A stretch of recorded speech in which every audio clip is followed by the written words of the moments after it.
Kai inspected the fields where wheat had finally sprouted, satisfied that the island's soil could sustain their growing settlement and future harvests. Later, several girls gathered around him inside the house, presenting dishes they had prepared with care and pride for their young king. Among them, a silver-haired girl stepped forward, offering a handmade meal based on his earlier guidance, hoping to prove her improvement. Carefully, he tasted the food while the others watched closely. In the end, success felt undeniable as they stood before their sturdy castle, remembering the island's empty past. In his previous life, everything began within a hospital room where illness confined him and shaped the limits of his fragile childhood. Machines surrounded his bed as doctors observed quietly. Constant weakness isolated him from others, leaving him few friends except the peaceful garden world he built inside that game. Before his strength faded, he felt grateful to see his parents beside him. Even as unspoken regret lingered heavily, with failing breath, he wished for another chance at life as darkness swallowed his final moment. Under a foreign night sky, a newborn lay abandoned beside a quiet canal. Confusion filled his small mind as he struggled to move, realizing his body was no longer that of a dying patient. Panic rose when he understood he had become a helpless toddler, unable to survive alone in the cold streets. Before despair consumed him, a cloaked young man approached and gently reached out toward the crying child. Hearing unfamiliar words, he sensed rescue at last, as the stranger lifted him with unexpected kindness. Soft light filled the small bedroom as he lay beside another infant, slowly accepting that he had been reborn into a new body. Determination soon replaced confusion, and he decided to observe carefully and understand the rules of this unfamiliar world. Days passed with quiet study, tiny hands practicing strange letters while curiosity guided steady progress. The man who saved them adopted both children, granting names and shelter within the town. 2 years later he recognized magic existed here, proving this world differed completely from his past life. Rukia's sharp cry startled him, reminding him that careless actions would quickly reach their priest father through books. He learned this world was created by a god named Farley, served faithfully by their father.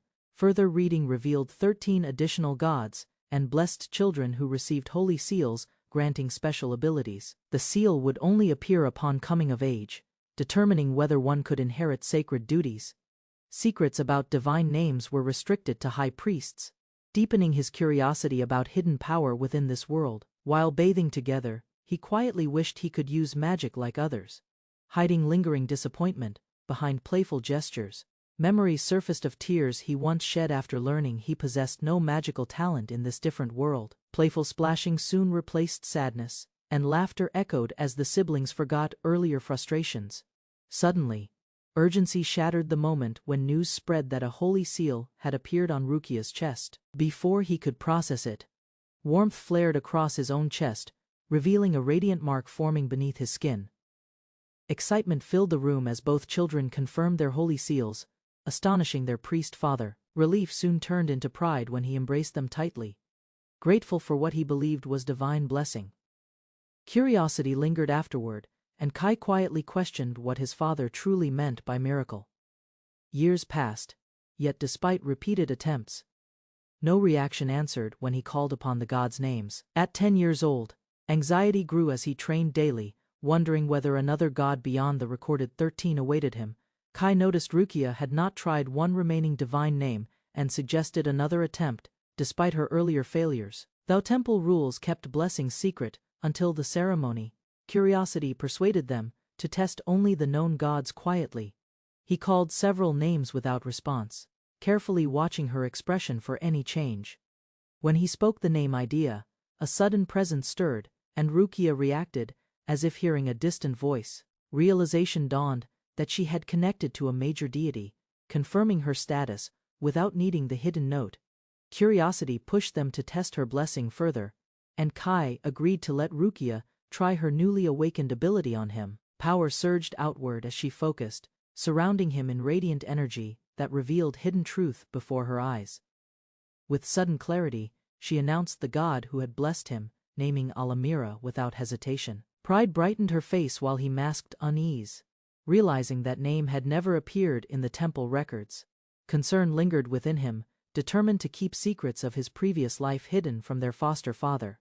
Confidence returned as he realized he stood one step closer to becoming a true blessed person alongside his sister. Gratitude filled him toward their foster father, and he vowed to become someone worthy of that rescue and kindness. Determination surged when he finally called upon the power granted by Alamira.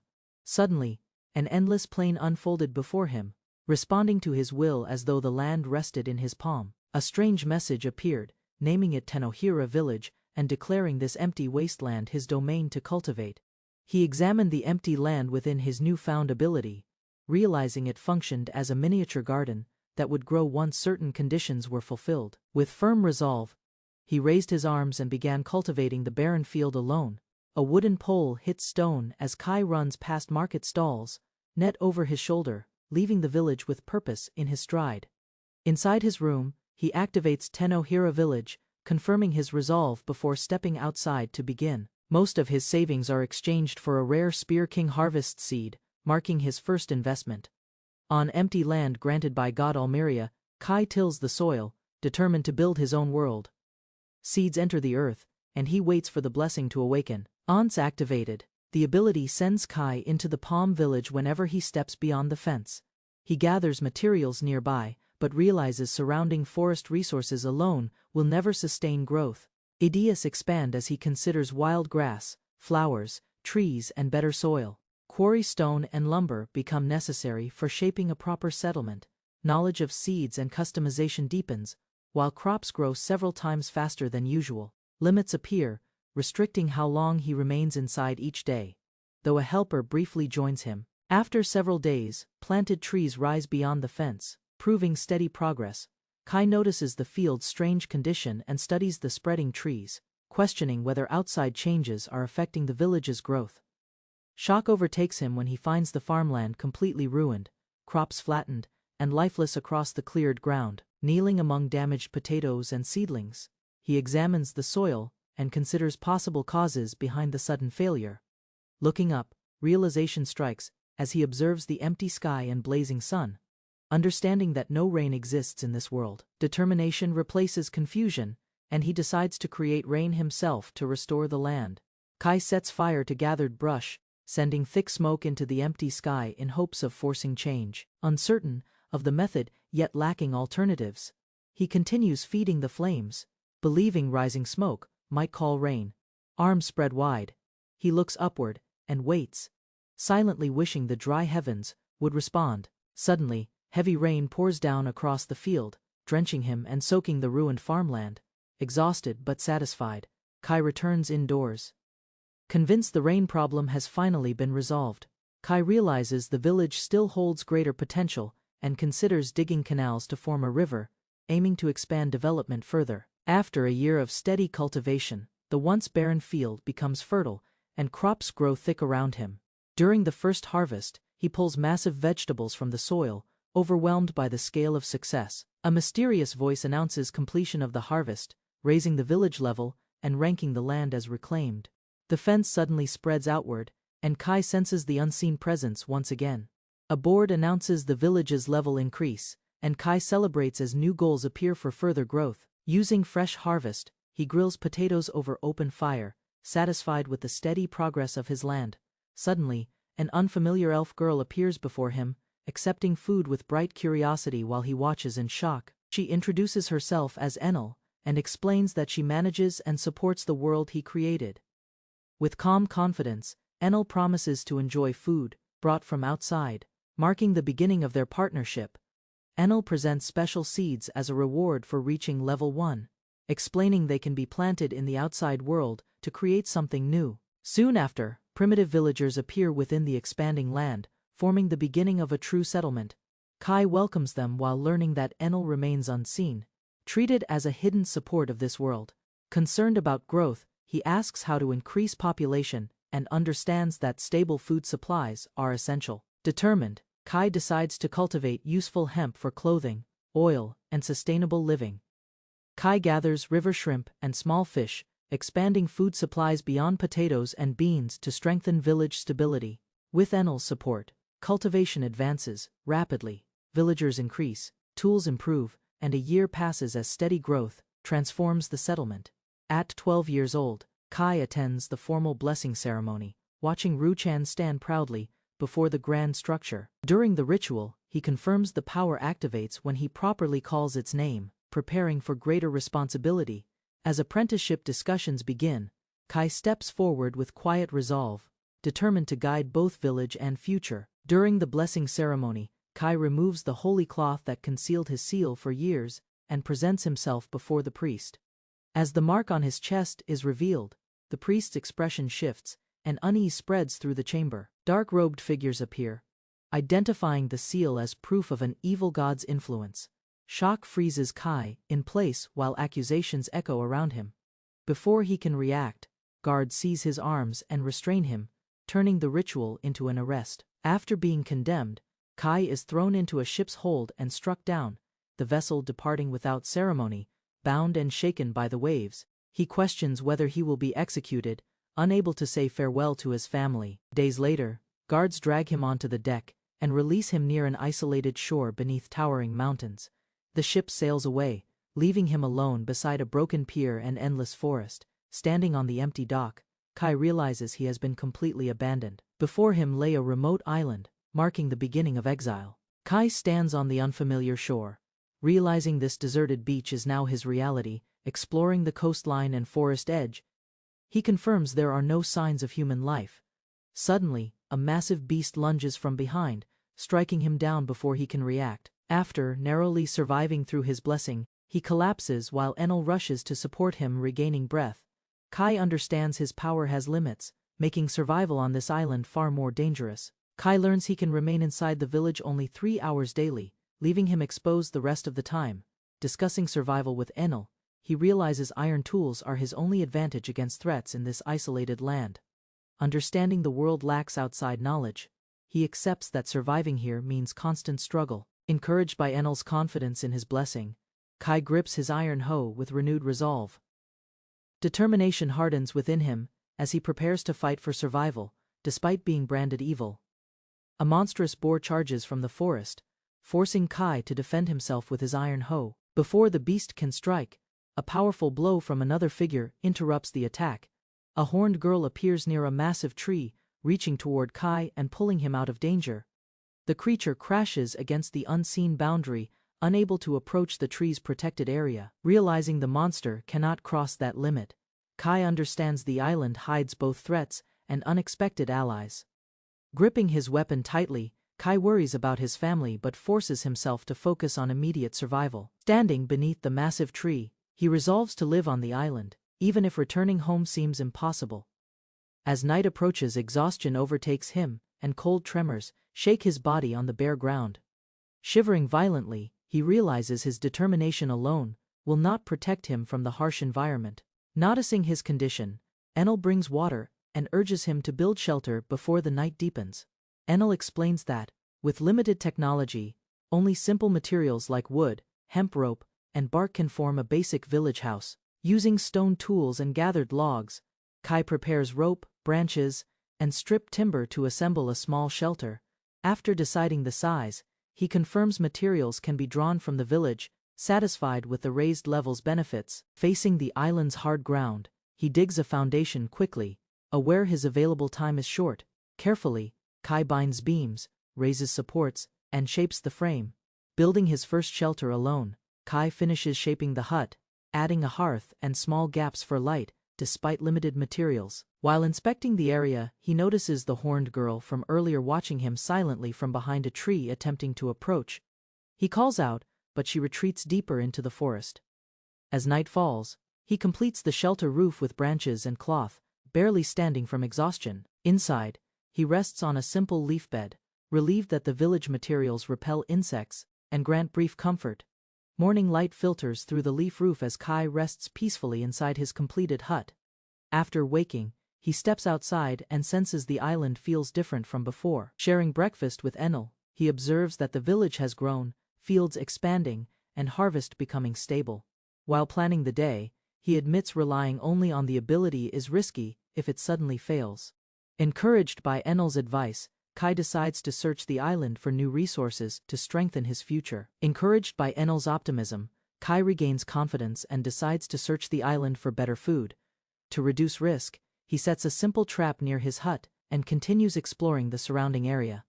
Soon, he discovers fresh oranges placed carefully on cloth, suggesting another presence nearby. Suspecting the horned girl may have left them, he cautiously approaches the forest edge, grateful for the unexpected gift. Kai declares his resolve to survive on the island. While fleeing into the woods, the boy panics as a monstrous beast charges toward him. The horned girl, blamed and rejected, collapses to the ground, overwhelmed with guilt and sorrow. Later, the boy receives unfamiliar fruit and wonders if it's safe or possibly dangerous. He brings the fruit to his friends, unsure of its taste or possible side effects. They sample the fruit together, discovering its deep, bittersweet flavor might benefit the entire village. They discussed planting the fruit, realizing the village's fast time flow would support growth. The boy split duties, assigning one part to Enel while he farmed this island. Several days later, he checked the fields, preparing to plant the remaining potato seeds. Noticing nightly fruit deliveries, he finally caught the mysterious girl and thanked her sincerely. While eating, he spotted a lurking beast, prompting talk of introducing weapons for defense. He proposed replicating weapons as tools, but she reminded him this world lacks enemies.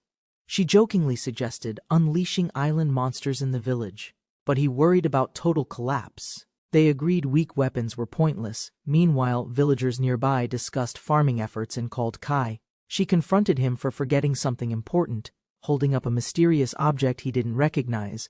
It was a seed of creation, something powerful she now insisted must be planted immediately. He planted the seed with a wish, praying it could change their dire situation. He reflected on his father's role but accepted he couldn't rely on rescue. Despite imagining possibilities, he tempered expectations, knowing reality rarely aligned with hope or memory. Planning a backup escape, he kept working while the horned girl silently watched him nearby. The next morning, he awoke feverish and weak, immediately sensing something was seriously wrong. He realized it wasn't endemic, but a cold. His immunity was his only hope. As he lay sick, he compared the discomfort to his previous life's familiar frailty. Curled up alone in his wooden shelter, he shivered under the weight of sickness. Dark tendrils of cold and weakness surrounded him, intensifying his isolation and sense of vulnerability. The night passed slowly as he remained unconscious, wrapped in silence beneath the moonlight sky. The horned girl found him unconscious, wondering if he was truly about to die. Desperate to help, she embraced him tightly, hoping her warmth might revive his body. She held him close through the night, startled yet determined not to let him go. His fading mind registered the warmth, a sharp contrast to the cold invading his body. They remained wrapped together under the blanket, her body shielding him through the long cold night. They woke up together, relieved he survived. She quietly expressed how glad she truly was. He thanked her while confused by feverish memories. She nervously asked if he feared her.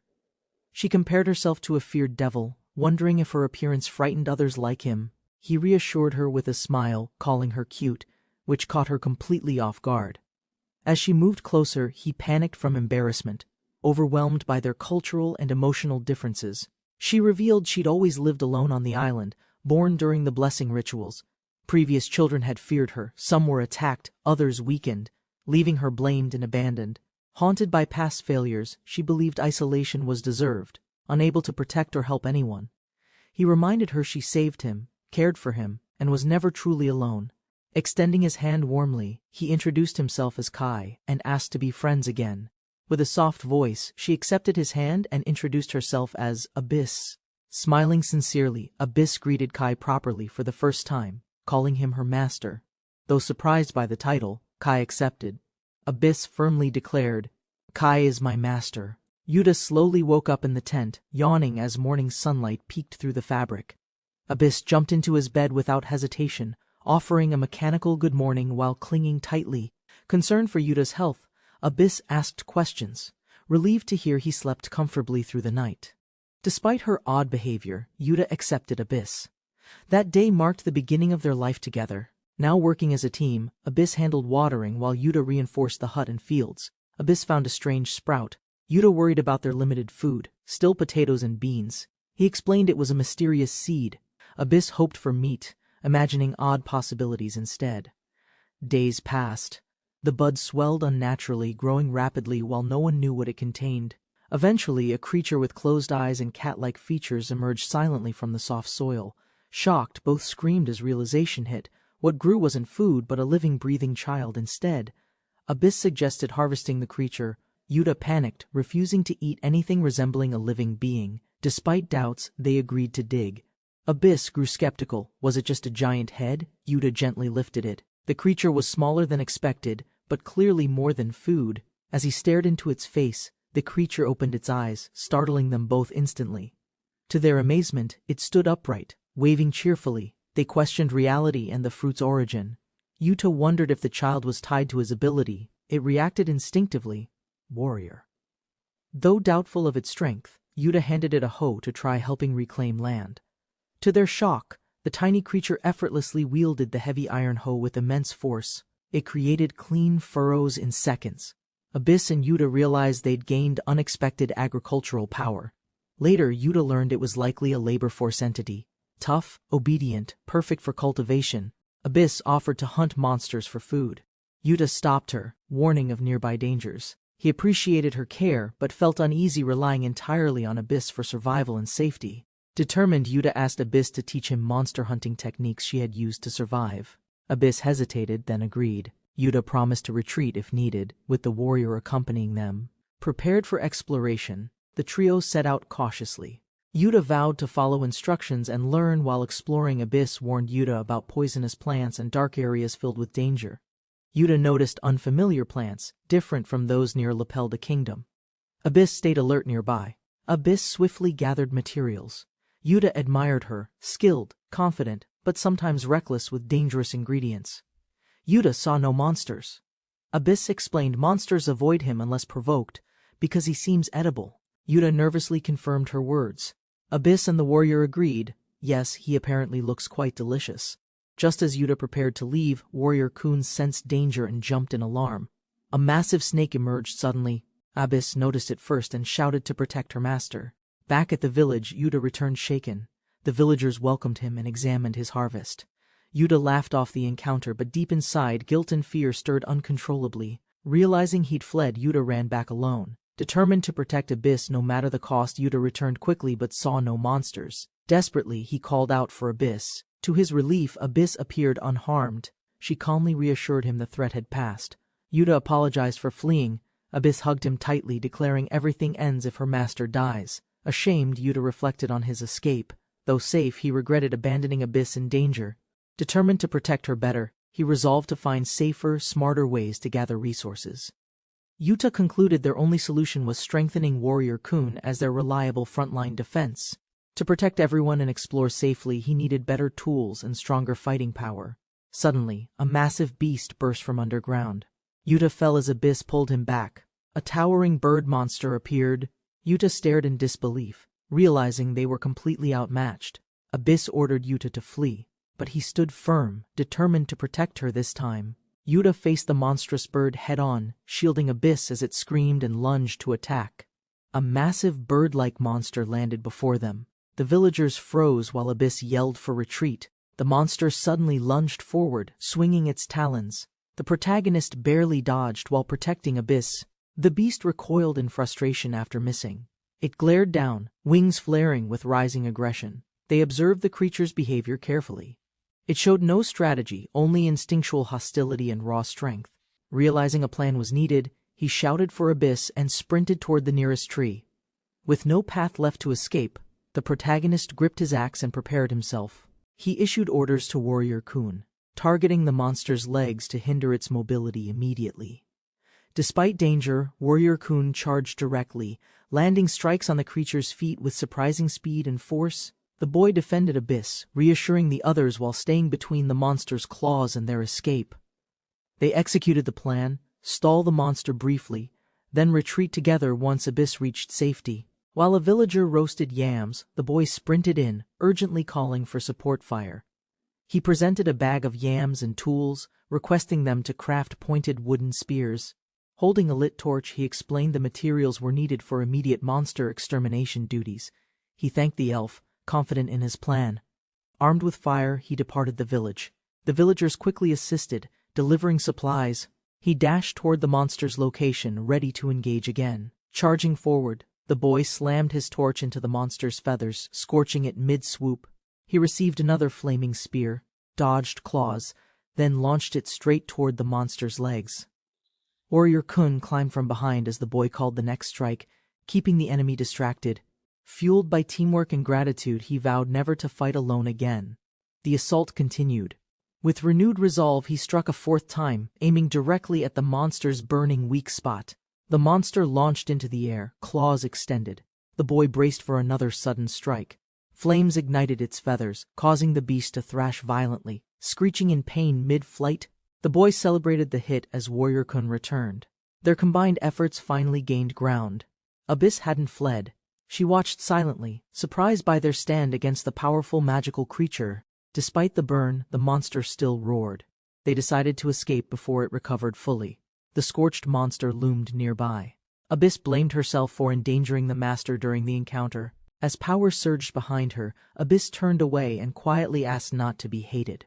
Radiating magic, Abyss floated midair. With unwavering resolve, she prepared her final devastating attack. A massive lightning blast erupted from her hand, striking the monster's face with overwhelming force.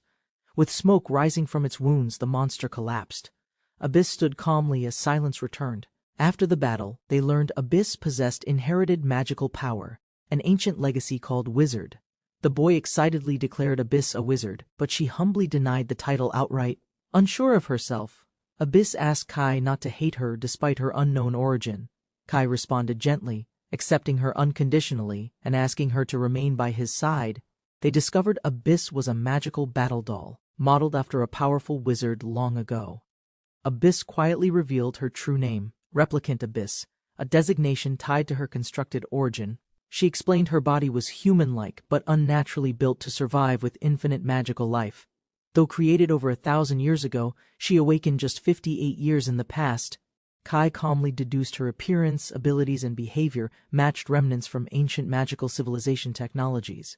Ashamed, Abyss admitted she wasn't human, believing her horned form resembled a demonic being. Kai gently held Abyss's hands, thanking her sincerely for trusting him with her true identity. He called her beautiful, vowing to protect her as the one who saved his life. Kai saw Abyss's presence as a blessing, joyfully calling her an amazing reward from fate. Abyss admitted her fear of solitude, confessing she didn't know how to live alone. Tearfully smiling, she chose Kai as her master, resolving to live together from now on. He learns Abyss is a battle doll, unable to live freely or make personal choices. Remembering his past, he wonders if it's too late to offer her another path. Abyss kneels, asking to be his master, seeking acceptance and purpose through his guidance. Embracing her, he realizes his former life values now shape his decisions in this world. Thanks to past knowledge, he understands Abyss and avoids pushing her away out of fear. He boldly declares Abyss is his, believing she'll discover purpose through experience and learning. They agree to live together peacefully until Abyss finds her path, forming a lasting bond. Reflecting privately, he wonders if he sounded too confident when making his emotional declaration. Abyss defeats the giant bird with magic. The group discusses bringing it to village. The red-hooded child slumps over. The boy panics, thinking the warrior spirit has died. They decide to ask Enel for help. He hurries through the portal carrying monster parts. A mysterious hand appears with fanfare. Something surprising is about to be announced or rewarded. Enel congratulates him. The bird marks their 5th milestone, unlocking village upgrades and crafting options. The village reaches level 5, unlocking the guest system and confirming major growth progress. Enel explains how newcomers can now enter. The warrior's condition causes momentary panic again. They decide to celebrate the level up. The boy prepares to explain everything to Abyss. Abyss learns the warrior can recover. She softens, relieved by the good news at last. They discuss blessings and gods. Abyss reveals ancient knowledge. Blessings vanished over 1,000 years ago. With his power upgraded, the boy happily invites Abyss to visit the growing village. Abyss excitedly agrees. They hold hands and teleport together, beginning her first journey beyond confinement. They arrive. Abyss quietly observes Tenoria village, struck by its peaceful scenery and humble structures. Sensing immense magic, Abyss trembles. She realizes something profound. Her master's essence lingers strongly in this place. Kai panics as Abyss collapses. Enel explains this world doesn't welcome everyone equally, including her. Kai stays beside unconscious Abyss, worried. Everyone quietly hopes she can recover from magical shock. Abyss suddenly awakens and stands. Magic pulses through her as Kai catches her by reflex. She explains her movements rely entirely on magic, and this world lacks what sustains her. Abyss clarifies she's not dead, just magic-reliant. Kai reflects, wondering about her condition's strange technical nature. Realizing something new, Kai shouts in awe, possibly struck by inspiration or discovery related to Abyss. Kai celebrates joyfully. He finally gets a proper cooked meat dish after many simple meals. He eats the monster meat with delight, praising its seawater salt seasoning and Enel's skills. Kai offers Abyss some, but she chooses to watch, touched by his genuine enjoyment. 3 months pass. The peaceful campfire marks time's passage as life quietly continues on the island. Abyss senses danger, unleashing magic to protect Kai. He confirms he's unharmed, trusting her strength completely. Abyss analyzes the island's layout, revealing its gourd shape and location of the great tree. She recalls seeing strange green fruit. The group locates an unusual tree and observes carefully. Kai identifies the tree as olive. He suggests planting it to improve their oil supply. Tangerines and bananas are now cultivated. Banana leaves prove useful for cooking and waterproof roofing. Kai suspects the fruits are ancient imports. He plans to replicate an ocean using resources. Kai explains his dream of escaping someday, hoping to build boats and evolve the village. He wishes to inform his family he's alive, though surveillance makes returning home difficult. Kai mentions his father and sister. Abyss quietly listens as he includes her without hesitation. Kai declares Abyss is family too. She softly repeats the word, touched by his recognition. Overwhelmed by emotion, Abyss hugs Kai tightly. He panics, sensing the gap between civilizations remains vast. Kai returns home to a warm welcome from energetic red-hooded villagers cheering in unison. He reports new seeds and village growth. One seed becomes a dwarf warrior-type creature. Kai reflects on progress and limitations, realizing a seaworthy ship requires iron and preparation. Though grateful for current help, Kai admits needing more hands and plans to consult Enel. With a cunning smile, Kai requests more seeds, insisting they find a way to help. While eating, the village manager explains her priorities, supporting livestock development for long-term sustainability. She considers horses or cows ideal for work. Kai agrees but wishes for tame species. Kai wonders about northern creatures. He decides to explore and investigate possibilities for domestication.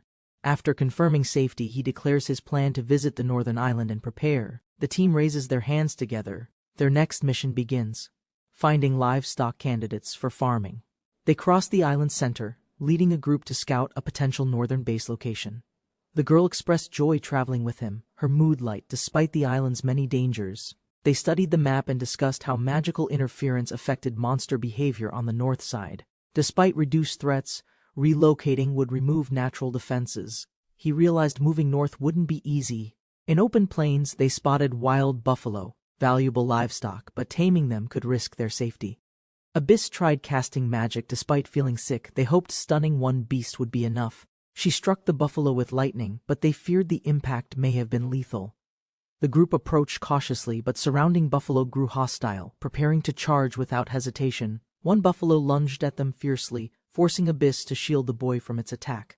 While ordering the boy to retreat, Abyss fired spells rapidly, trying to disable the whole herd. Abyss struggled to control her magic as the buffalo's pressure kept building around her. Mid-air, she cast Double Blaze to knock back several charging buffalo with explosive magical force. Despite her attacks, the herd rushed again. She staggered, overwhelmed, as he shouted in concern. Grabbing Abyss's hand, he invoked mysterious power, forming a magical contract directly with the buffalo. He explained she's absorbing wild magic through breathing. If she holds it, she'll stay stable. After the intense standoff, Abyss recovered her breath while the group confirmed their survival together. They inspected stunned buffalo. He decided to carry one back, excited it had survived unharmed. With the quest fulfilled, they received praise and livestock, 1 male, 4 females, for sustainable village farming. Planning future growth, he envisioned expanding ranching for meat, leather, and dairy across the whole settlement. As spring arrived, he reflected on his progress through harsh seasons since arriving on the island. During harvest, the team worked tirelessly gathering resources, expressing gratitude for the season's abundant yield. As the weather turned colder, preparations began. Magic and warmth defended against worsening seasonal threats. Winter arrived harshly, Despite the snow, they continued construction and daily life inside their sturdy homes. Returning home from work, he was greeted warmly by Abyss, now dressed in winter clothing. Wearing fur garments made from tanned monster hide, he praised its superior warmth over hemp. He explained how he learned to tan skins. Together, they shared warmth inside the lodge. With warrior support, construction finished quickly. He admired the ceiling, grateful for teamwork and strong shelter. Despite thick furs, the cold worsened. He worried whether they'd survive the harsh island winter. Sensing his fear, Abyss sat closer, offering quiet support as he clutched the warm cup. They shared gratitude. Despite the cold, both felt safe knowing they had each other now. Exhausted but content, the two rested beside each other, surrounded by warmth and trusted companions. The village prospered peacefully. People cooked, chatted, and lived simply beneath the clear winter sky. A new group approached the village, bringing goods and livestock, strengthening their growing settlement community. He reflected on 1 year past, filled with challenges, growth, and seasons both harsh and kind. A sudden glow surrounded him. He leveled up, marking his progress as village leader completed. Reaching level 10, he received a wooden stake and new features for village expansion. She explained the stake enables directional travel, allowing permanent exits from village barriers when placed. He marveled at the potential, calling it a warp point linking distant locations, even across oceans. He planted the stake in fertile soil, hoping for results. Farming now felt personally fulfilling. Days later, animal ears sprouted from the earth. They stared in confusion, unsure what emerged. They examined the sprouting object cautiously. Abyss chose to harvest it without hesitation or fear. From the soil burst a girl with fox ears, shocking them with her sudden appearance. She proudly declared herself a powerful fire wizard, introducing herself with an energetic, flashy pose. The group reacted in stunned silence, overwhelmed by her eccentric behavior and unexpected magical announcement. A powerful fox-eared girl appears from the sky, gifted through a high-level magical reward. Curious and energetic, she asks for a cute name, surprising everyone with her boldness. Kai reflects on naming customs, recalling how people once misunderstood his name's pronunciation in this world.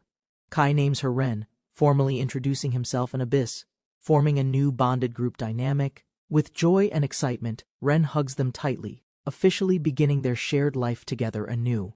A terrifying magical beast appears, but Ren calmly steps forward and claims the battle as hers. With focused precision, Ren channels intense fire magic through her fingers, preparing a devastating fiery spell. Ren unleashes a powerful vortex of flames, stunning her allies and vaporizing the enemy instantly.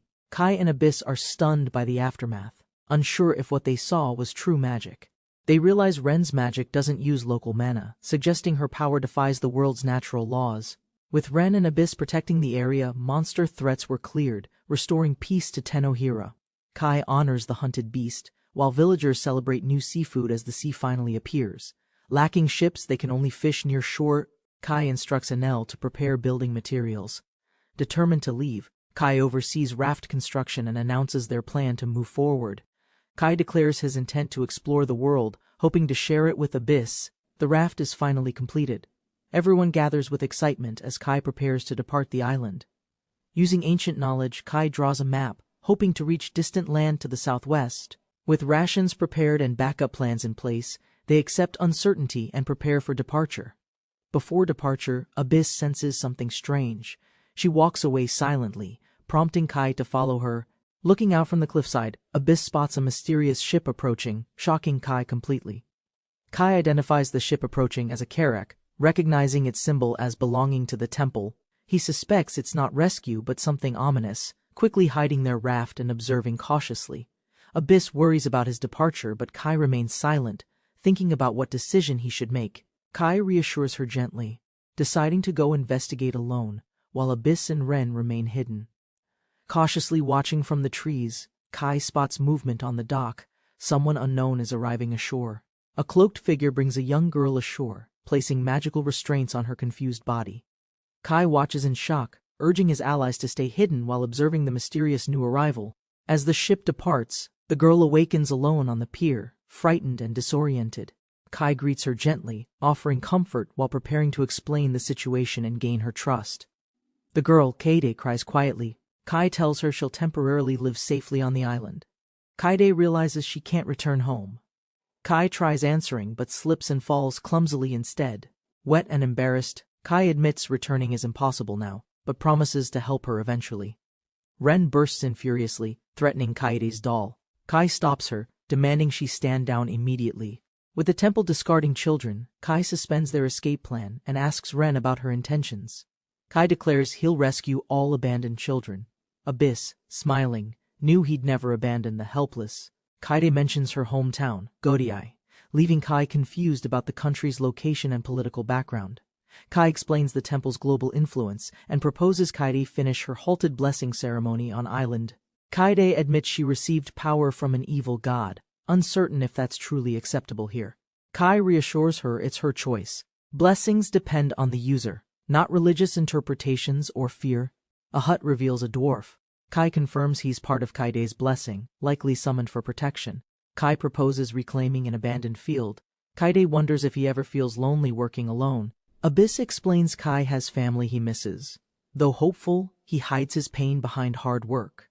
Silently watching, Kaide whispers for her parents, realizing she too is waiting deep inside. Kaide performs a rare blessing ceremony speaking the god's name. As Kai watches in approval, she asks excitedly to test her new power. Kai smiles warmly and grants his permission. Kaide activates her divine power, temporary life, casting a bright glow toward the stuffed creatures. The stuffed bunny and cat unexpectedly move and speak, surprising everyone with their sudden animation and concern. Kaide explains her blessing differs from others. The animated dolls now act independently and communicate clearly. Recognizing her usefulness, the leader praises Kaide. She confidently promises to assist with daily settlement duties. 3 months pass peacefully.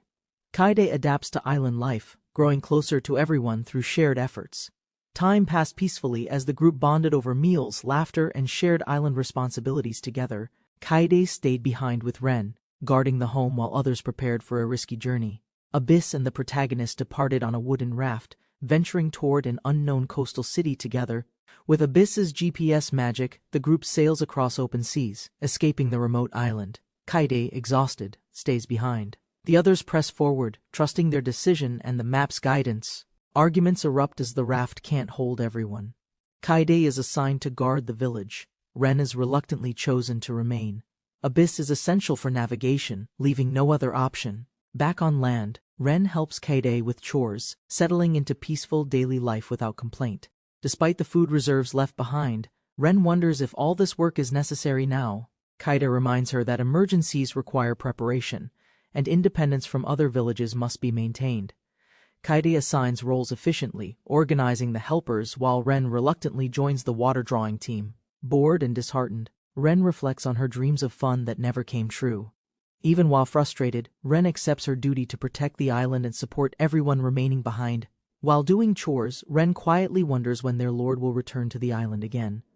A sudden sound from above catches Ren's attention. Her ears twitch, sensing something unusual nearby.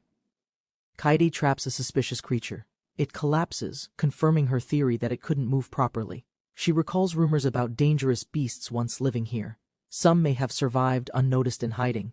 Kaide investigates the rocky area cautiously. Despite claims of safety, something unsettling stirs in the cliffs. Kaide senses a presence. Her eyes widen in fear as she freezes, clutching the plush. A monstrous bird descends suddenly. Kaide hugs the plush tightly, bracing herself for an attack. From the raft, Abyss hears Kaide's distant scream and immediately activates wind magic toward the island. Thanks to Abyss's wind spell, the group escapes the current. She uses support magic creatively. Lucas admits Ren's superior combat strength. Despite appearances, he knows her value exceeds even his own. Ren arrives in time, striking the beast mid-air with explosive force before it harms Kaide. With precise spells and swift strikes, Ren eliminates the threat, her instincts honed from survival. Ren proudly introduces herself as Kaide's protector. Kaide sits safely, overwhelmed but relieved by her rescue. Kaide bursts into tears. Ren comforts her, promising to always stay close and keep her safe. Carried on Ren's back, Kaide apologizes, regretting she hadn't worked harder to protect herself before. As they return home, Kaide quietly wonders if their brother will ever come back again. The thought of never seeing him again shakes Kaide, awakening fear she can't ignore. Tears overwhelm Ren. She doesn't want to imagine being left behind forever and feeling forgotten. Kaide realizes her words hurt Ren, She apologizes, regretful, and unsure how to comfort her. Kaede embraces her. She reassures Ren gently, he will return, and everything will be all right soon. Together under the evening sky, Kaede and Ren promise to wait for their brother's return. Later that night, strange rustling wakes Kaede and Ren. Something moves outside their quiet shelter. Kaede peeks outside cautiously and sees warrior Kun figures gathering silently in the moonlit forest. Relieved, the girls find the creatures harmless, happily burrowing around under the glowing twin moons. Ren explains they're multiplying naturally. Kaede watches curiously, still unsure if it's magic or a ritual. Days later, more warrior Kun appear. Ren explains they multiplied using seeds granted by their lord. With their growing numbers, Ren claims she feels less lonely, though struggles to admit it clearly. Kaede embraces a warrior Kun, promising their brother they'll all wait for his safe return together. A distant island appears. Lucas and the group finally spot land after a long sea journey. Though aching from travel, Lucas confirms their course was accurate using Abyss's topographical map assistance. Lucas realizes teleporting mid-voyage is unsafe, so he decides to dock the raft temporarily. They land ashore. Lucas asks Abyss to locate a river nearby, hoping to find civilization. Abyss estimates a 3-day walk. Lucas insists they hurry. Cade and others are waiting back home. Lucas encourages the group to pick up the pace. Everyone agrees and continues trekking inland together. To conceal Abyss's horns, the protagonist gives her a hood before entering the village. Abyss models the hooded outfit confidently. The protagonist praises her appearance before starting their ox cart journey. They travel peacefully across the countryside in a wooden cart pulled by 2 strong buffaloes. Abyss detects voices nearby. They consider approaching the strangers to learn more about the local area. While investigating, they witness a bound girl fleeing captors. She falls while trying to escape. The slavers recapture the fleeing girl and mock her resistance, showing no intention of mercy. One thug grabs her hair angrily. Another warns him not to damage their merchandise before sale. Hiding nearby, the duo debates intervention. Seeing the girl's condition, the protagonist urges Abyss to act. Abyss attacks with lightning magic, shocking one slaver instantly. The others freeze in fear and confusion. As Abyss continues casting, enemies collapse. The girl stares in awe, shocked by the sudden rescue. The rescued girl questions the magic. Kai apologizes, sensing tension and offering reassurance to her. Kai introduces himself as a merchant, explaining the magic was cast by his escort Abyss. The girl introduces herself as Sarah Bianchi, revealing nothing beyond what's visible in her appearance. Sarah hints merchants expect repayment. Kai's vague response leaves her unsure whether he wants compensation. Kai requests local guidance in return. Sarah agrees to help, intrigued by his casual generosity. Sarah hesitates upon hearing Scorpa. She considers the risk of returning to the town again. She reflects on her narrow escape, questioning whether it's safe to act as guide. Despite concerns, Sarah accepts. Her conscience won't allow her to reject the merchant's polite request. Sarah admits she's been fleeing alone but has unfinished business, calling their meeting a twist of fate.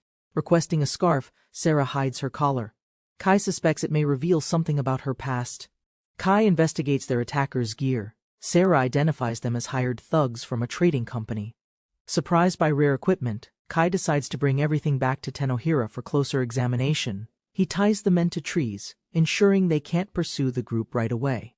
While traveling again, Sarah explains the region's instability due to empire shifts and port town mercenary issues. They finally arrive at Scorpa, a busy port town. Kai asks Sarah about her next move. Kai treats the group to a warm meal, excited to eat town food again. Enjoying the taste, Kai celebrates returning to civilization. Sarah and Abyss quietly watch his reaction. As they explore town, Abyss glances around nervously. It's her first visit to any town. Kai considers shopping before heading home, but notes he can't use magic in crowded areas. After checking costs, Kai arranges to open a food stall in the busy market. Kai asks Sarah about her future. She expresses interest in staying beside him longer. Kai guesses the collar is decorative. Sarah laughs, suggesting he seems noble despite knowing little. Sarah reveals the collar is a magical slave device used to suppress sorcerers' abilities. She explains enslaved sorcerers fetch high prices. Bloodline magic makes them valuable in aristocratic markets. Sarah apologizes for hiding the truth. Kai realizes this world is far more dangerous than expected. Sarah suspects Kai is from a wealthy house. She notes Abyss's silence and loyalty. Abyss declares her loyalty is voluntary, causing Sarah to question if Abyss's emotions are already suppressed. Sarah explains the collar is unremovable, created by a blessed person with mysterious divine powers. Kai suggests escaping by boat. Sarah hesitantly agrees, unsure but willing to leave with him. Kai promises to help her further, including removing the collar. Sarah gratefully accepts his support. Sarah reflects on her limited time, unsure if she can confide in Kai anymore. Kai hands her a disguise, suggesting she temporarily change appearance to avoid further suspicion or danger. Wearing the cat-eared hood, Sarah blushes. Kai jokingly asks her to act like Abyss. Merchants compete to purchase the goods, shouting higher offers as demand unexpectedly overwhelms the small stall. Locals gather quickly, drawn by sweet fruit and calm livestock, requesting bulk purchases without hesitation. Crowds surge in excitement as the trio scrambles to serve everyone, shocked by overwhelming success. Later at the inn, they count massive profits, enough gold to buy a second-hand mansion. The leader explains the goods' value, rare, pest-free, and grown on a secluded island. With profits secured, they list essentials to purchase: materials, livestock, grain, and vital production knowledge. Back at the inn, they confirm their plans and express concern for allies left behind. The boy offers Sarah shelter on their island, assuring her it's safe despite isolation. Sarah, silently grateful, questions their trust in her despite knowing nothing about her identity. He gently offers money for comfort, showing kindness without judgment as trust quietly begins to form. They stare silently, tension rising, as Sarah prepares to reveal her mysterious hidden background. Moved by their kindness, Sarah offers trust and begins revealing her true past and intentions. She confesses her noble origin from Mondial, surprising him as he fakes familiarity with the name. Sarah explains she served as royal mage during Mondial's fall and protected the fleeing princess. Their escort mission was ambushed by bandits, who now see them as valuable captives or targets. Confident in their strength, the princess's guards confront the bandits without fear or hesitation. A surprise fire spell erupts from the enemy, revealing one of them is a magician. Sarah charges through the flames, attempting to counterattack with overwhelming speed and magical power. Their clash reveals a terrible disadvantage. Her magic is instantly erased by the enemy's mysterious ability. While Sarah struggles, another bandit captures the young princess, shifting the battle in their favor. Captured and helpless, Sarah demands the princess's release, but the slavers mock her desperation. Sarah explains she was sold separately, escaped captivity, and encountered the others during her flight. Overcome by emotion, Sarah collapses, begging them to rescue Princess Yuri Cecil before it's too late. Kai hesitates, unsure he can help, but learns the captors weren't official imperial soldiers. Sarah declares her role: to provide the massive funds needed to buy back the imprisoned princess. Sarah insists they sell her, claiming her magical status would fetch an even higher price.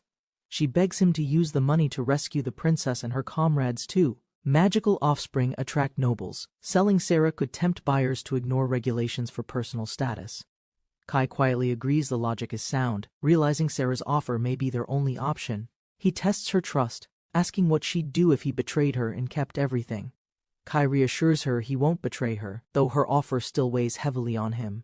Sarah insists she trusts him fully, despite just meeting, leaving Kai both flattered and skeptical. Kai reflects on past kindnesses received, realizing he can't abandon someone this pure-hearted and sincere. He agrees to help, on two conditions, starting with unconditional belief in him, no matter what happens. The second condition is revealed: Sarah must remove her cloak to show what she's hiding. Sarah is stunned by Abyss's appearance, instinctively suspecting she's a demon due to her horns. Demons are feared mythic beings, viewed as evil, despite being linked to divine mythology by many. Kai worries Sarah might panic, but she instead denies Abyss could be evil or dangerous. Relieved by Sarah's acceptance, Kai expresses his gratitude and ends the night with comforting reassurance. When asked again, Kai promises with confidence he will save the princess no matter the cost. Abyss suddenly feels feverish and urges Kai to sleep beside her, leaving him confused. She believes sleeping together will cure her condition, causing Kai to panic in disbelief. Kai tries to stop her but gets tackled onto the bed by Abyss's enthusiasm. She tearfully asks if he dislikes her, misunderstanding his hesitation as rejection of her feelings. Kai flails nervously, blurting excuses, then realizes he's too young to handle the situation properly. A mysterious girl with horns appears. Her demonic appearance sparks confusion and fear among villagers. Rumors of demons haunt the people. Abyss's presence challenges their long-standing myths and beliefs. Concerned about cooperation, they debate Abyss's appearance. Her beauty casts doubt on old prejudices. The boy comforts Abyss and invites everyone to rest, prioritizing harmony and emotional safety tonight. When asked about helping, he firmly promises to save her, showing conviction and quiet leadership. Sarah tells him she's not afraid of slavery. She fears the princess suffering far more instead. She asks them to befriend Yuri, entrusting her care since the principality is already destroyed. The boy watches her sleep, realizing she's honest, kind, and selfless despite her desperate situation. He silently promises to save people like her, those who suffer without ever asking for help. He searched the busy bazaar for ores, but none of the vendors sold any. Confused about local materials, Sarah offered no help. They decided to purchase basic iron tools instead. He delayed rescuing the princess, prioritizing supplies. He encouraged Abyss to speak her needs. They explored booths, bought vegetables, masks, livestock, and crafted a plan based on available goods. Despite high prices, they bought dogs, goats, and chickens. No horses or pigs were available. They reviewed their haul, tools, crops, oils, cotton, and sugar, but still needed more supplies. Kai asked Sarah to wait as he left to unload their heavy goods alone. Kai also asked Abyss to stay put, then guided the cart through the alleyway carefully. He returned to the village, greeted by a girl curious about their trade mission's outcome. Pleased with the results, he introduced the new animals while calming a dizzy masked companion. An elf fainted from overwork. Sarah sat alone nearby, and Kai planned resource distribution later. Kai returned wearing a mask. Sarah panicked, relieved when he assured her of his loyalty. Sarah confessed she felt weak when alone. Kai's presence gave her the strength to move. Kai asked for directions to the princess. Sarah revealed her location inside the trading company. Inside the building, a mysterious woman groomed the princess's hair, unaware of the rescue attempt. The trader greeted the princess coldly, viewing her as valuable merchandise with no freedom left. He warned her that her magician abandoned her, and others wouldn't treat her kindly either. He claimed her fate would worsen under slavers or soldiers, crushing flowers as a metaphor. He mocked her captivity, saying a fallen princess only belongs inside a beautiful locked cage. Suddenly, a magical force erupted from her body, violently repelling both captors across the room. The princess activated a transparent barrier. The man demanded she cancel her magical defense immediately. Frustrated, he shouted violently. A warrior named Fauzel arrived, commenting on his boss's disgraceful behavior. Fauzel confirmed no attack could break the barrier. The boss ordered him to remove her. They argued over past failures. Despite mistakes, Fauzel assured her power couldn't be used to escape. The boss warned against failure. Fauzel agreed smugly, but tension rose over their past war exploits. Fauzel accepted orders to report later. He warned the princess her struggle would only worsen. The princess retreated into herself again, summoning her protective barrier as the maid watched confused.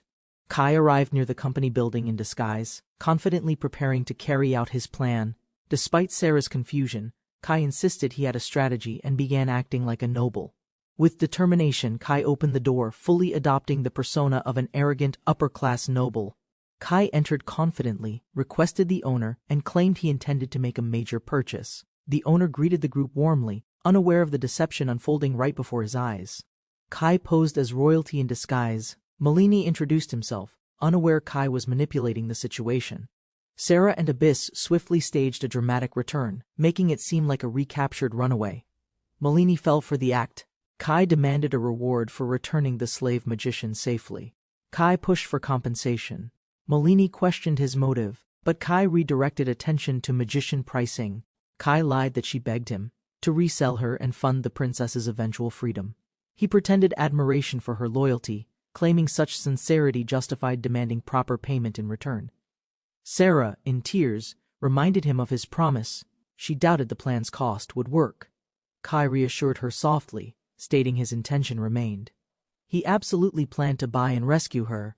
Kai whispered he wasn't short on funds, he simply wanted to deceive Malini more convincingly.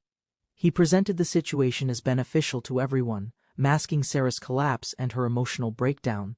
Kai requested the princess's location. Malini agreed, letting Sarah reunite with her before final sale. Kai subtly flattered Malini's cruelty. Malini accepted the reunion despite knowing it would be emotionally difficult. Malini bragged about soldiers' failures and slave sources. Kai probed, learning they're stationed in another room. The masked trader mocks the situation, hinting at the magician's value while the girl trembles. He explains she volunteered to be sold, intending to rescue her imprisoned princess with profits. Her loyalty amuses him. Rare devotion in a slave justifies his manipulative sincerity in dealings. She cries, reminding him of his promise. Her words stir guilt, despite the calculated exchange. He reassures her with quiet resolve, vowing again to buy the princess no matter what. The merchant introduces a silent girl as a top-tier slave to the masked protagonist. He observes her features closely: golden hair, soft expression. Unsure whether to trust the merchant's claims, she reminds him of someone from his past, stirring hesitation and silent curiosity within him. The merchant names a steep price, high enough to buy a modest home in town. Realizing the offer includes a secret discount, the protagonist accepts with cautious confidence and curiosity. The merchant boasts about Yuri Cecile's value, calling her Mondial's gem, admired even by royalty. Sarah dashes forward, overwhelmed by emotion. The merchant reveals her return enabled this discounted handover. Haunted by past choices, Sarah reflects. She accepts her fate if it ensures Yuri's safety. Sarah apologizes to Yuri, feeling guilt and gratitude, acknowledging she must thank her instead of regret. Fighting back tears, Sarah asks for one last goodbye before parting and losing her forever. As Sarah reunites with the girls, the masked boy watches silently, absorbing their emotional reunion. He casually asks to purchase bodyguards as well, planning additional acquisitions while the merchant departs. Alone, the merchant questions the boy's identity, too refined for his age, yet strangely grounded. Sarah pleads with the boy to buy every remaining bodyguard, fearing they'll be separated again. Understanding her pain, the boy apologizes, recognizing her desperation and the weight behind her request. One girl cuts Sarah free, shocking everyone. The boy declares he won't let her suffer. She quickly cuts the ropes off others, causing a stir as captives prepare for action. The boy urges everyone to escape, offering hope despite lacking proof or a concrete plan. He promises to make an opportunity, urging them to act if they want real freedom. Moved by his resolve, Yuri steps forward. Her presence surprises everyone and strengthens their belief. Yuri notices his gaze, gentle, determined. Unlike the merchant's greed or the mercenary's pitying stare, she reflects quietly. His eyes, unlike hers, still hold hope strong enough to move others. Moved, Yuri suddenly grabs Sarah's hand, signaling her trust and sparking a ripple of unity. Sarah finds courage again. Everyone forms a circle, preparing for whatever plan the boy devised. Following the boy's signal, magic activates. Light surrounds the group as their desperate escape begins. The guards report failure. Their boss scolds them harshly after learning the magician was found. The merchant panics hearing his men were ambushed, stripped, and tied to trees in defeat. Enraged by the report, the merchant slams the floor, shaking the room in raw fury. He commands reinforcements, but panic spreads. An unknown enemy has already infiltrated their base. Through a shattered wall, a mysterious figure appears. Her arrival silences the room in shock. The cloaked girl escapes through the wall. The merchant yells at his men to pursue. Falzel arrives. The merchant blames his failure on magical interference and the loss of Yuri. Frustrated, the merchant demands action. Falzel, overconfident, claims he can handle everything alone without help. Despite Falzel's arrogance, the merchant rages about the escape. Falzel reluctantly agrees to take responsibility. Hiding in the alley, the girl plans her diversion, posing as rear guard to fool pursuers. While fleeing, the girl considers using magic and quietly wonders about her master's safety. Sarah panics upon arrival, overwhelmed by the unfamiliar scenery and sudden change in surroundings.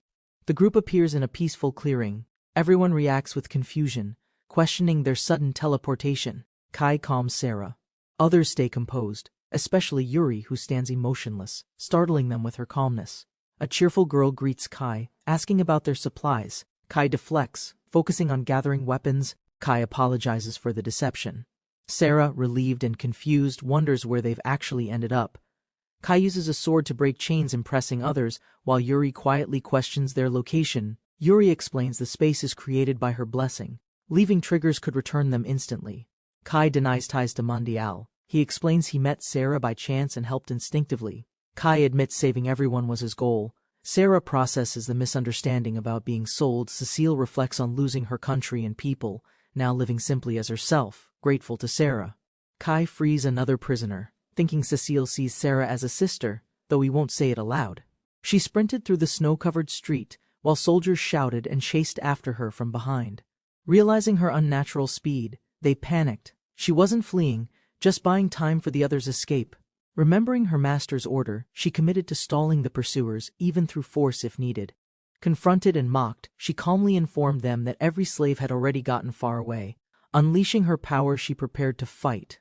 Lightning crackling, mission clear, defeat them and protect escape. Abyss released a lightning blast, shocking her enemies and revealing her hidden magical combat strength. Surveying the damage, Abyss wished to return quickly, but another mage stepped forward, smiling confidently. A powerful enemy mage challenged her to a duel, eager to test her overwhelming magical output. Meanwhile, the master gathered everyone, signaling their final escape plan now that Abyss had stalled pursuers. He explained their strategy. Once Abyss finishes her role, they flee town together at full speed. The slaver waited, complaining about delays, unaware the group he hunted was already nearby watching. Caught off guard, he panicked as the group boldly revealed themselves from the shadows behind. Armed and serious, the girls cornered him with blades, silencing his resistance before he could react.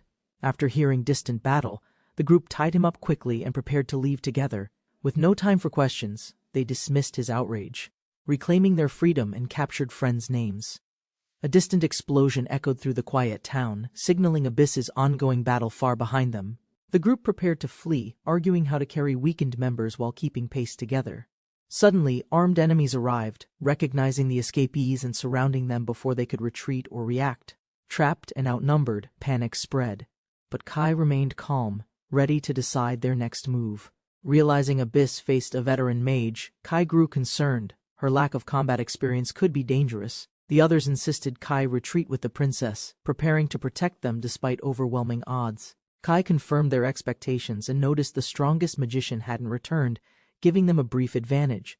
Kai asked the group to shield him temporarily, then vanished swiftly to execute his next move. Kai returned with powerful reinforcements, combat experts ready to counterattack and shift momentum in their favor.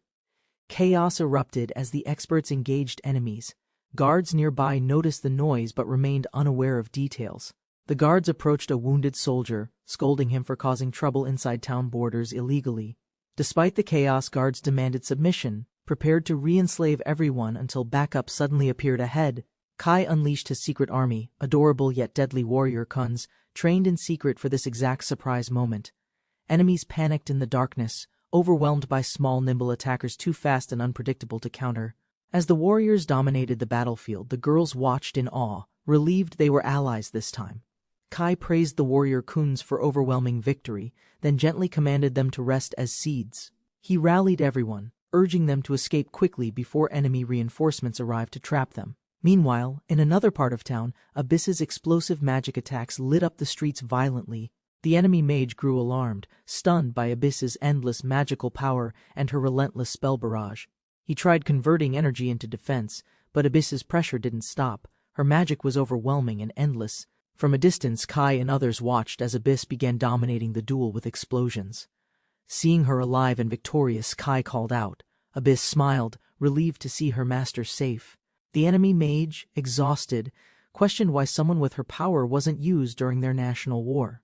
Kai explained he wasn't affiliated with any country and had simply helped by coincidence. Despite exhaustion, the mage refused surrender, declaring his pride demanded a final stand no matter what. Kai proposed a plan. Abyss would distract him for 3 minutes by shifting her attack angle. The enemy mage launched forward with full force, while Abyss and Kai immediately split directions. He pursued aggressively through the smoke, unaware they were maneuvering him into a coordinated counterattack zone. Abyss pinned him with precise magical shots while chains erupted, sealing his movement from all sides. Seizing the moment, Kai tackled him from behind, finally bringing the exhausted warrior to the ground. Kai declared his origins with pride, shouting Tenohira, stunning the enemy who questioned his background. The armored man was knocked unconscious by a sudden strike, collapsing beside his surprised attacker. He awoke confused under bright sunlight, surrounded by animals and strangers in a peaceful-looking field. Still disoriented, he stood up and shouted in shock upon discovering an unfamiliar village settlement. The boy darted away with the elf, leaving the man questioning what had just happened. Alarms rang out as the girl alerted villagers, ordering everyone to arm themselves against enemies approaching. The girl rallied the villagers, warning them that raiders would steal crops if unchallenged now. She provoked fear, suggesting even daughters could be taken if no one acted against threats. The armored man claimed peace, saying he sought only one boy, confusing the armed crowd. Misunderstood and outnumbered, the man warned them he was a mage and wouldn't go easy. Before he could act, something unseen disrupted him, leaving him shocked and questioning his magic's failure. The mage panicked, realizing no mana existed here. Villagers closed in while allies watched silently. Desperate, he forced out his internal magic reserves, swearing not to be underestimated or mocked. A fireball burst from his hand, startling villagers. They countered with coordinated blows and panic. The villagers yelled in fear but stood their ground. One man bravely lit a torch. Overwhelmed, the mage grabbed a sword, frustrated that he had to fight in close combat. Cornered and frustrated, the mage gritted his teeth, unable to believe such humiliating resistance succeeded. Staring down the young boy, he couldn't accept defeat by someone so ordinary and untrained. The villagers overwhelmed him. Exhausted and bruised, he collapsed. The elf girl finally called them off. The villagers celebrated. The children watched curiously as the unconscious mage was tied up carefully. Walking together, the elfin boy reflected. Human threats now felt greater than wild monsters outside. Enel encouraged Kai with a smile. She trusted his judgment and supported his personal resolve. As night fell, Kai checked the bound mage, planning to hide him and regroup quietly. The group relocated under cover of darkness, ensuring the mage remained somewhere hidden and distant. Abyss felt guilty for her limits, but Kai reassured her, crediting their success to her help. Touched by his words, Abyss smiled. She asked for a hug to ease her heart. The group watched as Kai embraced Abyss warmly, lifting spirits and surprising the other girls. Kai received thanks for saving them, but deflected praise, asking about their next destination instead. Kai silently wished they'd join him, but felt unsure forcing anyone toward his island home. The girl confessed their group had nowhere else to go and offered themselves as slaves. Kai was stunned. They believed slavery would protect them, but he awkwardly admitted being no merchant. Kai explained their base was a harsh, isolated island requiring full dedication just to survive. Curious villagers asked questions. Kai confirmed the land had forest and water, enough for starting anew. They joked about their homeland's poor reputation, surprising Kai, who underestimated how little it offered. Kai asked for a promise in return: abandon past attachments and join the island life. He firmly declared revenge was forbidden. Only those embracing peace could join their new beginning. She admitted revenge held no meaning now. With no one left, she chose peace instead. The group marched together, filled with curiosity and wonder, heading north toward their new destination. Kai explained the path led to the island and asked them to be cooperative. They passed through a portal and arrived before a large cliff in the island's entrance. Kai welcomed them to No Man's Island, warning it was empty and likely underwhelming at first. Kai was slammed by Ren, the fox girl, who scolded him for returning too slowly. Kai apologized for the delay. Ren tearfully admitted she feared he'd never return to her. Reunited, the younger girl hugged Kai tightly. The group was relieved everyone returned safely together. Kai introduced the newcomers as new islanders. Kaide politely greeted the island's current residents in turn. Kai explained they couldn't return home yet. Despite family ties, this place had become everyone's refuge. The protagonist introduces the empty island, explaining they must start from scratch with nothing available. He shares the development plan: farms, houses, roads, wells, orchards, building a functioning settlement from nothing. He declares the goal, not just survival, but creating a country that everyone can call home. The villagers feel inspired. Some cheer, others pledge their support, seeing hope in his grand vision. One girl quietly commits to follow him, calling herself family, loyal beyond duty, bound by trust. Grateful for a second chance, the women believe they can rebuild meaningful lives together again. One gently squeezes his hand, silently encouraging him to stay strong and lead them forward. Moved by her words, he agrees. Together, they vow to build a nation without sorrow. Another woman suddenly declares herself his wife, causing confusion and embarrassment among the watching group members. Villagers watch cautiously as the girl slices wood rapidly, her strength raising immediate suspicion and concern. Children defend Abyss Chan, insisting she's kind, unlike the terrifying demons they've only read about. Ren Chan unleashes flames while villagers whisper about her origin, debating if she's beastmen or something else. Despite uncertainty, the villagers embrace Ren Chan, charmed by her fluffy ears and cheerful, harmless demeanor. The group discusses equipment shortages. Worn shoes highlight the growing need for better clothing and supplies. Kai stands before the villagers, declaring himself moderator and officially starting their first islander meeting. Villagers eagerly raise concerns: tools, food, hygiene, and clothing, revealing daily needs for their growing settlement. Yuri takes notes while Kai realizes some issues, like plumbing, require more than quick resource gathering. Yuri explains that forming a nation requires territory, citizens, and power, stressing what the island lacks. Kai identifies territory and power as secured, but ponders how to increase citizens quickly and effectively. Yuri suggests a method to increase population, hinting at Kai's personal effort as the solution. To everyone's shock, Yuri bluntly declares that making babies is the fastest way to grow. Yuri names Kai king of the new country, citing her own royal lineage as support. She insists producing an heir is essential, pushing Kai further into panic over his new duties. Kai awkwardly accepts the reasoning. Yuri asks for informal closeness, deepening their unexpected political and personal bond. Kai blushes while sitting beside Yuri, still confused by her motives and unclear intentions toward him. He suspects her royal duty influenced her decision, unsure it came from personal feelings alone. Yuri shocks everyone by proposing that she and Sarah move in with Kai immediately. Kai plans a sturdier house for winter, asking if anyone has construction experience or knowledge. Excited by volunteers, Kai declares 10 houses will be built, with help from warrior coons and villagers. Yuri proposes building only one large castle, declaring that a single king needs only one palace. Kai panics at her grand-scale suggestion, realizing she's serious and expecting magical help. She argues magicians serve as army and citizens, justifying shared castle living for efficiency and unity. Kai admits she's right. Managing many homes for 14 people would be too wasteful and impractical. Yuri explains her vision: one elegant castle where everyone lives together as equals in one home. Kai and the group stand united, with shared purpose. They begin building their own country. Yuri declares the castle their courage and symbol, a shared home beneath the sacred tree. Everyone agrees to prioritize the castle, not for luxury, but to avoid loneliness and separation. Kai travels to Tenohira, seeking materials to fulfill their dream of building a proper castle. The village reaches level 20. Excited, they anticipate rewards and support from town resources for expansion. A cheerful elf named Kuromo arrives, introducing herself as Enel's younger sister and clothing specialist.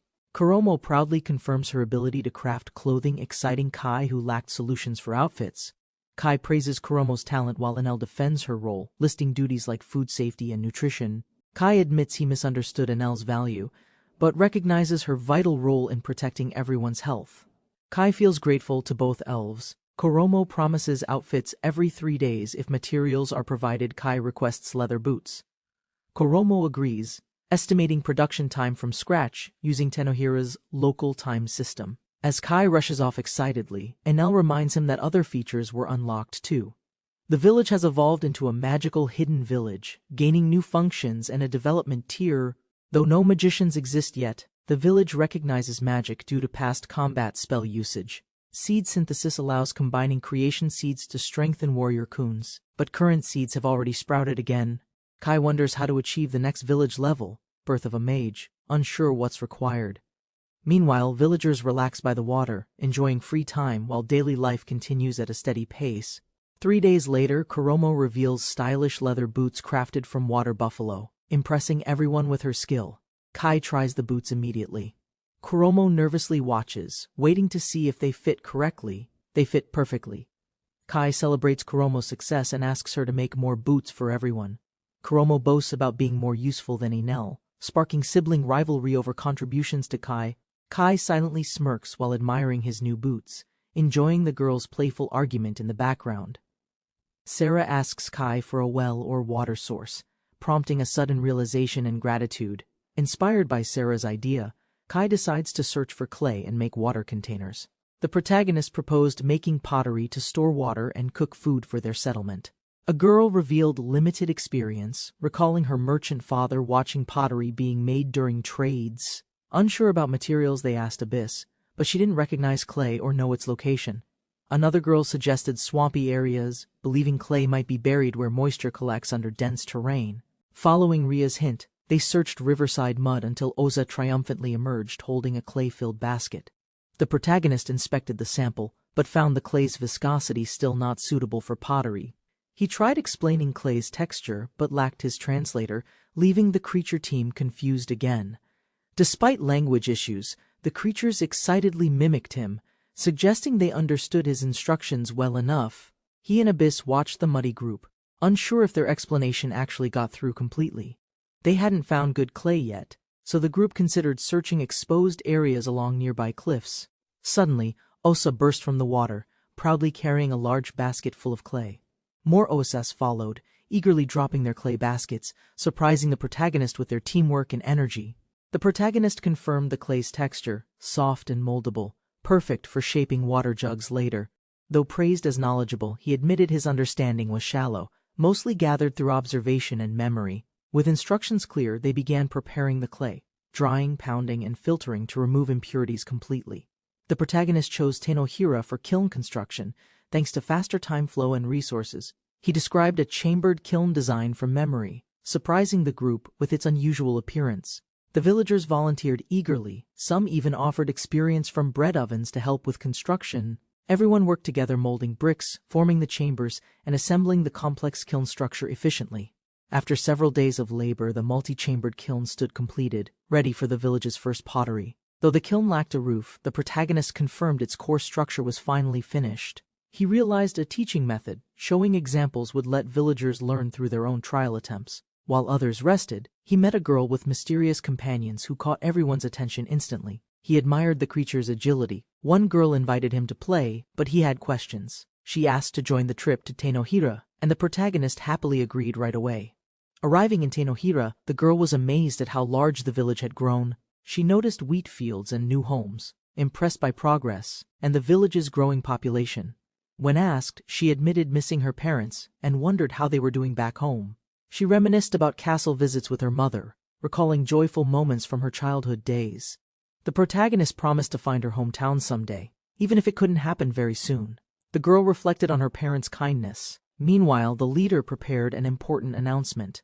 The protagonist revealed his plan, surprised the villagers by having a mage light magical fire. They explained the kiln needed a dry burn, gathering everyone to witness the magical ignition.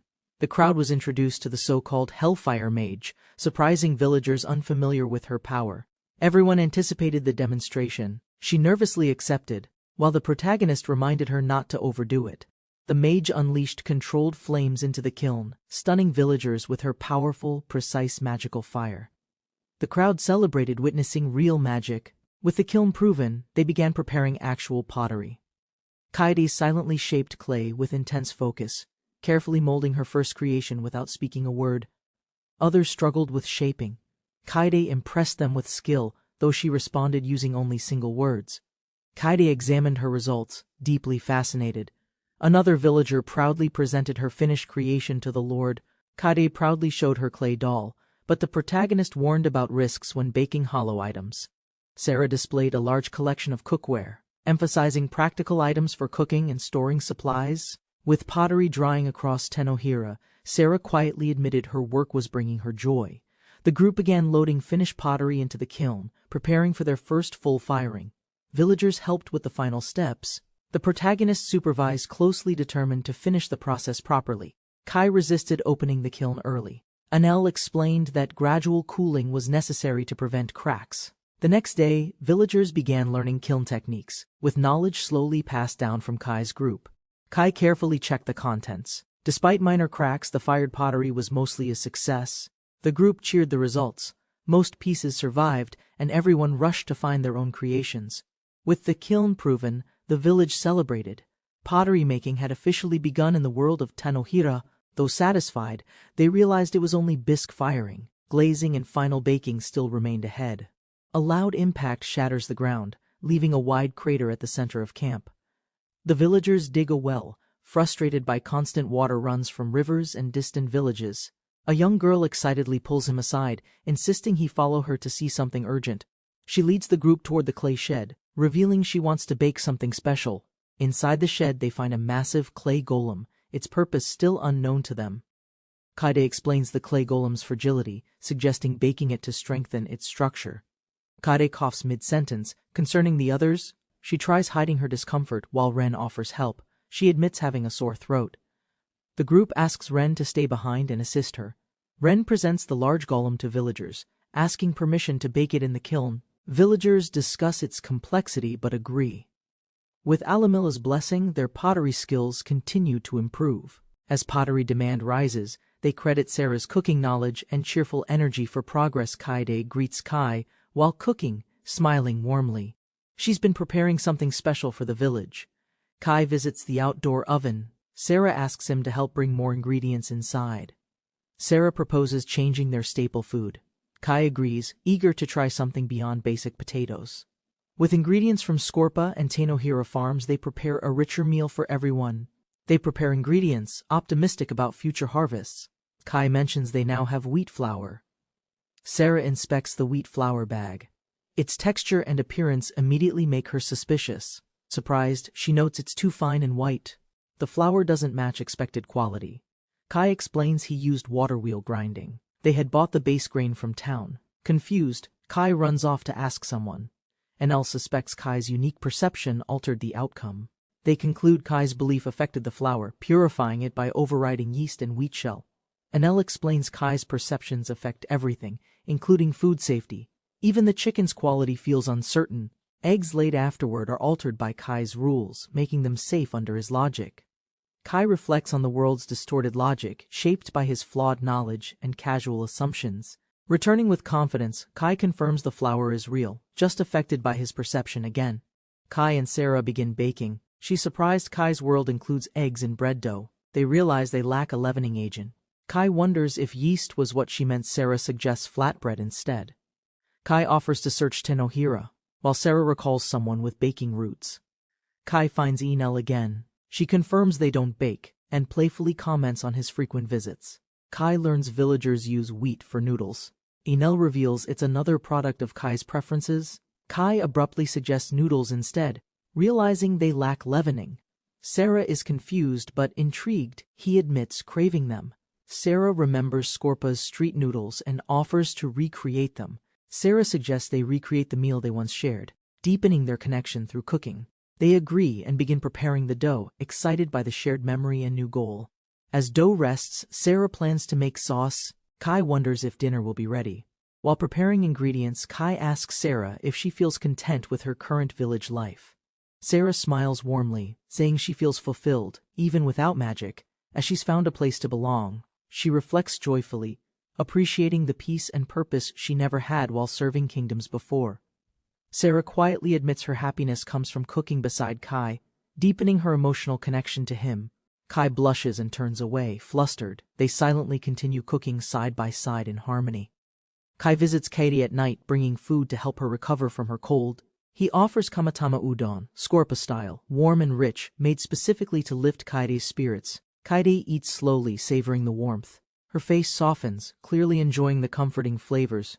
Sarah and Kai beam proudly as others praise Kaede's reaction to their delicious homemade dish. As Kai serves more food, a girl asks what's wrong. He silently faces the newcomers. Everyone enjoyed the warm meal together, savoring the taste and comfort it brought them all. Later, Sarah prepared ingredients alone in the kitchen, focused on cooking something meaningful and heartfelt. Abyss approached Sarah quietly, expressing her desire to learn cooking and become more helpful someday. She admitted feeling useless recently, unable to support her master the way others could manage. With sincere eyes, Abyss vowed to feed Master joyfully, hoping to bring comfort through meals. Sarah opened a drawer, smiled warmly, and began explaining the real challenges behind cooking. Abyss accepted the challenge eagerly, and their training began with a simple, humble omelet preparation. Kaede bakes a solid clay body, while the others prepare magical energy for animation. Kaede's partner channels her spell into the clay figure, infusing it with artificial life force. The newly formed golem awakens, bowing politely and surprising everyone with its smooth, fluid movement. They admire the golem's polite behavior. Kaede explains historical origins of golems as living dolls. They decide to test its abilities. Kaede gives commands, and the golem responds with enthusiasm. At Kaede's signal, the golem accelerates forward, launching into a high-speed sprint test. Its footsteps echo across the settlement, stirring wind and dust as it blazes through terrain. Spectators are shocked by its surprising speed and durability, despite its seemingly fragile ceramic structure. With the sprint test complete, they assign the golem a new challenge, lifting a massive stone. Kaede realizes the stone is actually a heavy boulder, unsure if Golem can lift it. To everyone's shock, the Golem successfully lifts the massive boulder high above its head. They praise Golem's strength. Kaede is revealed to be a blessed individual with hidden potential. Kaede speculates that the Golem's power follows his logic, surprising others with Alamilla's extraordinary blessing. Feeling proud and appreciated, the girl promises to create 2 more golems for their village. With Golem's help, villagers build structures, cook meals, and farm efficiently, improving daily life together. Elsewhere, a traveler carves a message on stone, leaving silent proof of their visit. Kaede walks through the peaceful farmland, greeted warmly by villagers as the community steadily thrives. They chat about the sprouting wheat, looking forward to baking bread once the harvest ripens. Fox-eared Wren excitedly reminds Kaede about today's feast, marking 4 months since everyone's arrival together. As Kaede prepares to depart, the others gather, finally ready for what lies ahead next. The castle is finally completed, and villagers celebrate with food, fishing, and cheerful conversation. Abyss proudly presents her first homemade dish, offering it shyly after learning to cook. Kaede eagerly accepts the food. Abyss anxiously watches for his reaction after his first bite. Kaede praises the taste, and Abyss beams with pride, overjoyed by her successful first meal. They reflect on their home's growth, calling it their royal castle with humble affection and pride. She declares the castle as their nation's heart, motivating everyone to give their best efforts. Kaede is given the best seat for the feast, honored as the community's king. Surrounded by joyful villagers, Kaede silently resolves to work harder as their responsible, dependable leader. Later that night, Kaede finds himself caught between 2 determined girls in his sleeping quarters. Both girls argue over sleeping beside him, sparking playful tension over who deserves the spot. Kaede is overwhelmed by the situation, while another girl quietly offers to wait her turn. The girls cuddle tightly, declaring Kaede their king, insisting it's their duty to warm him. Kaede internally panics, realizing their idea of loyalty differs wildly from his expectations of leadership. They agree to sleep together peacefully. Kaede comments on the oversized bed Yuri personally arranged. Kaede tries to sleep, but Yuri suddenly rushes him, obsessed with ensuring a future heir. Yuri questions Kaede's motives, suspecting deeper intentions behind his focus on lineage and succession. Kaede, still recovering, listens quietly while the others express their wish to question Yuri further. Yuri calmly brings up her blessing, revealing a willingness to discuss it over tea. Kaede admits he knows little about her blessing and arranged this meeting to learn more. She explains the temple's secrecy, but with Mondial gone, there's no reason to stay silent. Yuri agrees to explain her blessing, smiling warmly as Kaede prepares to listen carefully. She suddenly demands something in return, claiming the opportunity is too valuable to waste freely.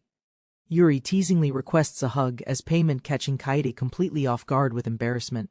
Flustered, Kaede tries delaying the hug, but Yuri quickly moves closer without hesitation or restraint.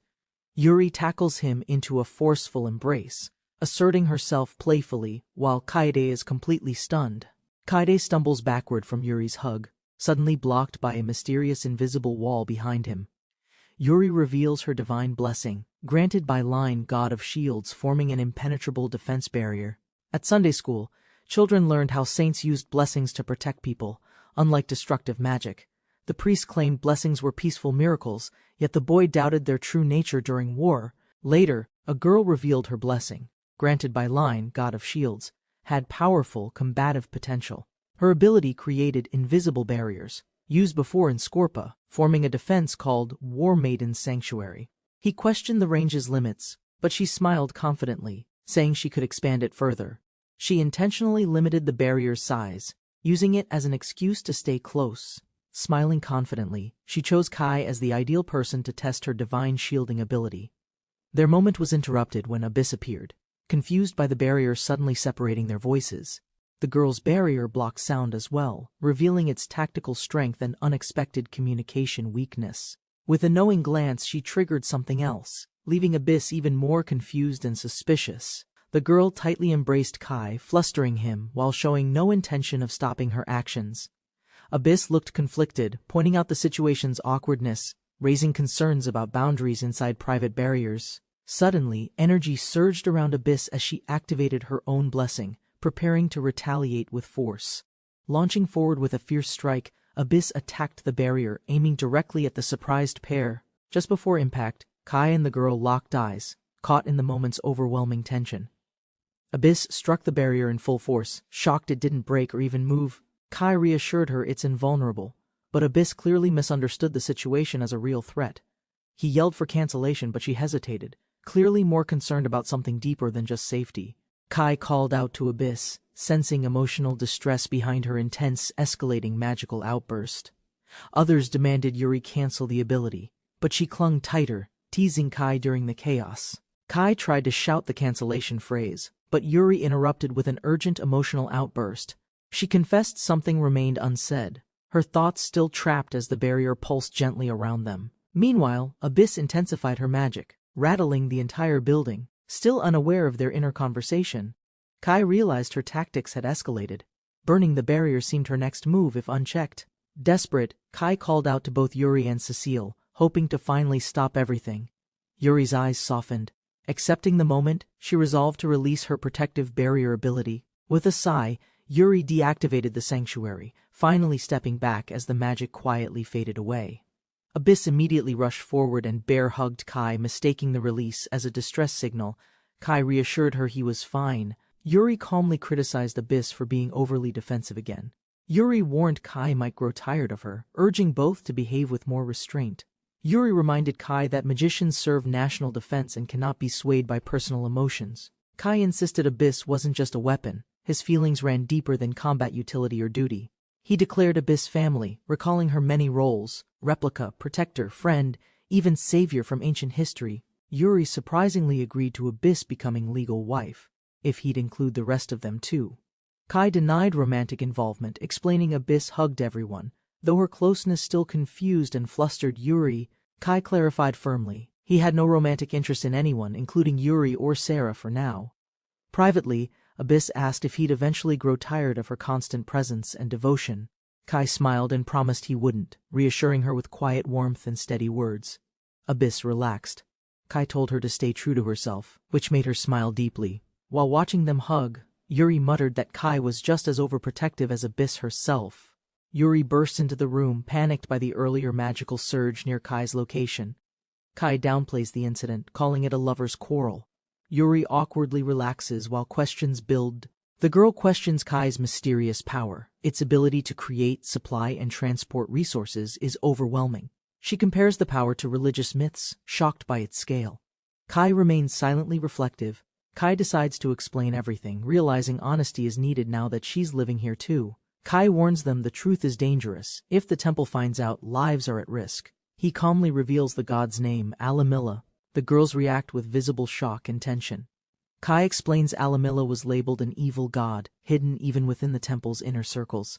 Children blessed by Alamilla were banished here. The girls realize the island's cruel hidden purpose. Kai confirms his exile happened mid-ceremony, forcibly separated and abandoned on the island without explanation. Kai explains the island was once overrun with monsters. He and Kaede should have perished immediately. Discussion shifts to the girl's unique power. She can give actual life to dolls and golems. Kai urges them to consider something deeper. Farley's 13 gods seem inconsistent with official teachings. According to old priest records, 7 gods were never publicized, only 3 were known to all. Kai suspects a cover-up. The final 3 gods were completely erased, even from priestly texts. They discuss if Alamilla belongs to the hidden gods, or was unfairly branded as evil. She's shocked that such suppression existed, despite temples once integrating into everyday life in Mondial. Ceremonies held only in big towns ensured kids with Alamilla's blessing could be identified quickly. The Inquisitor, a black-robed priest, judges children. One may have attended their last ceremony. Kai explains the dark cycle. Each spring, a ship comes to discard the cursed children here. They wonder why death wasn't chosen. Instead, children were exiled to distant, uninhabited island seas. Kai declares his will to survive and help every abandoned child live with hope again. His dream begins: to build a nation where castaways can live freely, without persecution. They grow tense. If the temple discovers survivors, retaliation could come swiftly and without mercy. If the temple becomes hostile, they fear military control or even open war might follow. They agree the new nation must become strong. Only power can secure lasting safety and freedom. Kai reflects silently in his room, uncertain how to begin building a powerful country. Memories of past weakness return. He swears to live with strength and die without regrets. Suddenly, Kaede crashes onto him from above, causing confusion and physical chaos in his room. Jealous of Yuri, Kaede declares her intent to repeat the act, sparking Kai's comedic frustration. Kai is overwhelmed as Abyss clings to him, stirred by jealousy and misunderstood affection. With a determined gaze, Abyss vows to protect her master no matter the danger ahead. She promises to defend him from monsters, hostile soldiers, and even Yuri's unpredictable actions. Kai reflects on Yuri's efforts. She unites the group and considers his future seriously and selflessly. As plans form, Kai considers Yuri's words. If war comes, they need military strength soon. Kai consults Enel about crafting weapons for raccoon warriors, as supplies grow dangerously low. Enel explains they lack iron, and their raccoon warriors struggle against enemy archers in battle. Kai learns traveling merchants visited, distributing iron tools and sparking unexpected development in the village. Enel says they traded for the tools but can't give Kai what villagers didn't craft. Enel suggests trying seed synthesis. Kai agrees, curious if it'll produce stronger or more diverse warriors. Kai activates seed synthesis using 2 red seeds, initiating a glowing reaction between his hands. The result is a mysterious purple seed. Enel shrugs, unsure what it might create. Days later, Kai learns the purple seed produces another warrior raccoon. Enel celebrates the success happily. Unexpectedly, Enel announces a new religion has formed in the village, centered around their growth. Kai is speechless, stunned that his actions somehow sparked a religious movement without his intent. Tenohira village had grown steadily. Once a frontier post, it now resembled a peaceful settlement. While exploring alone, the boy noticed a new shop building and cautiously approached its entrance. Inside, a girl sharpening tools heard a sudden noise, prompting her to check outside nervously. She stepped in, heart racing, calling out into the empty workshop as creaking echoed ominously. Startled, she screamed. It was only the friendly peddler arriving, greeting them with cheerful enthusiasm. She insisted strange noises were real. The peddler doubted her, thinking it was imagination. Suddenly, a hoe floated midair. Both of them froze, staring at the impossible sight. The floating tool stomped erratically before falling. Terrified, they bolted from the workshop together.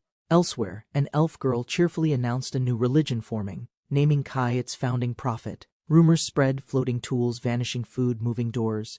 All signs pointed toward Kai's mysterious behavior. Kai remembered lifting the hoe while entering. The frightened villagers clearly misunderstood his actions. The elf girl admitted teaching villagers that Kai's deeds were divine, sparking an accidental religion. She claimed Kai brought prosperity. He questioned her vague explanation, unsure how seriously they believed. Concerned, Kai wondered if revealing the world's truth, his creation, would be dangerous or too confusing. She reassured him, villagers wouldn't understand anyway. She had only simplified things for their sake. Kai admitted the world depended on him, but wished villagers lived unaware of that truth. They encouraged him to live long and strong, though Kai knew their peace was fragile. The girls vowed to help Kai together, promising their unwavering support no matter what. Kai acknowledged their bond. Everyone in the village, including Enel, now shared his fate. As the statue unveiling began, Kai quietly hoped to someday reveal the world beyond. The villagers unveiled a statue of Kai, holding a fruit, honoring his divine contributions. Kai stood speechless. The elf girl smiled proudly, having directed the statue's unusual design. She explained it's a monotheistic religion centered on Kai, based on his form and miracles. Kai accepted the tale. Ironically, the statue's speaker once faced exile for religious contradictions elsewhere. Elsewhere, a strange masked figure suddenly broke a tree, hinting at a new disturbance approaching. The stone axe snapped. Kai lamented the lack of durable tools from his home village. Kai expressed his goal: build independence from Tenohira through cultivation, firewood, and better infrastructure. Talk turned to weather. Kai warned of the island's harsh winters, surprising the others completely. Alone at night, Kai shivered in bed. The cold season had clearly begun early. Abyss appeared silently and offered warmth. Her expression was calm, but her intent felt direct. Kai tried reasoning with Abyss about separate rooms, but she insisted she was his futon. Abyss clung to Kai, claiming he might die unexpectedly. He protested weakly, clearly overwhelmed. Flustered, Kai fled the conversation, excusing himself to check Kuromo's clothes for the cold. Abyss brooded in silence. Meanwhile, Kai consulted Kuromo, asking about winter gear called doTERRA. Celebrations erupted. The girls announced their level up, cheering Kai and the village's growing progress. Kai's group celebrated reaching level 25, noting that forming a religion triggered their progress boost. A mysterious black television appeared, sitting idle with a remote and manual beside it. Kai and the others confirmed it was a TV, somehow delivered to Enel's house. They discovered it could show the location where Kai's ability first activated, not Earth programs. Excited, the elf girl assumed her wish caused this. She eagerly prepared to watch everything. She declared the TV gave her an unobstructed view of Kai's actions, including mischief. Excited, she powered on the television, revealing Abyss lying on a large bed. Abyss stared blankly at the ceiling, resting alone, her body unnaturally still and poised. The group realized Abyss wasn't sleeping, just idling. Kai felt watched, embarrassed by her silent devotion. The elf repeated her claim of being his futon. Kai hid, overwhelmed by embarrassment again. Kai reluctantly agreed to let Enel observe remotely, as long as she stayed cheerful. Kai returned to Abyss, who waited silently. He hesitantly greeted her near the bed. Abyss jumped into his arms and suggested they sleep together, embracing him without hesitation. Watching through the TV, Enel blushed while explaining Abyss's adult form was better for warmth. Kai thanked Abyss as she cuddled him tightly, while Enel watched with affectionate satisfaction. From atop a tall tree, he scanned the island's northern wilderness, still unexplored terrain. 2 years passed since arrival, yet the island's northern region remained untouched and mysterious. His crops, onions, turnips, garlic, began sprouting well, while orchards and wheat fields steadily expanded productivity. Despite progress, development lacked entertainment. He prepared to descend, instructing his companion to secure equipment. The creature hammered the directional stake, shouting commands as it slid swiftly down the trunk. Kai rushed toward Sarah, who was flushed and stumbling, asking about ingredients for lunch preparation. Noticing her high fever and pale face, Kai panicked while Sarah admitted feeling lightheaded. Despite her insistence to keep working, Kai ordered her escorted to rest by raccoon companions. Sarah was tucked into bed gently, monitored by 2 small creatures as she quietly slept. Another girl noticed the cold weather, volunteered to care for Sarah while Kai hesitated anxiously nearby. Kai warned about cold spreading, emphasizing hand-washing and rest while planning to consult Abyss. Despite precautions, Kai feared the illness worsening, knowing it could become dangerous if untreated. Kai asked Yuri for food suited to Sarah's condition, prioritizing something light and digestible. Others offered strange advice, but Kai insisted on warm, nutritious food to aid recovery quickly. Yuri mentioned a potion sold by the temple, though effective medicines were still limited. The potion cured colds but was expensive. Kai regretted not buying more before winter. Burdened by guilt, Kai blamed himself for everyone's hardship since bringing them to the island. Yuri reminded him of their warmth, food, shelter, clothing, all built together through shared efforts. Villagers reassured him they weren't afraid anymore, thanking Kai for providing hope during difficult times.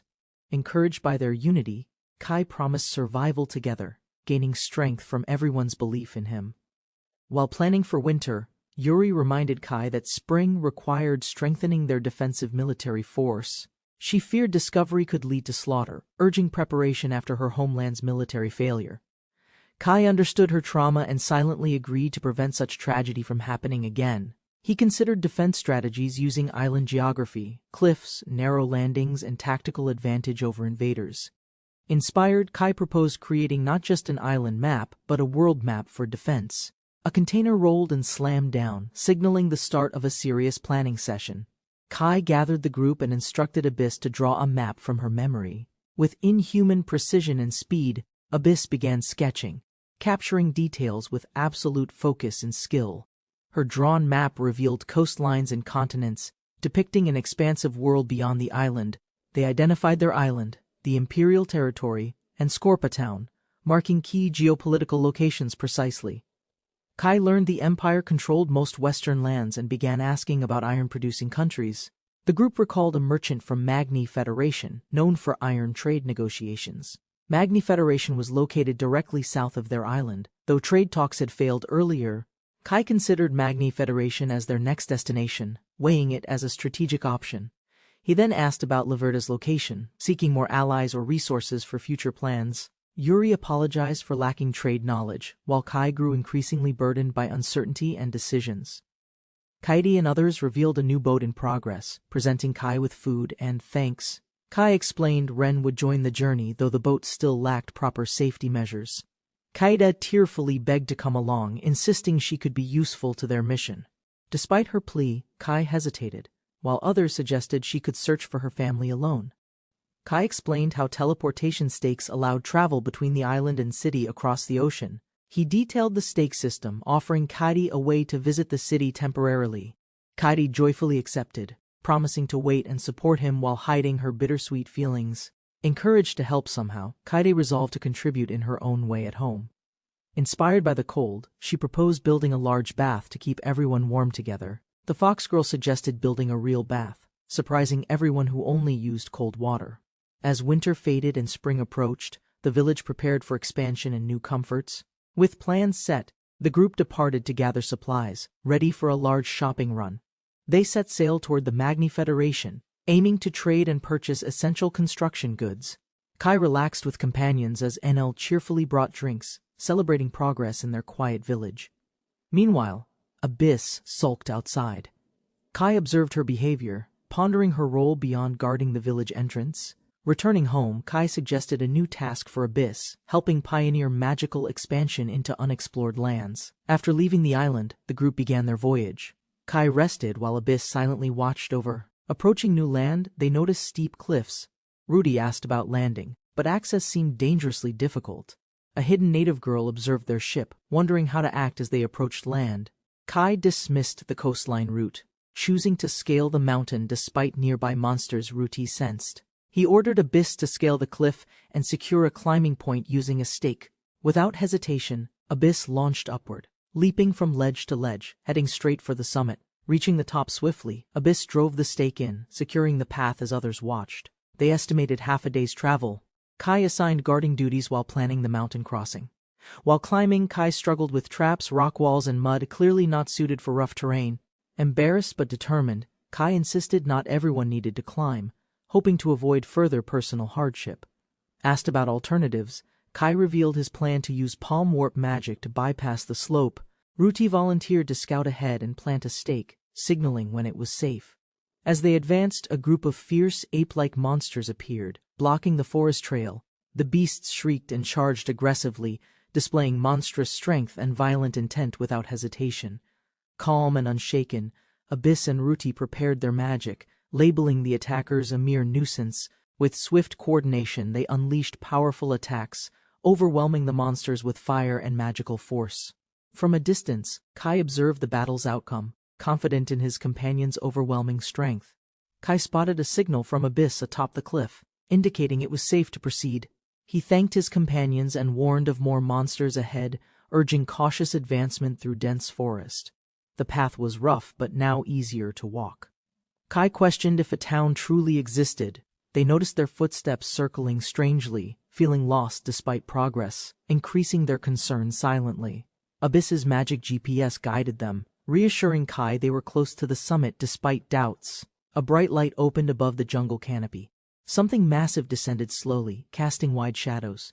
The group spotted the shape above, unsure if it was bird, human, or monster.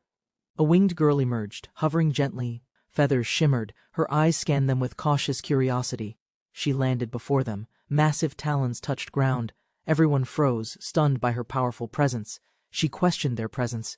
They explained their island origins, unaware this mountain was sacred territory. He explained they climbed hoping for a town. She asked if they were lost. She looked at the group curiously. Before helping, she needed to confirm something first. She asked if the girls were his slaves. He replied, "Their family, not property." Surprised by his kindness, she realized they weren't typical humans or beastmen. Her suspicion eased. The sun set. She invited them to her village. He accepted with grateful hesitation. The group was surprised. A village existed, hidden deep within the mountain's rocky terrain. She offered shelter. Kai introduced everyone, thankful. They accepted her kindness without fear or hesitation. Her name was Labelle, a winged kin. She welcomed them with a bright, cheerful demeanor. Kai asked about the hidden village. Labelle explained it wasn't strange, just carefully hidden for safety. Labelle revealed the mountain's holiness. Their village stayed secret. She asked them to protect that truth. Kai wondered if trusting strangers was wise. Labelle seemed unaffected, answering with innocent honesty. She smiled brightly, saying he felt trustworthy. Kai smiled back, surprised by her easy warmth. They reached the entrance. Labelle rushed ahead to explain their presence, leaving them to wait. She guided them into the village. Simple wooden huts surrounded by forest made up home. As they walked through, Kai observed quietly. The village was peaceful, but visibly underdeveloped and poor. Ren hesitated about accepting hospitality. Kai insisted they stay, feeling grateful for Labelle's trust. Labelle returned, smiling brightly. The village elders stood behind her, silently observing the guests' arrival. The elders questioned Kai's group. He explained their journey. Hospitality was offered despite their limited resources. Kai thanked them nervously. The elder welcomed him with calm wisdom and unexpected kindness. Jian arrived in the village. The beastmen welcomed him warmly, offering peace and loyalty. He questioned their loyalty. They responded firmly. They weren't slaves, but family bound by choice. The young beast girl believed in Jian's kindness. She saw him different from cruel humans. Though hidden from the world, the beastmen showed no fear, only silent trust in Jian. Jian pondered. The village was secret, yet its people lived openly, with nothing to hide. Jian discovered a strange dark stone, heavy, unfamiliar. It wasn't ordinary coal or rock. Curious, he compared more stones nearby. Their weight and feel hinted at something valuable, metallic. He questioned the village chief. The stone's origin puzzled him. It wasn't from here, the chief explained. It was iron ore. Their role was simply to unearth it. Jian offered payment but learned contracts already bound the stock. He proposed buying future batches instead. Jian offered negotiation help, confident he could secure better terms than their old contractors. But the elder hesitated, bound by a promise. The next shipment's date was uncertain. Jian observed their modest homes and wondered, why live so poorly despite selling valuable iron? A young beast girl shyly brought him porridge. It was simple, yet lovingly prepared. Jian realized it wasn't porridge, just rice water, but made with heart and utmost sincerity. Jian smiled gratefully and accepted the porridge, masking his reaction with polite, strained enthusiasm. To return the kindness, he offered potatoes, inviting Labelle to join their simple meal. Overjoyed, Labelle accepted and ran off excitedly, promising to share everything with the whole village. Jian reflected quietly, watching Ren closely. Even Katie, serious as ever, showed silent appreciation. That night's porridge was plain, watery, yet unforgettable. It tasted like effort, warmth, and unexpected tears. In the dead of night, Jian was woken. Sentries sensed movement beyond the village. Labelle appeared at the door, breathless. She urged him to get up. Something was wrong. Town guards had reached the mountain's base. Their presence endangered the hidden beastman village. Jian learned the truth. Humans were never allowed here. The beastmen lived in complete secrecy. He agreed to go quietly. Labelle waited patiently, and his companions silently prepared beside him. Jian returned the favor with food. A pot full of potatoes surprised and delighted everyone. Labelle prepared their flight. Jian hesitated, but climbed aboard the wooden sling with cautious resolve. Seeing the strange harness, Jian realized this wasn't a cart. It was for aerial transport. They soared through the skies. Jian panicked as the world vanished beneath. He feared falling instantly. They landed safely. The girls teased him, laughing, while Jian trembled. His courage drained midair. Jian thanked Labelle and the others. He promised to keep their village a secret. They bid farewell warmly. Labelle was happy meeting outsiders again, hopeful they'd meet once more. She flew off joyfully. Jian waved goodbye, leaving behind a gift in her home. They reached the town gate safely. John and his companions dressed to blend in unnoticed. After a long journey, John ordered meatballs first. Hunger overcame plans. Their town life had begun. John noticed a large crowd. He learned the town was a major pilgrimage destination. Curious, he asked about setting up shop, but peddlers needed a permit to sell. The merchant explained the system. Jian needed to go through the government-backed trading guild. Jian agreed and began investigating. He decided to gather information first and contact allies. For privacy, he asked his companions to act as curtains while preparing something discreetly. Jian spotted Katie exploring the streets. She looked amazed, carrying vegetables with childlike wonder. She smiled brightly. It had been years since she left the island. Everything felt exciting. They decided to ask around. The town was full of people. Someone might know something. Ren arrives at a busy town market, guiding animals calmly while merchants trade around him. Noticing the guild staff, Ren raises his hand, hoping to inquire about selling his goods. The merchant inspects everything. Impressed, he asks Ren's origin, who explains coming from distant Scorpa. As goods are checked, Ren's companions mention a big castle. Locals seem confused about its name. They point to the largest building, an old cathedral. No castle here, only growing uncertainty ahead. Ren gazed at the towering cathedral. Saintess Rukia's name stirred something deep within him. Hearing about miracles, Ren felt pain. The saint's name echoed memories of his missing sister. His sister Rukia shared the saint's name. Perhaps this journey connected more than he realized. Though shaken, Ren insisted on finding Katie's town first. His team agreed, tracking both together. Despite the setback, Ren's trading flourished. With his profit, he planned building something entirely new. Ren prioritized medicine and iron first, intending to send them with Kaidi to the island. The group explored the town, asking around. Locals listened, but solid answers were still rare. A group of pilgrims recalled Godier, a distant town a soldier once mentioned after his journey. The name triggered memories. It belonged to the old Lime League Empire, once a powerful force. They finally had a location. Grateful, Ren offered gifts, one step closer to Kaidi's lost town. Ren assures Kaide if they follow imperial trails, reuniting with her parents is possible. Kaide smiles through tears, calling him Onishan, filled with new hope and heartfelt gratitude. As sunset falls, Ren stands firm, ready to face challenges. The journey must keep progressing. They collect holy water from the temple, preparing to continue with divine protection in hand. Ren learns iron trade is controlled by temples. Every material flows strictly through religious authority. Ren realizes the temple isn't just religious, it secretly controls national industries like iron production. The temple governs islands through supply chains. Ren thanks the clerk and starts investigating further. Ren suspects foul play. The temple buys iron at low prices from vulnerable winged men villages. Unable to bring Abyss due to her demon-like appearance, Ren prepares to investigate alone. Clerics redirect Ren to a blacksmith, avoiding raw material talks, leaving him frustrated and unsure. Two strong horses pulled a heavy wagon. Ren turned quickly, startled by its intimidating presence. It was the temple's wagon, arriving with tribute. Ren watched silently as priests gathered around.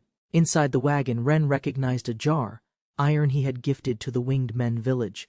The tribute confirmed his suspicions. The temple was collecting under false pretenses, exploiting villages without transparency. Returning home, Ren faced his group. They were frustrated, tired of delays and poor communication. Ren intercepts the temple's video transmission. Shadowed figures confirm suspicious cargo delivery to the bishop.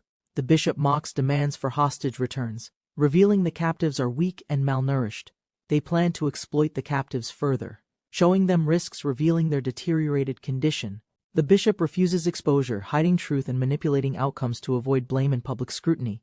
He hoards stolen goods, claims moral excuses, and decides only the blessed girl can witness hostages. The bishop raged. They'd be executed anyway. To him, the townspeople believed they were extinct. Ren quietly boiled with rage. He saw no light left in the temple's deception. Enraged, Ren cursed the temple.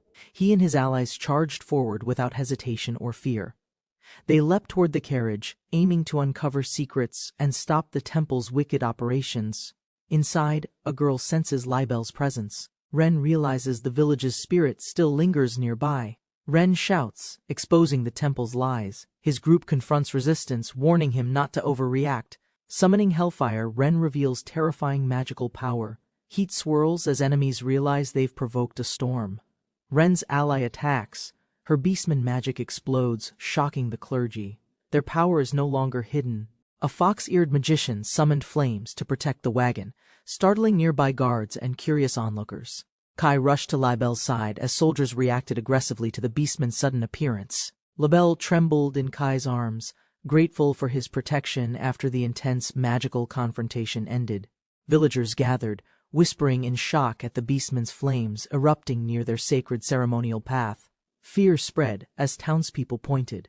Winged folk and beastmen had reappeared, stirring ancient memories and unease. Villagers, blinded by fear and prejudice, screamed angrily, throwing stones to drive the beastmen away. Ren trembled with rage, confused by their hatred, while Kai urged calm and quiet withdrawal.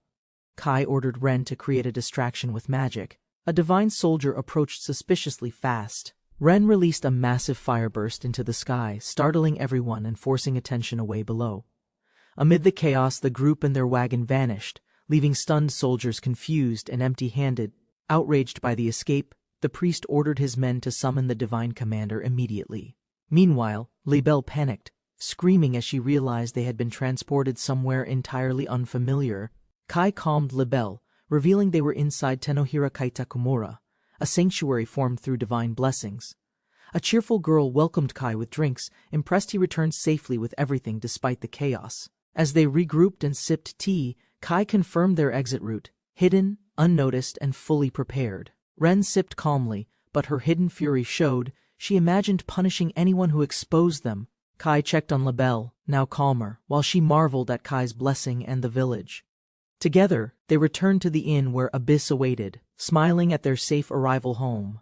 Abyss welcomed them warmly. Labelle was stunned to realize this wasn't the only hidden sanctuary. Elsewhere, villagers loaded iron as temple officials watched, hinting at secretive plans brewing in the mountains. Exhausted birdfolk pleaded. Having spent a month collecting iron, their bodies couldn't handle more work. The priest insisted everyone struggled, claiming temple workers lived better, though their families were still apart. The villagers asked to see their loved ones, but the priest denied access until deadline. A desperate father begged mercy. His daughter hadn't seen her mother in 6 painful, lonely months. Reluctantly, the priest gave in, allowing only the daughter to enter and no one else. The priest discovered pottery, claiming it unfit for villagers and suspiciously asking about its origin. Despite objections, he declared it stolen and ordered soldiers to confiscate it immediately without proof. Soldiers ransacked the forest storage, scattering carefully collected goods without remorse or consideration for ownership. The priest mocked their despair, revealing the food was actually meant for livestock, not people. Labelle broke down in tears, realizing the villagers were deceived simply because they lacked power. Kai quietly observed tension thicken the room as Labelle finally began to speak out. Crowds gathered outside, stirred by recent events. Kai instructed Abyss to guide them to safety. Abyss hugged Kai goodbye, agreeing to travel discreetly and use magic only if absolutely necessary. Waving farewell, Abyss departed for Tenohira Kaitakumura, while Kai prepared to act in her absence. Abyss slipped into the city unnoticed, cloaked and focused, blending with townsfolk as she moved.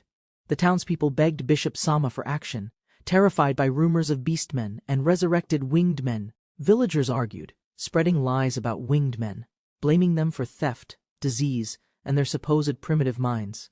The bishop reassured everyone, divine soldiers were mobilized, and dissent was silenced inside the cathedral. Despite protests, the bishop smiled coldly, claiming winged men never existed and had always been myth. Suddenly alarmed, the bishop heard a scream from inside, Mariella's name echoing through the sacred hall. The bishop requested elite assistance, fearing divine soldiers alone couldn't handle beastmen and blessed threats.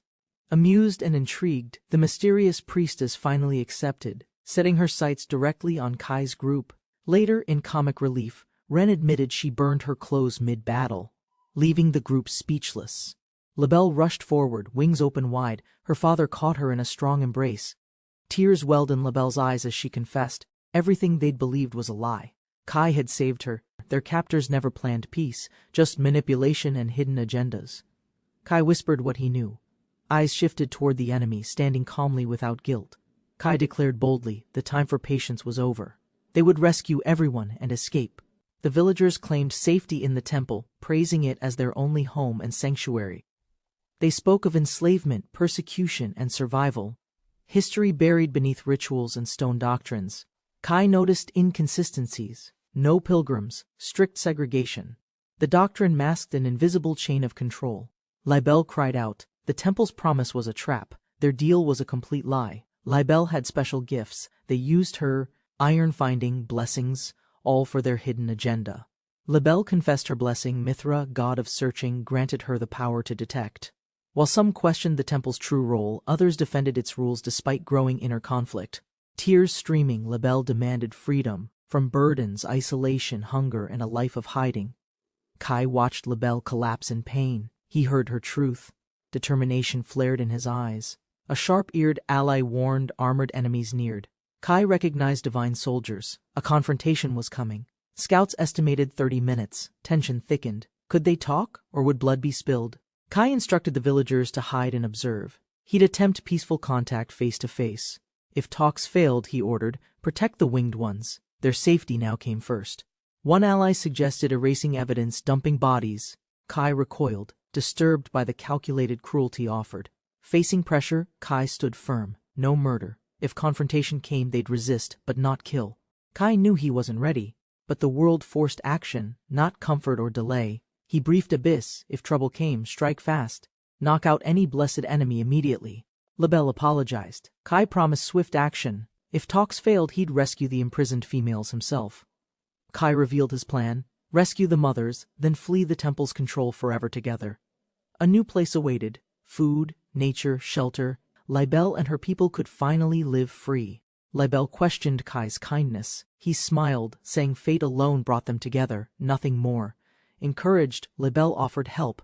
Could she find more than iron? She promised to try. Labelle summoned her gift: cormorant's eyes, hawk's eyes, God's eyes. Vision awakened beyond the ordinary. Her eyes flashed. A rush of images appeared. She could now see from afar. Labelle spotted soldiers hidden in the trees. Kai asked quickly, "How is it?" She focused. She spotted 2 enemies near the mountain, and accidentally Kai himself, right in front. The approaching women were strong. Labelle sensed it. Both were blessed, and dangerously unfamiliar. The armored group neared the village. Complaints about insects masked their intent, domination, and control. A jungle beast burst forth, lunging at the black-haired woman with savage, blinding speed. Before it could strike, the curly-haired girl intervened, striking hard with divine warrior precision. The black-haired woman faced the beast, calm, poised. She radiated terrifying, overwhelming confidence. The lookout cried out. Dust stirred beyond the trees. The armored delegation had arrived. The woman marched into the village, dismissing greetings. Her escort was far larger than usual. She questioned the elder sharply, searching for a beastman mage and her elusive master. Labelle was cornered. Asked about her captors, she stammered, uncertain. Her memory remained clouded. Frustrated by Labelle's unclear answers, the woman scowled. This was all wasting her time. She demanded Labelle be handed over. The guards reassured her. Blessed ones became temple priests. Labelle shouted, refusing. Her family came first. She begged them not to separate her again. The woman mocked diplomacy. Their real mission was clear: take Labelle by force, no excuses. Smiling coldly, she turned to her soldiers and hissed, "Then do your job!" Without the mage present, she struck. "No hard feelings," she sneered, gripping Labelle harshly. Eyes gleaming, she whispered her spell: soul-binding puppeteer. Control and cruelty fused into one. The soul-binding puppeteer emerges, unleashing dark powers. Yuto and allies are trapped, helpless. The puppeteer faces sudden disruption as an explosion rips through her, her control over allies breaking. In shock, a war cry is heard as the battle intensifies, but an attack lands unexpectedly. Yuto and his allies confront the soldiers. Tension rises as the truth unfolds with every step. The eye of truth reveals a lie, exposing the deception. Yuto remains calm, knowing the truth. Yuto feigns using the eye of truth, revealing that the soldiers only aim to kill them. The soldiers panic, unsure of their actions. Yuto's resolve strengthens, and orders are issued. With determination, Yuto and his allies stand firm, ready to confront the oncoming attack. An immense magical surge erupts as Yuto and his companions unleash their powerful spells. The soldiers, now fearful, realize the strength of the mages. Yuto demands their surrender. Yuto questions the motives of the soldiers, suspecting a deeper conspiracy involving the winged men. The soldiers reveal their prejudice, claiming the winged men steal crops and live in isolation. The winged men protest, defending themselves.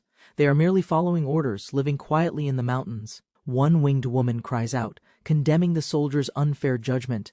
Her anger is met with indifference. Yuto and his allies discuss the next move. Ren's absence raises questions, and plans are made. Yuto laughs off the situation, discussing the clothes for their winged men friends but showing concern. A sudden disturbance erupts. A vortex appears, throwing everything into chaos. Yuto reacts in disbelief. Ren appears from the chaos, teasing Yuto. He checks on her safety, showing their bond. A new, powerful adversary steps forward, declaring possession over Ren. Yuto's resolve hardens. Tension builds as Yuto realizes the stakes, feeling responsible for the situation's escalation. Gloats, revealing she has turned Ren into her puppet. Yuto is shocked and angry. The puppeteer shows off her control over Ren, who stands like a doll. Yuto is speechless. Ren smirks, as if aware of her control, teasing the others. Yuto worries about her blessing.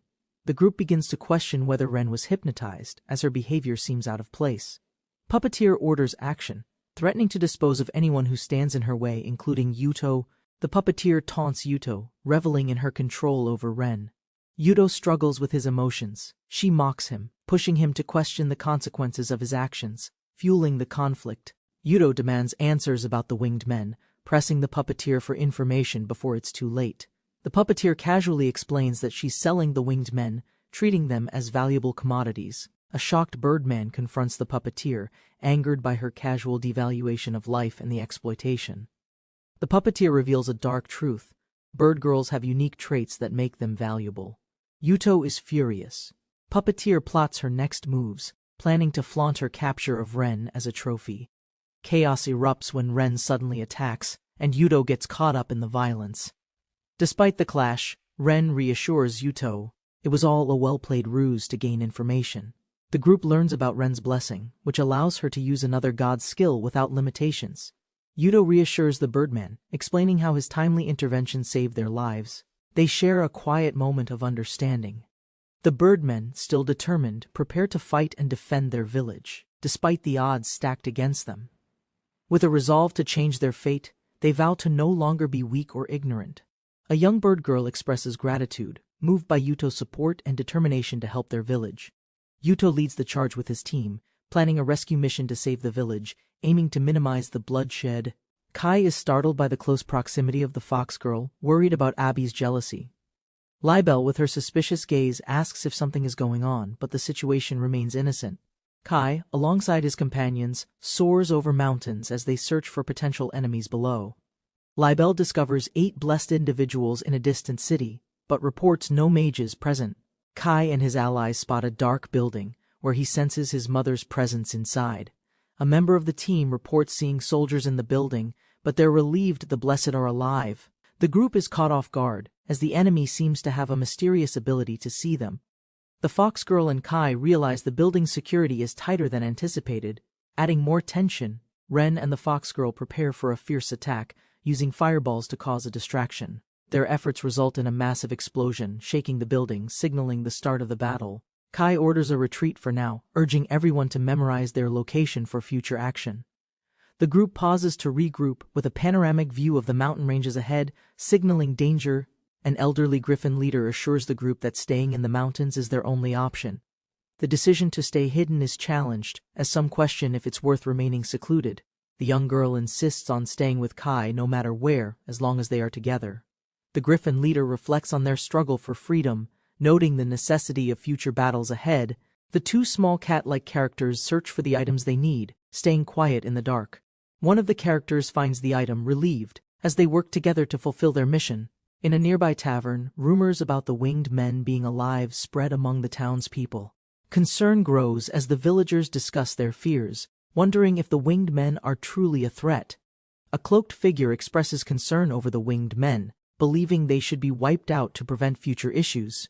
Another figure defends the winged men's rights, stressing the importance of rejecting discrimination in their teachings.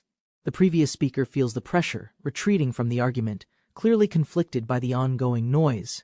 The winged men protest openly, demanding their rights, holding banners, and calling out for justice and recognition. The protest continues as the town is divided. Kai steps in, rallying support and calling for peace. Kai discusses the harsh treatment of the winged men, forced into hard labor and secluded in the mountains. A shocking revelation: the temple controls the iron distribution, and evidence of corruption almost gets destroyed. Kai prepares for a demonstration, ensuring it will be peaceful, advocating for the winged men's rights. The group contemplates the effectiveness of their plan, considering the pilgrims arriving and the town's fear of the winged men.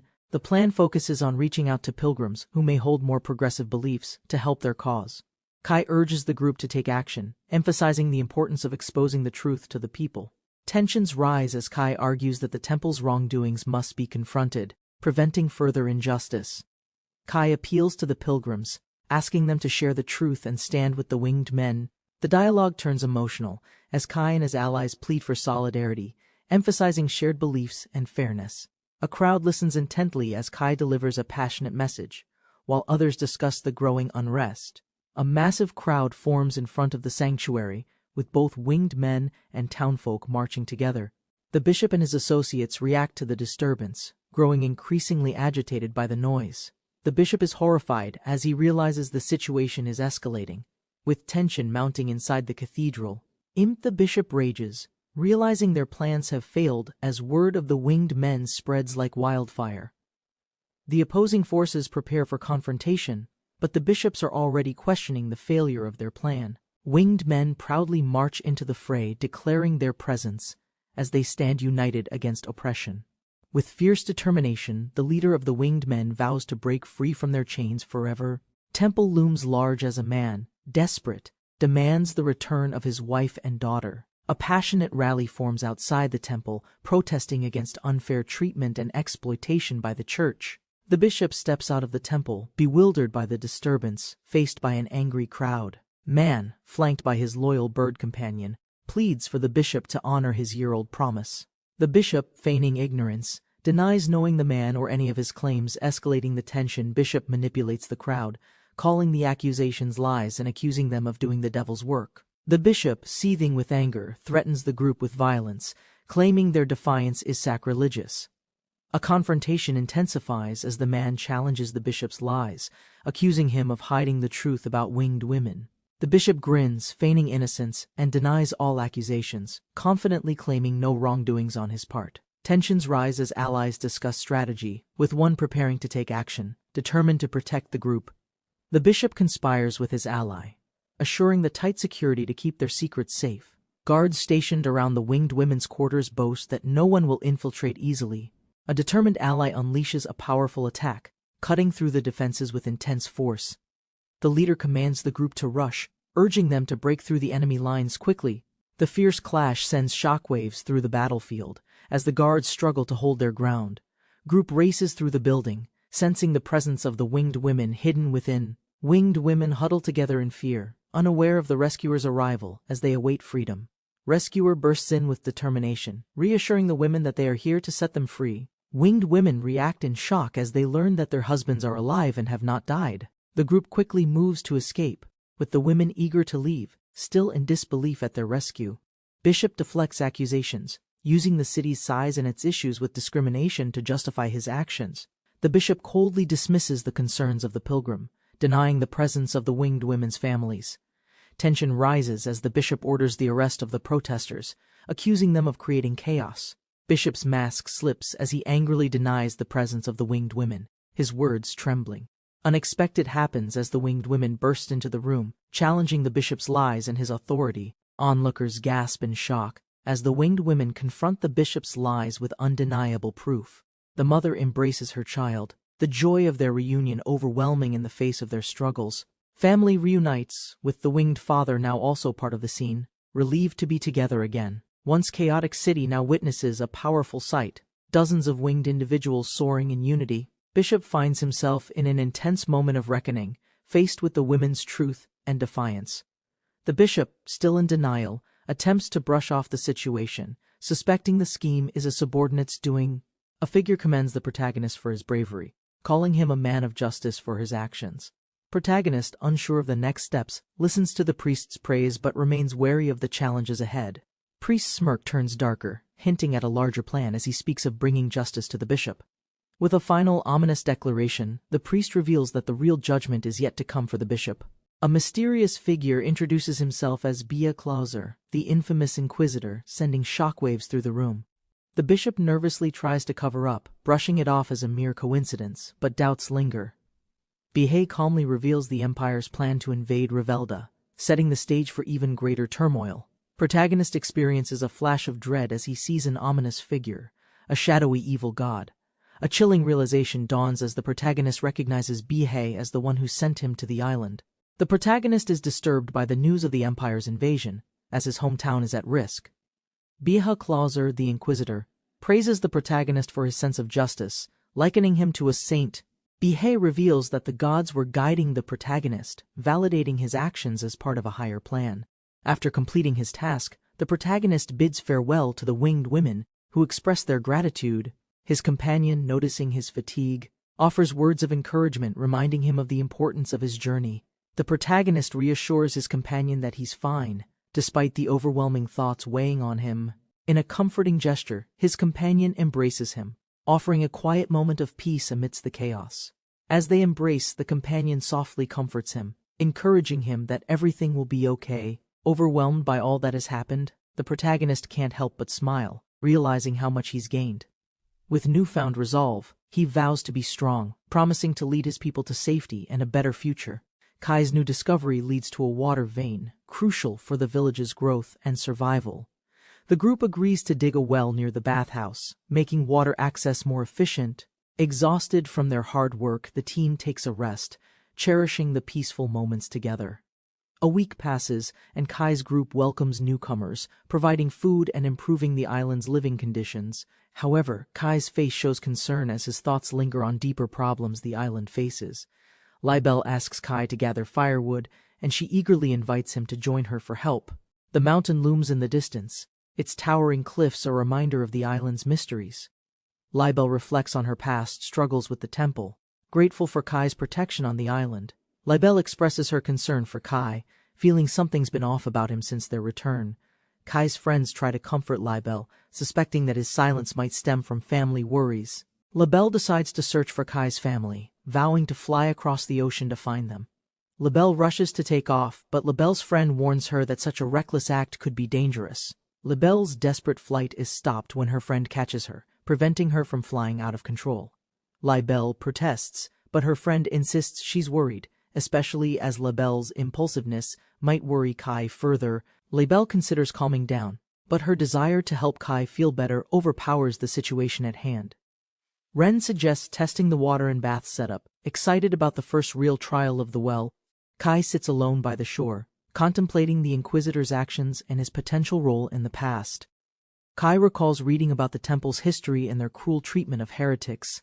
Disturbed by its truth, Kai reflects on how the Inquisitor might have been involved, worrying the island's survival was at risk. Despite the doubts, Kai is unsure whether the Inquisitor truly knows about the curse that haunts him. A man warns Kai about the Empire's looming invasion of Laverda, hinting at danger approaching their island.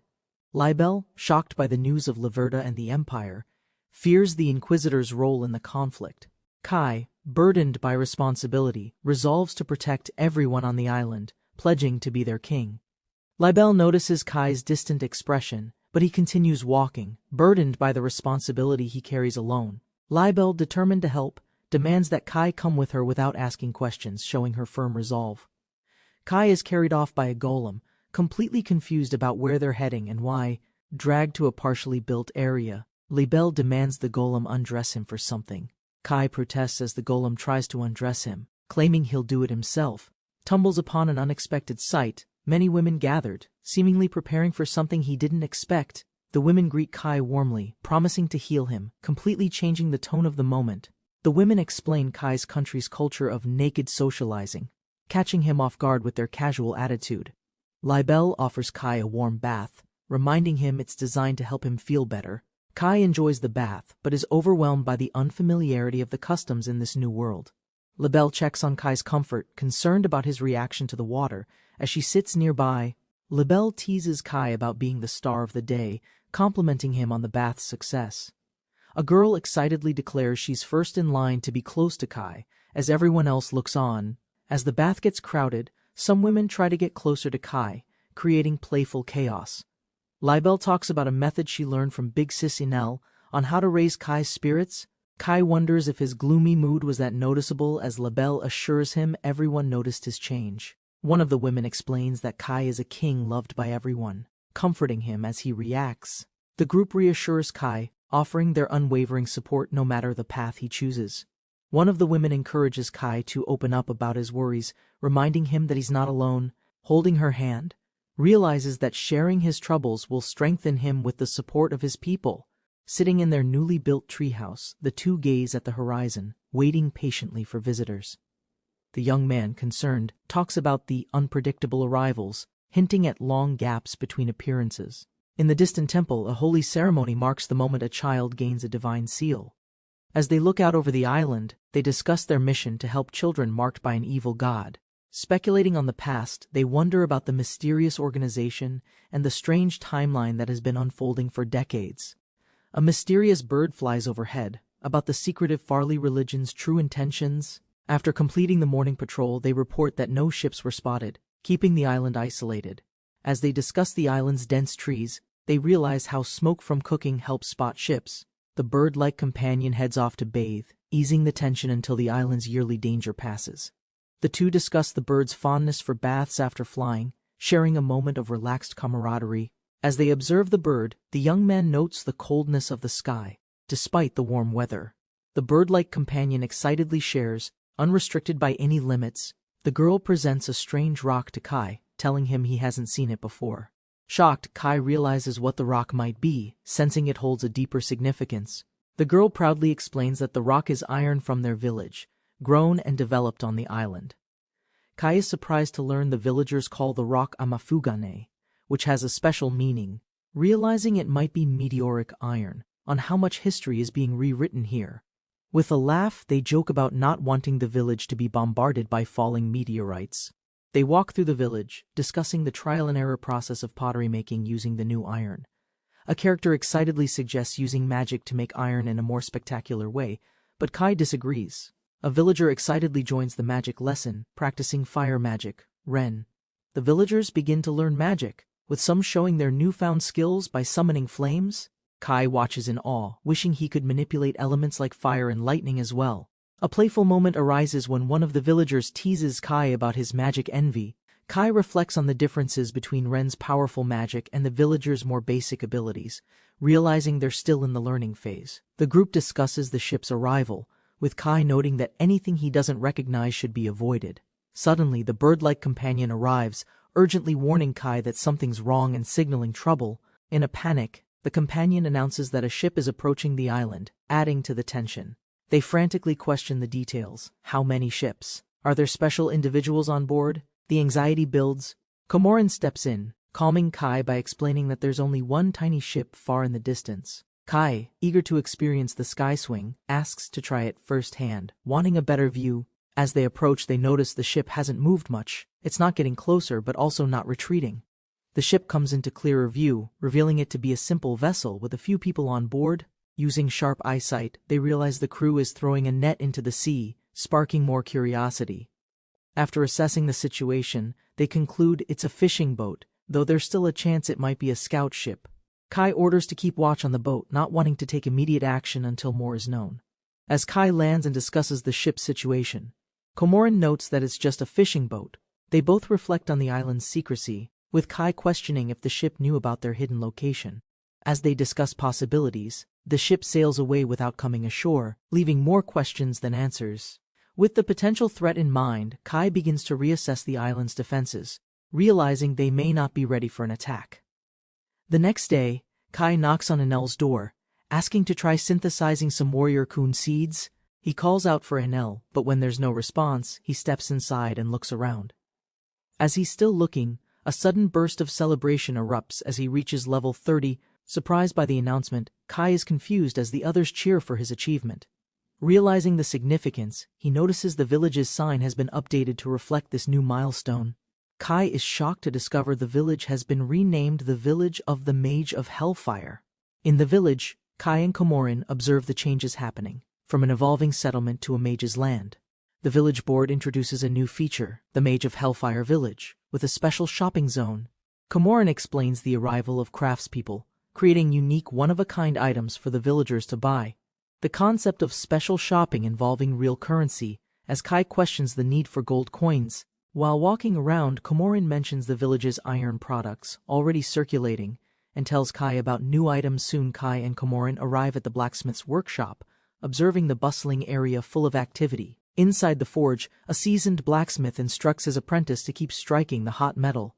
The blacksmith oversees the delicate process of shaping the metal, guiding his team with precision.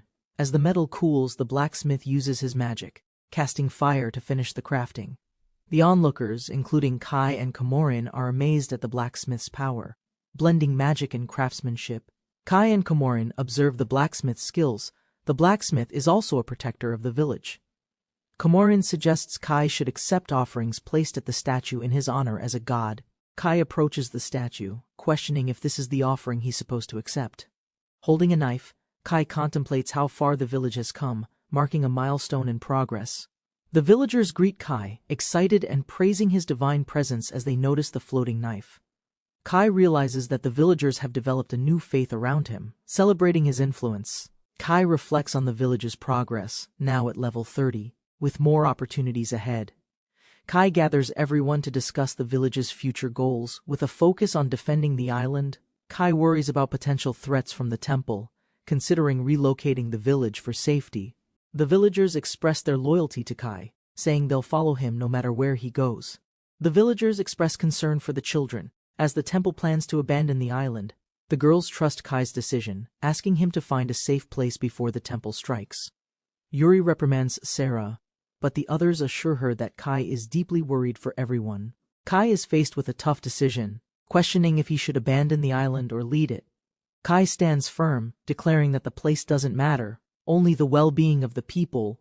Kai asks the villagers to choose if they are willing to stay and fight the temple for their land. All 49 villagers raise their hands, showing unanimous support for staying and fighting for the island. Komorin asks if anyone disagreed, but Kai confirms that every person agreed to stay and fight. Kai expresses concerns about potential threats from the temple's powerful forces, considering the danger. Komorin reassures Kai, stating that despite the temple's threat, they want to remain with him. The villagers express their gratitude, sharing how much better life has been on the island, despite the challenges. They pledge to fight the temple if it comes for them, but Kai insists they need to prepare.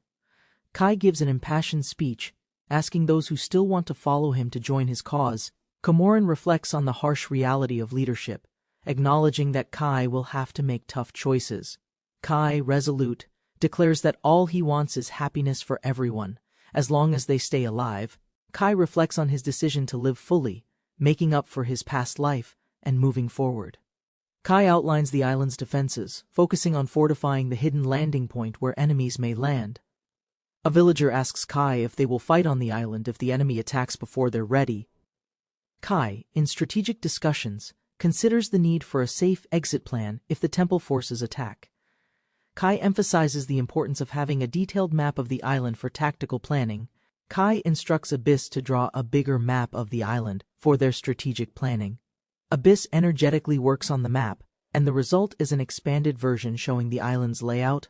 Kai thanks Abyss for the map and plans to use the help of the winged men for further detailing.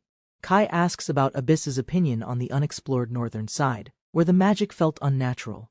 Abyss reveals that she too awoke on the northern side of the island. Kai, hearing Abyss's revelation that the northern side contains a laboratory over 1,000 years old.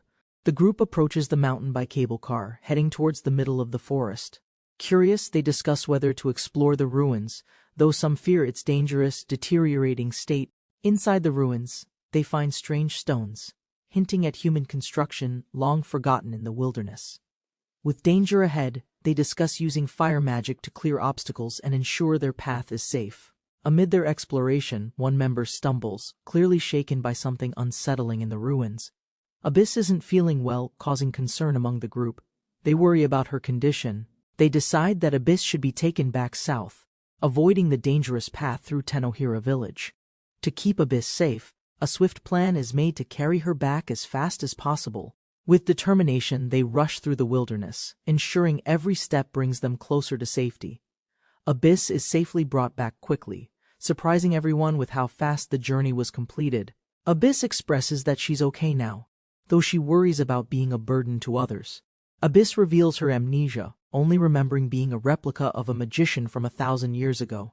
The group speculates that Abyss might have been created without her memories, much like a blank slate.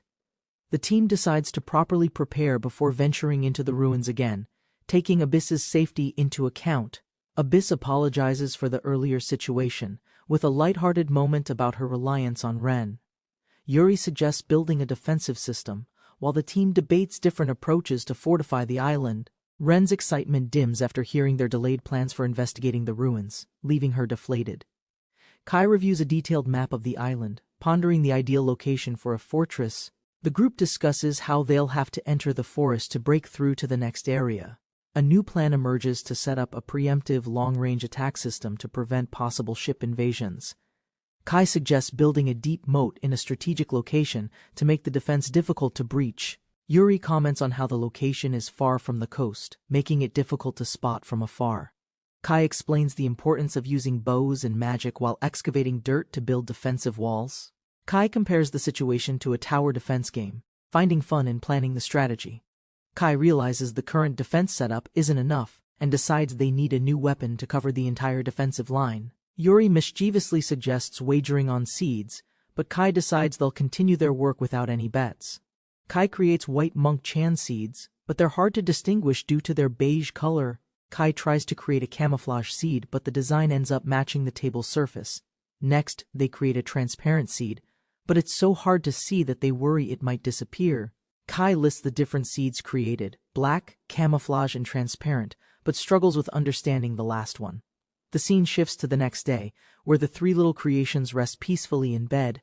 Kai and the others are surprised to see how quickly their creations have grown, ready for harvesting. Each creation has unique abilities. Magician-kun uses all 4 elements, Ninja-kun specializes in covert operations, and Angel-chan enhances magic. The little creations seem to instinctively head toward the first warrior-kuns, who were born earlier. Ren jokingly says the warriors don't come to her, and she teases about their behavior. Kai discusses the progress of the moat's construction. Ren suggests using magic to burn tree roots. Ren wonders if Ka-chan can make the trees leave by themselves, with Kai praising Ka-chan's abilities. Kai wonders if the shape of the trees matters for the spell, but Ren assures him it doesn't. Kai asks Ren if Ka-chan can transport the excavated dirt for the fortress. Ren agrees to try. Ren uses her magic to transport the dirt, but something unexpected occurs. A large slime creature is formed. Ren successfully creates Dirt-kun, a strange slime-like creature made of dirt, which begins to move. Kai wonders if giving the dirt something like a name might make it come to life. Ren hesitantly tries to bring the dirt to life, though she's unsure if it's possible. Kai begins to think that, while the conditions seem similar, naming might work, and it's worth trying. To everyone's surprise, the dirt creature twists into a form, seemingly coming to life with a cheerful appearance. The dirt creature, named Dirt-kun, surprises Kai and Ren with its movement, showing off its capabilities. Ren happily states she's pleased with Dirt-kun's usefulness, but Kai humorously credits her just for drawing a face. Kai mentions that the growing population requires an expedition to gather supplies, and Ren joins the plan. Ren quietly shares her goal of finding Kaide's family, a journey that feels close to her heart. Ren imagines the possibility of reuniting with her parents, holding on to a glimmer of hope. The 2 stuffed animals look curiously at the village in the distance. The sign reads, "Temporary Life." Kaide, seated on the grass, tells her plushies about a dream she had about them. Kaide remembers her 5th birthday when her father gave her the 2 stuffed animals. Kaide gazes at the horizon, wondering if her father will one day find her. Tears well up in Kaide's eyes as she longs to reunite with her parents again. Kaide hopes to reunite with her parents, wanting to assure them that she's safe and well. Kaide feels regretful and calls herself stupid. Realizing the risks despite the situation being tense, her plushies comfort her, reminding Kaide of her father's love, encouraging her hope for rescue. Kai, deep in thought, considers the lack of hope, as his older brother has given up. Kaide, now more resolute, expresses her doubts about help coming, but can't stop her longing. Kaide is encouraged by her plushies, who reassure her that it's okay to express her emotions. Kaide decides to do what she can, vowing to help her situation to the best of her ability. Kai discusses his plan for an expedition back to Scorpa, preparing for the next challenge. Concerned for Kai's safety, she warns him about a possible slave trader in town. Kai believes he may have a solution for Sarah's collar, which excites the other person. Ren talks about his experience with the village of the winged men and their powerful priestesses. They discuss how Kei-chan tried but failed to remove Sarah's collar using her powers. Kai suspects the collar might be a product of a blessing and wonders how to handle it. Kai confronts a captive, asking if she knows anything about slave collars, offering her freedom in exchange. The captive reveals it's a magic sealing collar, but insists it's unrelated to her own blessing. The captive explains that her blessing isn't powerful enough to break the collar, but it's dangerous. She reveals she's certain that a blessing was placed on the collar, making it unbreakable. Kai is intrigued by her pursuit of the mystery behind the collar, as it's a hidden secret. The captive reveals that the collar is a tool for controlling magic users and female slaves. She hints that the only person who can remove it is the one who placed it. Kai recognizes Marini, the slave trader from Scorpa, as a new obstacle to overcome in their journey. While discussing Kaide's family search, a conversation about the collar leads to a request for help. Kai expresses his desire to fight for the country, believing mages are essential assets. Excited, Kai can't wait to witness Sarah's magic, a rare opportunity, though Sarah's modest about it. Sarah, blushing, asks Kai to accompany her once she leaves the island after regaining her magic. Kai agrees to try something Sarah suggested the other day, looking forward to the new experience. Asking around for what to bring back from the expedition, the group discusses alcohol and grapes. While pondering Milord's whereabouts, Ren notices the horses and wonders if they're searching for a groom. The group spots the boat for Kaide's experiment, drawing their attention to the new project. Excited, they experience the speed of the boat as Kaide's experiment brings unexpected thrills. Kai marvels at the speed of the boat, Santa Maria Chan, named after him, moving at incredible speed. Kaide excitedly tells Kai that she will accompany him on his next outing. Eager for adventure, Kaide insists on joining him for safety, knowing the sea can be dangerous if left alone. Kai reluctantly agrees, recognizing the benefit of having Kaide's power on their side for the journey. As the boat speeds up, Kaide shouts for more power, prompting Santa Maria Chan to increase her speed. Kaide, filled with determination, vows to do her best to meet her mama and papa. Kai and the team have left the island, and their friends discuss their departure anxiously. The screen shows Kai in a shocking moment, his wild expression highlighting the unexpected twist. The team marvels at the new boat Kai created, amazed by its smooth, almost magical function. Kai takes a small break, informing Kaide of his pause while they prepare for the journey. Kaide welcomes Kai with enthusiasm, wondering how she handled the boat's wild ride without issue. Kai relaxes on the grass while Kaide playfully warns him, saying she'll chase him out. Kaide offers to comfort Kai with everything she has, urging him to rest if needed. Kai, still tired, agrees to have tea while Kaide orders Koromo to bring it to him. 4 days later, the group has arrived at their destination much faster, though Kai is still exhausted. Kai plans to be cautious after their last chaotic experience in Scorpa, but faces some confusion. Kai gives Abyss an important responsibility to guard while they head to the market for supplies. Kaide offers to take care of Kai's well-being, even while he continues his plans. The group arrives in Scorpa, observing the town's layout as they prepare for their next moves. Kai and his team make their way through the market, trying to stay inconspicuous. The crowded market, Kai and his companions look at various items, keeping their guard up. Kai gets an unexpected offer for the cow, with the price negotiation taking a surprising turn. Kai cuts the negotiation short, unwilling to drag things out, emphasizing Abyss's weight. The price negotiations escalate, as Kai tries to avoid raising market prices by accepting a fair offer. Kai finally agrees to sell the cow for 7 gold coins, hoping to close the deal. After the sale, Kai and his group are ready to buy the necessary items and head out. Kai interacts with local craftsmen as he checks on the progress of the items he's ordering. Kaide excitedly spots another big catch, happily calling out to Kai to see the new find. Kaide presents her latest shopping haul, including grapes, barrels, glass, and even 2 male horses. Kai is surprised to discover that one of the items Kaide bought is a special sword. Kaide shows off her special sword, teasing Kai. As she prepares to reveal what makes it unique, Kaide excitedly presents the fire sword, but Kai finds the name a bit too plain. Kaide explains that the sword costs 5 gold coins with magic used to generate the flames. Kai is concerned since he lacks magic, but Kaide reassures him that anyone can use it. Kai hesitantly tries to activate the sword, and flames suddenly burst from it, surprising him. Kaide praises Kai for activating the sword, as they discuss the weapon's potential in their future plans. Kai bids farewell to a woman holding a tray, heading out for his next task. Kai follows a woman who is deep in thought as they walk through the village.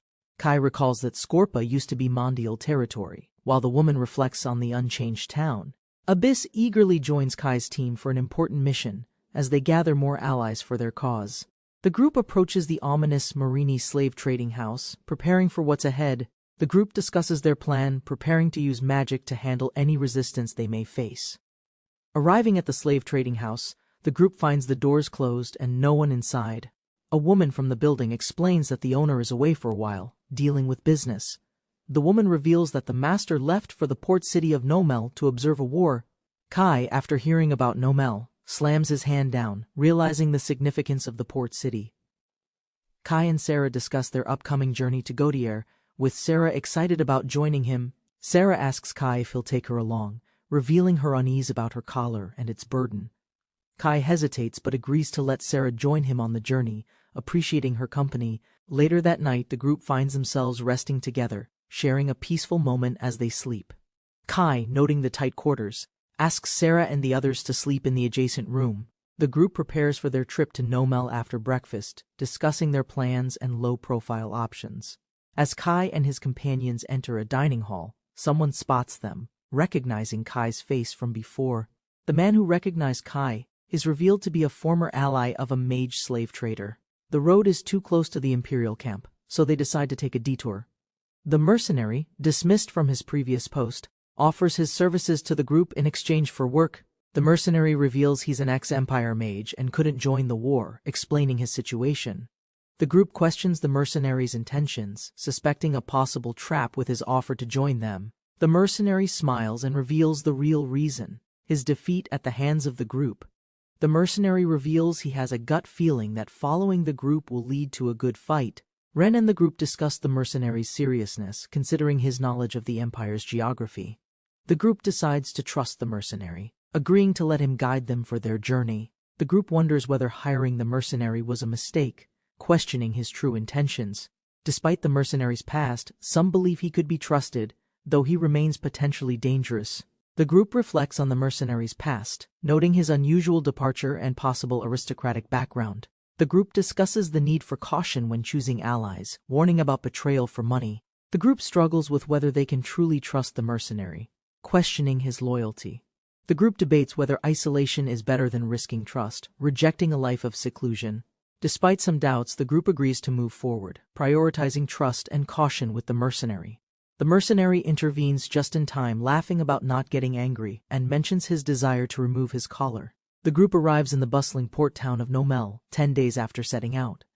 The group enters the market, observing the busy streets filled with merchants and townspeople. They realize they don't remember what the old man looks like, despite searching for him in the city. The mercenary guesses the old man is probably at the bar, killing time before organizing his troops. A burly man at the bar, frustrated, demands the Imperial Army's readiness, slamming his barrel on the table. The men discuss the challenge of assembling a fleet and the lack of an official navy in the Empire. A man named Fozel enters the bar, greeted with surprise by a burly man who recognizes him.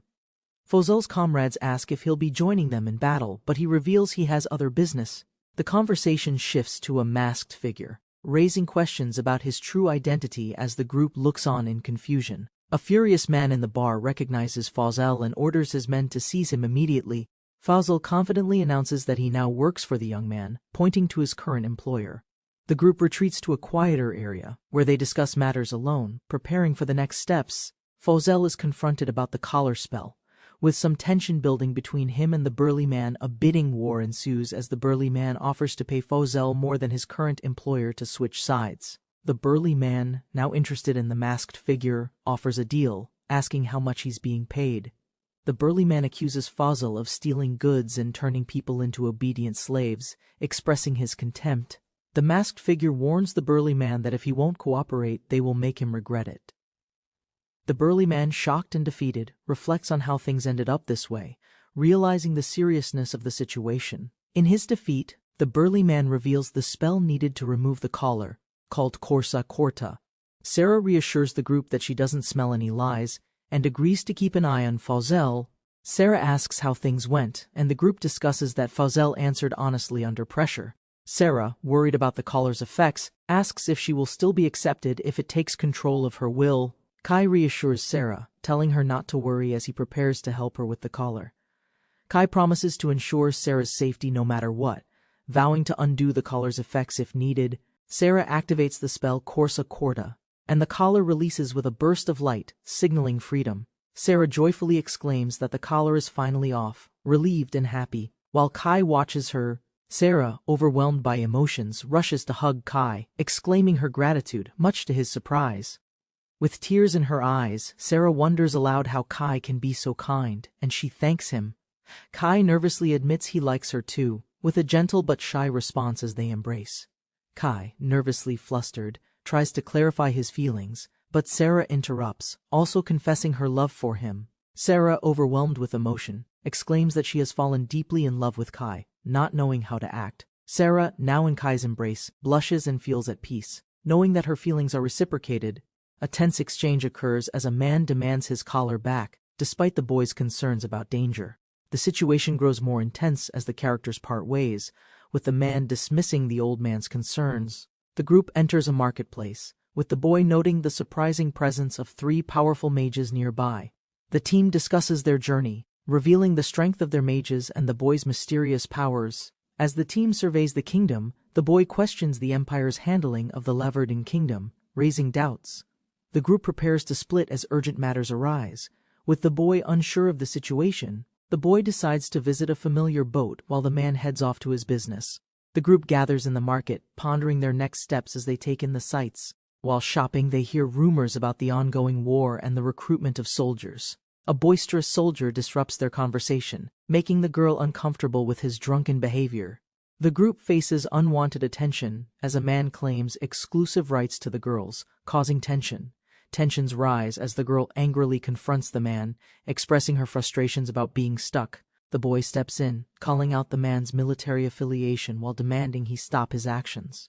The situation escalates with threats of violence as the group prepares to defend themselves. The girl takes action, launching a powerful counterattack, surprising everyone with her fierce determination. The girl, filled with fury, warns the soldiers to behave, showing her growing frustration and power. As the girl demands the men stop, the boy tries to intervene, but the situation escalates. The fight continues with the soldiers laying unconscious, while a more authoritative figure approaches.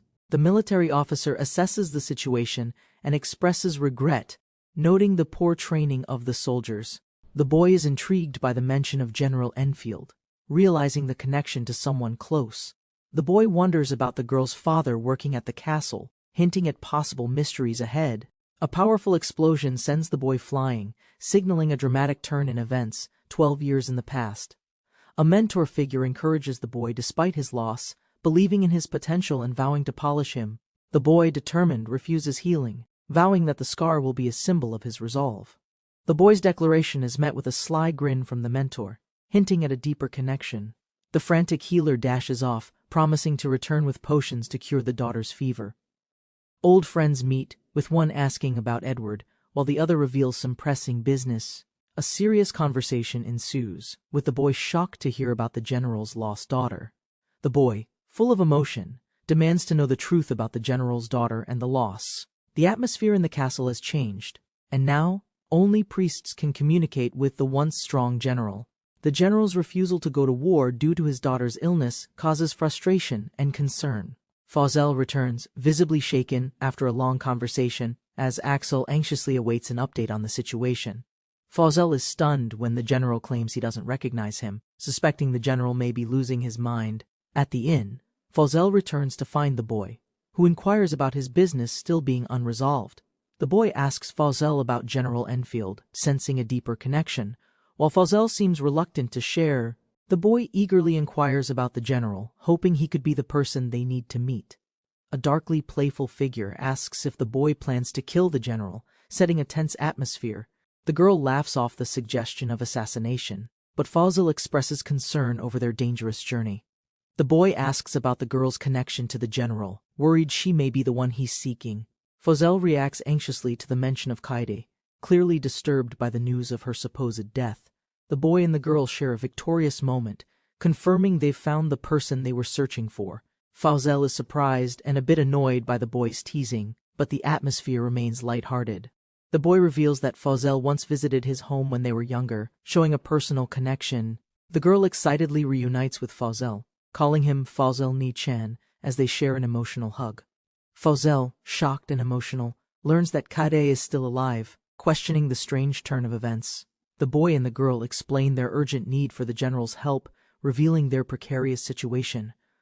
Fauzel agrees to help, acknowledging Kaide's importance, and believes the general will snap out of his current state. The general, isolated and determined, whispers Edward's name with a deep resolve, hinting at a dangerous turn. Kaide suggests writing a letter to their father, believing he'll recognize her handwriting immediately. They hatch a plan to deliver the letter and avoid temple censorship, bringing excitement. Kaede assures the group that finding their father is easy as they know his name. Curiosity about Kaede's past grows, while she teases that a certain person will join them. Kaede writes the letter, reflecting on their plans, as others prepare for the journey ahead. The letter reaches the palace, but someone solemnly reads it, unaware of the sender. A tense moment arises. Everyone wonders why Edward hasn't responded to the letter yet. Libelle worries, fearing that Edward might have forgotten about Kaede and their promise to reunite. Kaede's friends are concerned as she anxiously waits, knowing Edward hasn't moved from his post.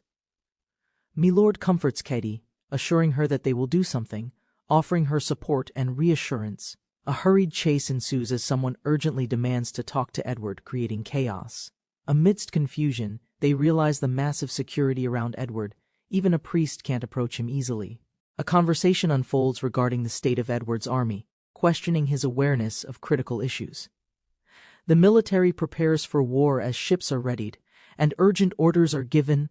They discuss how to meet Edward directly, realizing their current approach isn't going to work.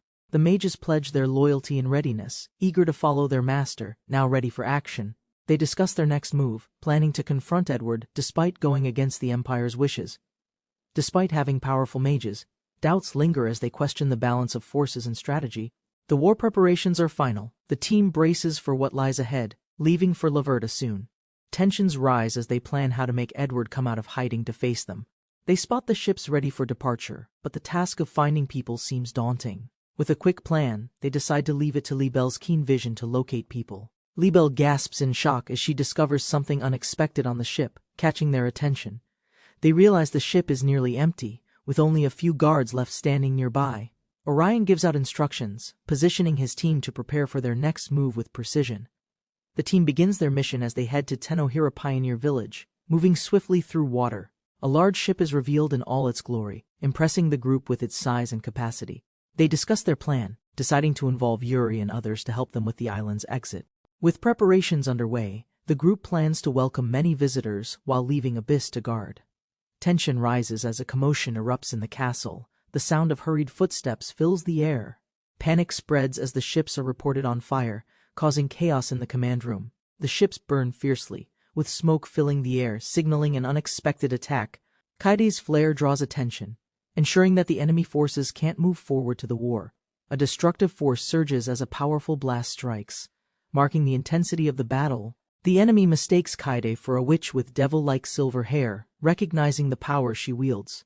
A mysterious figure appears, unleashing an aura of power and asserting control over the situation. Kaede senses something ominous, wondering if the figure could be connected to past events. A close-up shows the mysterious man on a monitor, revealing his identity as Fauzel. Everyone watches in disbelief as they identify Edward, fully armed and surrounded by mages and priests. The tension rises, with Kaede's friends anxiously calling out to her, as fear and concern take hold. Panic sets in as Kaede rushes ahead, urging everyone to follow and leave the village quickly. The group spots Edward on a high tower, with Kaede tearfully calling out to him, "Papa!" A young girl watches as a group of noble figures pass by, calling out Papa in despair. Inside the castle, Kaede is desperately pulled away by his companions, leaving a troubled man behind. The reckless warrior climbs recklessly, infuriating his allies, while others watch in disbelief at his actions. Chaos erupts as a knight strikes down his own allies, causing panic and accusations of treason. Edward lies unconscious, his companions yelling at him to wake up as tensions rise around them. The priest casts an eerie spell, and the group wonders if it's the soul-binding puppet strings. The team splits up as they strategize to confront the priest in the upcoming showdown. A fierce battle ensues as a mage challenges Fauzel, throwing magic against him, determined to win. A powerful ice attack from an enemy mage shocks everyone, disrupting the battlefield in chaos. The enemy mage summons a whirlwind of destructive energy, causing fear in Fauzel and his team. Edward disrupts the priest's spell, causing confusion among the group as they realize something unexpected has happened. Fauzel, determined to stop Edward, tells his allies to focus on the other threats while he handles him. The enemies cast a powerful combined magic attack, forcing Fauzel and his team to brace themselves. Concerned about the ongoing battle, the group wonders how long their two allies can continue to withstand the pressure. They decide to use earth magic to break the enemy's formation, hoping to weaken Edward's influence over the battlefield. Enemy reacts in panic as an unexpected force disrupts their formation, Catching everyone off guard, Fauzel and his allies unleash a powerful combined attack, invoking Battle Maiden's sanctuary against their foes. Realizing their enemies have protective shields, the group scrambles to counter the earth magic holding them back.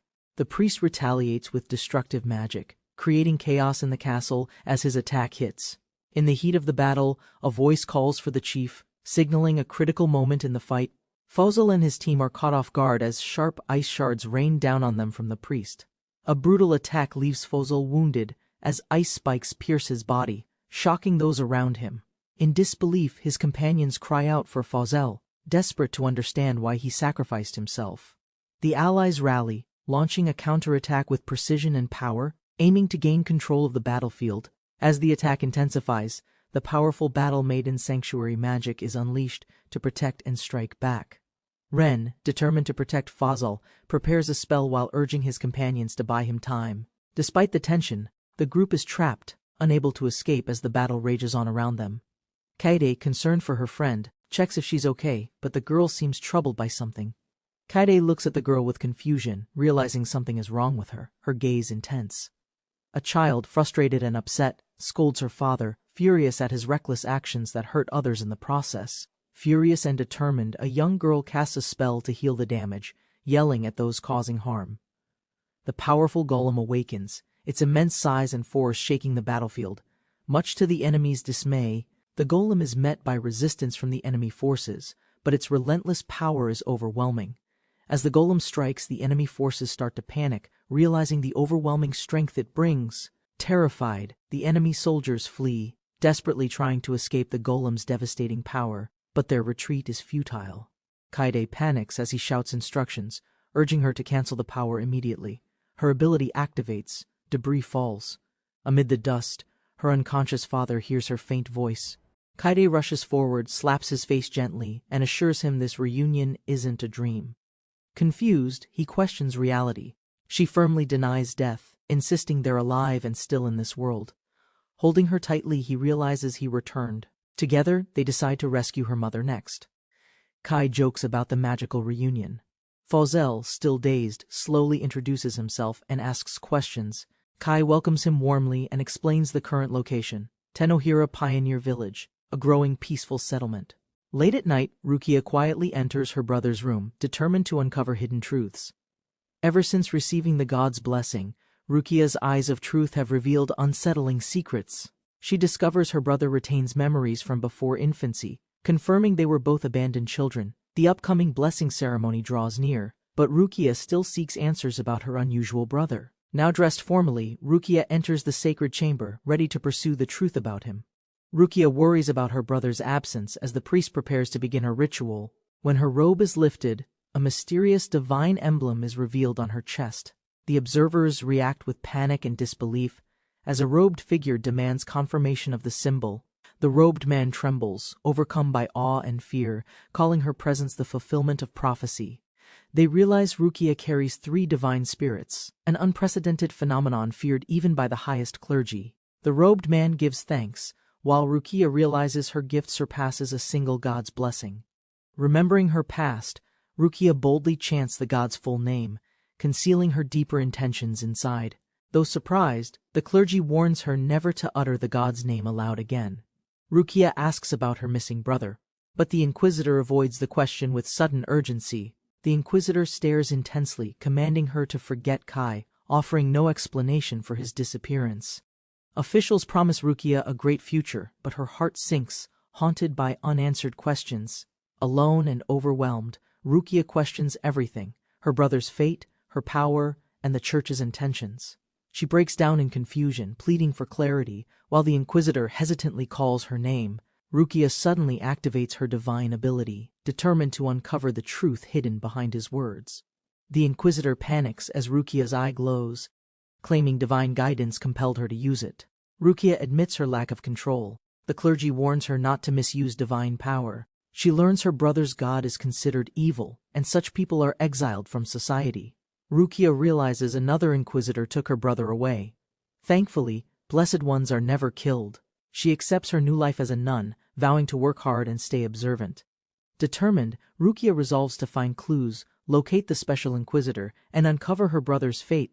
Determined to reunite with her brother, Rukia swears to find him by any means. With fierce resolve, she vows to save him alone, embracing her role without hesitation. Elsewhere, Kai awakens in an unknown location, gazing upward, lost in silent, distant thoughts. He sits up, remembering Laverda, and wonders quietly whether Rukia is still safe and alive. Beside him, a girl confirms Rukia's identity, hinting that her name is still remembered. Kai wakes up surprised by Abyss's presence. A visitor arrives, teasing the situation awkwardly. Though suspicious of timing, Kai reflects on Abyss's dual form and frequent presence beside him. He stares outside, recalling the ceremony, realizing he's now considered an adult in this world. Edward calls out to him, updating him about recent changes since the Nomel incident. Edward's family begins constructing their home. Kai explains materials while helping with the new settlement. Kai explains the roof tiles. He offers to bring more supplies from the pioneer village. They discuss divine blessings. Kai notes theirs seems unique, despite coming from the same god. The man questions the morality of gods. Kai wonders why none have seen them directly. He challenges the classification of gods, asking if markings truly separate holy from evil beings. Kai shares his reincarnation origin. Both reflect on divine powers as undeniable, regardless of belief. He questions the label evil god, believing the temple's prejudice doesn't define his daughter's blessing. While the others build, he proudly plans for shared living, possibly overestimating Kaide's intentions. He insists Kaide will stay with him, regretting past distance caused by constant work demands. Suddenly he's stunned silent, realizing Kaide has no intention of living with him after all. Desperate and confused, he pleads for answers, but is told to ask Kaide directly. Kai suggests asking Kaide directly, but Edward hesitates, struggling to confront her feelings honestly. Edward reflects on Kaide's maturity. He wonders if island life made her emotionally distant. Unable to ask himself, Edward begs Kai to find out why Kaide avoids living together. Edward quickly pushes responsibility onto Kai, who reluctantly agrees while others joke about Kaide's potential resentment. While helping Edward build the new house, he's told Kaide won't be living there. Kaide confidently announces she'll remain at the manor, choosing family over living with her brother. She asserts her independence, claiming maturity and refusing to simply obey her brother's decision without input. Though teased about Ren, she insists she's no longer a child needing constant parental comfort or rules. Despite Edward's words, Kaide stays. Her desire to grow strong fades as comfort returns with family. She pretends to be independent, but deep down still struggles with emotional ties to her parents. Kai requests more winter coats. Krumo agrees, asking for measurements and promises quick work in 3 days. While eating, they notice mysterious figures on the TV. Concern grows as something unexpected appears on screen. Kai had contacted someone discreetly. The pair speaks in hiding, knowing the area is rarely visited. The girl learns she's both princess and liability. Her past threatens to cause future complications again. They realize Kai's foresight runs deeper than expected. His intelligence hides behind an unassuming casual nature. Kai awkwardly listens in. The others permit it, recognizing his cluelessness but trusting his intentions. They acknowledge Yuri's silent efforts. His diplomacy eased tensions between the wingfolk and royal guards. Though brilliant, Kai avoids bloodshed. Even with power, he refrained from killing during the past battle. The general questions her intentions. He knows there's more to this meeting than offering Kai mentorship. She rejects apologies, wishing to preserve her pain. The battle's meaning still weighs on her. He suspects her motives involve revenge through Kai. She stays silent, emotions hidden behind her expression. She denies revenge. Her only desire is to forget everything, her past, the pain, the empire. She admits helplessness. Though unable to act, she still questions what future purpose she could serve. Grief overwhelms her. Memories of loss remain. Forgetting feels impossible without something new to replace them. She vents frustration over unspoken feelings. Despite knowing her emotions, he continues dodging the issue. Kai's confusion grows. She affirms trust in Kaide's father, but avoids discussing her personal struggle directly. She believes he lacks ambition, trusting him because he brought his whole family to the island. He swears to protect Kai. She agrees, separating divine power from corrupt temple authority and faith. She finally reveals her concern. A mercenary whom Kai trusts implicitly may hold hidden danger. Though formerly a slaver's mercenary, Fauzel's skills and peaceful arrival spark cautious acceptance and doubt. They discuss how Kai and Fauzel seem close, though Fauzel still acts distant toward others.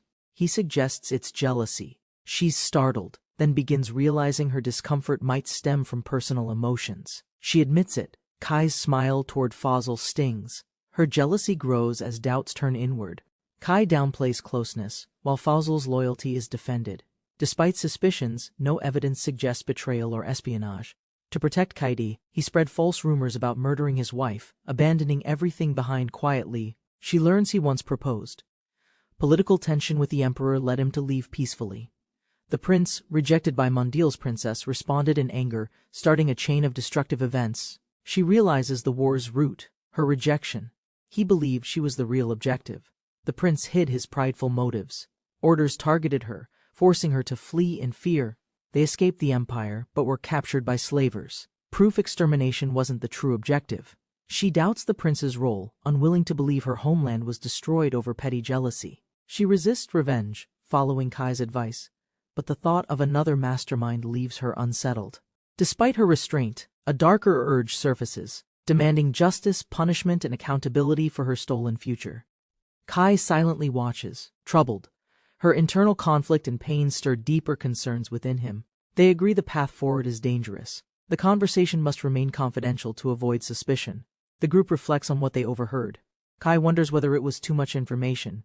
Kai admits she hasn't abandoned revenge. He realizes she won't forget just because he asked.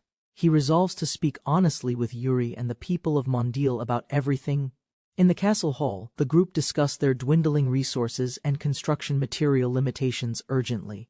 Meanwhile, Yuri overworked herself studying blueprints, determined to help during the leader's temporary absence. After gathering opinions, he departed for Pioneer Village, hoping to discover practical solutions to their problems. Upon arrival, Kai presented ripe grapes, proudly explaining their smooth growth and early harvest success. The grapes tasted rich yet tough-skinned. Despite flaws, they offered promising yield for future cultivation efforts. Kai asked if wine could be made. The girls eagerly suggested fermenting the grapes immediately. They dashed inside to change clothes, surprising him with their enthusiasm and sudden costume preparations. Wearing dresses, the girls stepped into barrels, joyfully crushing grapes with their feet for juice. One asked about the clothes, while the other said it helped set the rustic mood. They laughed, slipping and stomping wildly. Meanwhile, he questioned the practicality of this traditional method. After stomping grapes, they scooped juice directly from the barrel and offered it to Kai. He hesitated, then drank. She reassured him the juice was clean, despite being foot-pressed. The taste was warm and weak. They decided to ferment it and try adding sugar. While preparing the barrel, one girl paused, feeling uneasy as if forgetting something critical. Weeks later, they returned to check. Nervous, they prepared to open the barrel and inspect. The barrel exploded violently, spraying juice everywhere and catching them all completely off guard. Soaked and shocked, she realized too late. She forgot to release the fermentation gas buildup. They recalled wine should ferment first, then barrel. This mistake drenched clothes and ruined spirits. Learning from failure, they restarted carefully, fermenting properly before storage while others resumed grape stomping diligently. Eventually, they succeeded. The sisters proudly tasted their wine, celebrating the effort that finally paid off. After the wine's success, everyone celebrated. The village gained experience and leveled up again. A notice confirmed the village reached level 35. Knives were added as a local specialty. They unlocked a new travel feature. Villagers could now study outside, returning after gaining skills. Kai realized improved village tech would benefit the island. He planned his next town visit. A new elf arrived in the village. Enel quietly smiled, sensing her long-awaited companion's arrival. Enel identified herself as the eldest. Chromo, already asleep, was introduced as the middle sister. The third sister, Ciel, governs shelter. Mysterious and unseen, her presence was only vaguely known. They confirmed she hadn't arrived yet.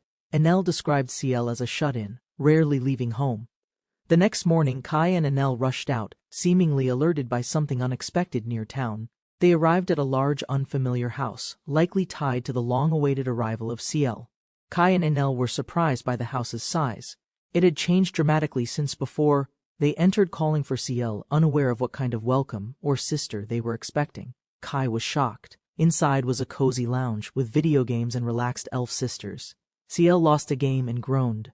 Enel casually explained their strange setup, including retro consoles. Ciel shyly hid on the couch. Enel encouraged her to greet their guests properly. CL formally introduced herself as the advisor elf for dwelling and thanked them for everything. Kai introduced himself and Yuri. CL quietly acknowledged the meeting, remaining calm and reserved.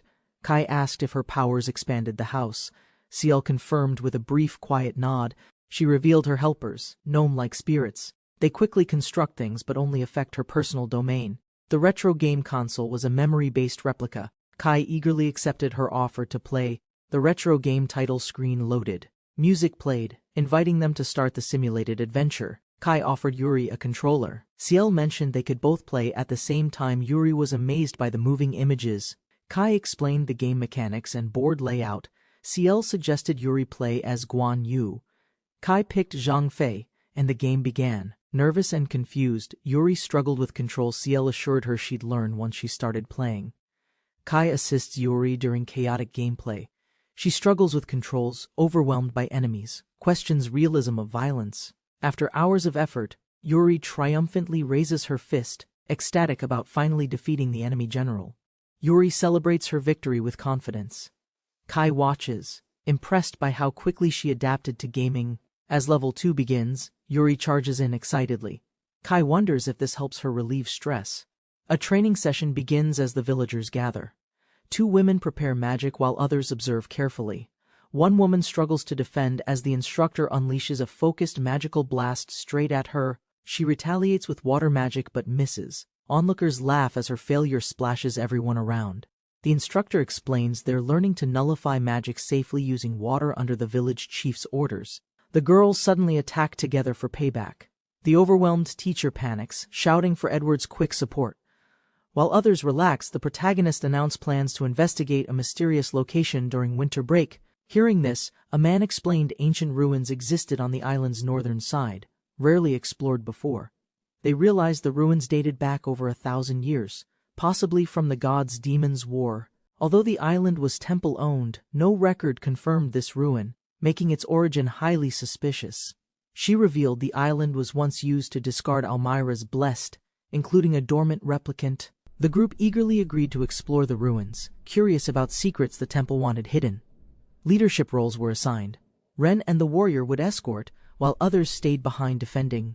Fearing hidden traps, the leader asked her to carry on their mission if danger struck. Overwhelmed by the responsibility, she recalled memories of him, her past, and those she loved. He reassured her trust. Sarah dragged her off, ignoring the panic over what comes next.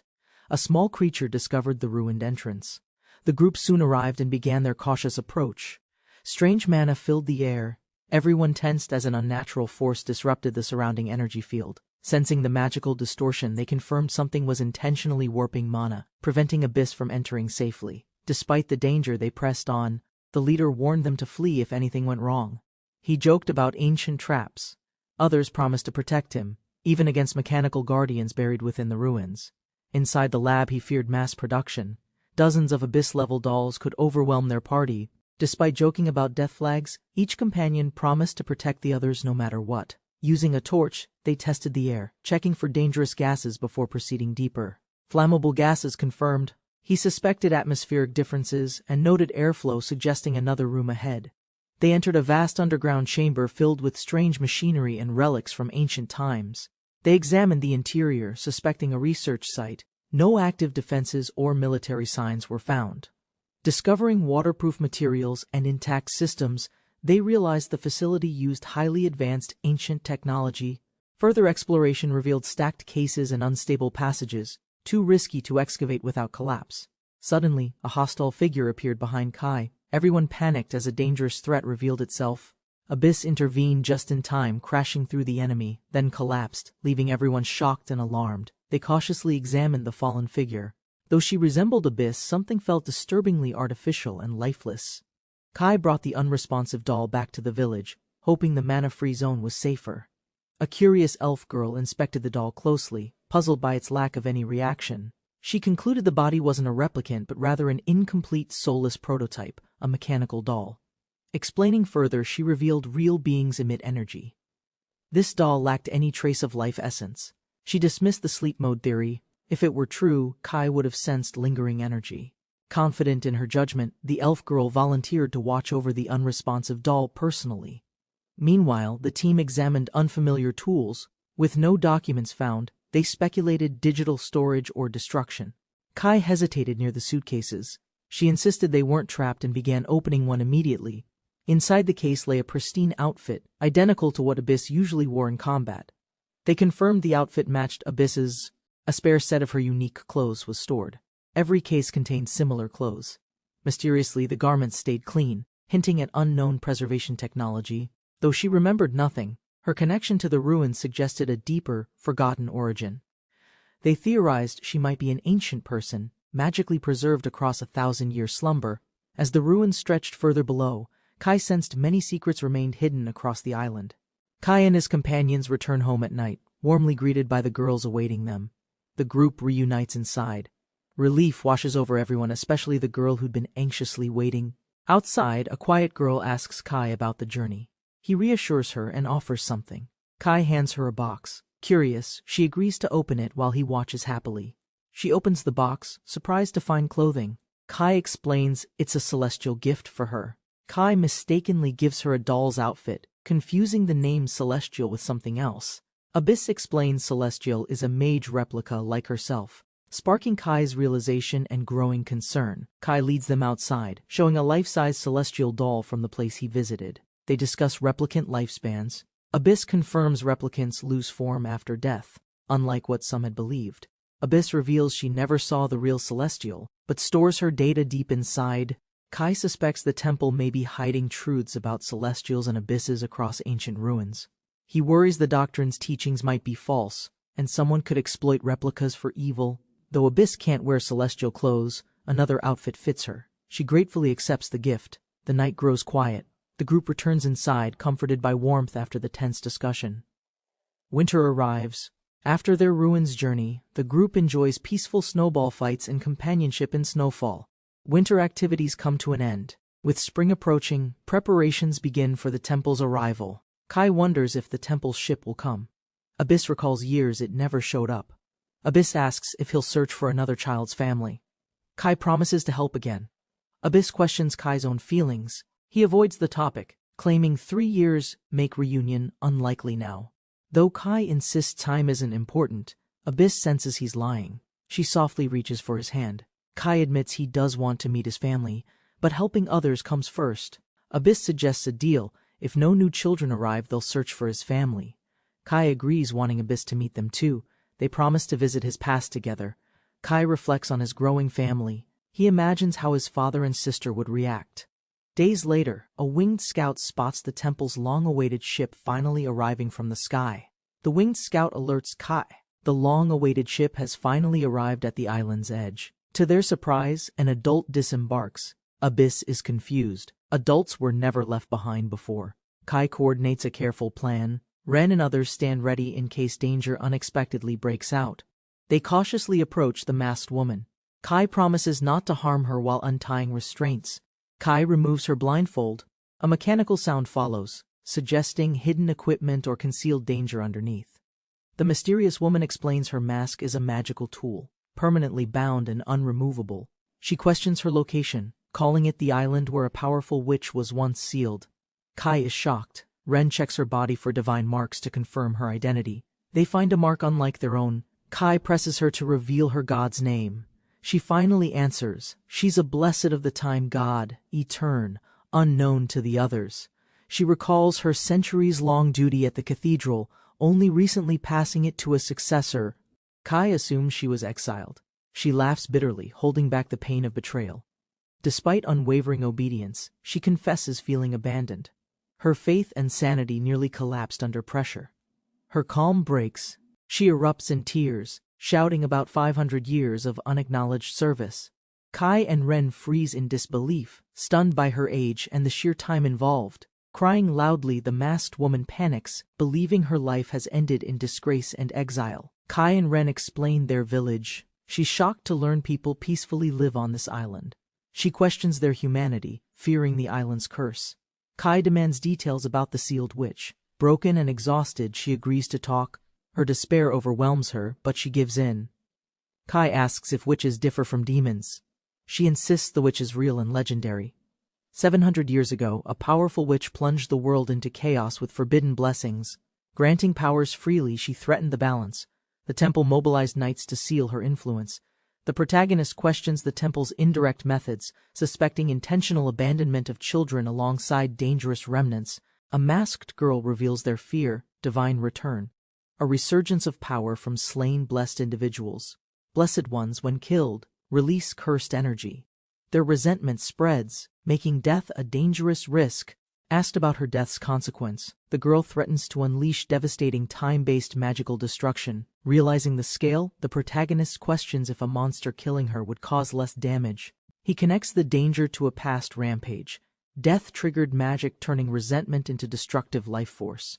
A remote island minimizes impact. The temple uses isolation to avoid direct killings and blame. The group realizes the temple's long-term plan.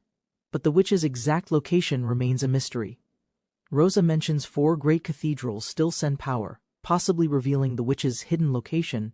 Kai and Ren finally introduce themselves as ordinary islanders, trying to keep their origins vague. Rosa reveals her full name, Rosalind, and allows them to casually call her Rosa instead. She hesitated while holding his hand, questioning the island's safety and rumored magical disturbances. He reassured her confidently, explaining he and Abyss had eliminated most of the dangerous creatures. Curious, he pointed to her blindfold, asking if it truly functioned as a magical item. She explained it was placed centuries ago, and no one remembers how to remove it. He asked about her faith. She admitted her priest father emphasized practicality over strict religious doctrine. For centuries, she fulfilled her role diligently, eventually earning reverence as a saint-like figure. He questioned her youthful appearance. She revealed a divine blessing allowed her to stop time. Her role was to halt time for a sleeping saint hidden deep within the temple. She called the sleeping figure the eternally resting man, explaining he remained sealed for centuries. She repeatedly stopped time for the saint, sleeping alongside him, yet stayed faintly conscious throughout. She clarified that only her time freezes while awake, though the sensation mimics sleep. The saint's identity remained secret. His eternal slumber supposedly safeguarded the world from catastrophe. She was discarded by the temple. He shared his dream to build a new nation. He offered her a home among exiles, introducing himself warmly and calling her by name. Welcomed by diverse companions, Rosa relaxed, smiling for the first time in centuries of isolation. Rosa arrived with Kai and the monk. As Kai prepared for a delicate request, Kai planned to remove Rosa's blindfold, calling for healing magic in case it succeeded. Rosa turned toward Kai's voice, surprised and curious as he gently called her over. Excitedly, Rosa praised Kai after hearing of his deeds, calling him king and hero. Amused and flustered, Kai tried calming her admiration before revealing he wanted to attempt something important. Kai announced his plan to remove Rosa's blindfold. She panicked, warning it's lethally trapped. Despite danger, Kai asked Kaide to assist. Rosa nervously closed her eyes, fearing what follows.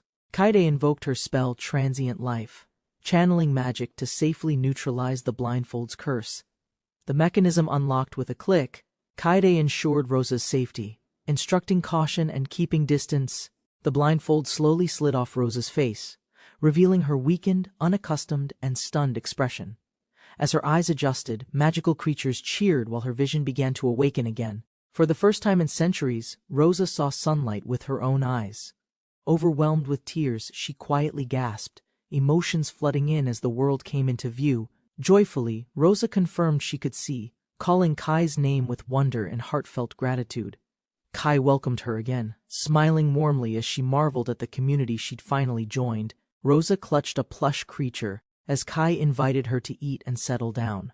Seeing the abundant, freshly cooked meat dishes, Rosa was overwhelmed by joy and surprise. Delighted, she enjoyed the warmth and flavor, remembering only cold food from the temple. Reflecting, Rosa felt grateful. Exiled, yes, but now free, happy, and surrounded by potential friends. Kai paused, shocked by something unseen.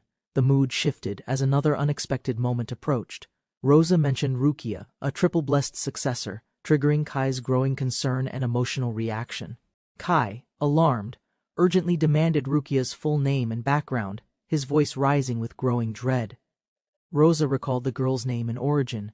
Rukia from Ravelda, estimated to be 15. Kai realized Rukia faced centuries of isolation, blindfolded in darkness beneath a temple like Rosa. Determined and resolute, Kai declared his intent to rescue Rukia from repeating Rosa's tragic fate. Kai firmly declared Rukia was family. Rosa struggled to understand the sudden emotional escalation. Rosa realized Kai was Rukia's brother, the one she often mentioned but kept secret. Rukia had searched everywhere for answers, using blessings to uncover her brother's fate. Rosa explained the cathedral's isolation protocol. Rukia couldn't be reached for 2 years once sealed.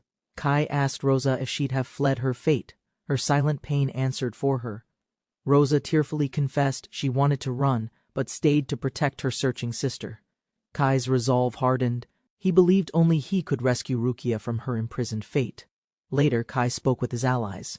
A fox-eared girl asked about his origin again. Kai questioned her ability to multiply. She blushed, dodging with humor and slight embarrassment. She flirtatiously offered to show him, shifting the serious tone to something more suggestive.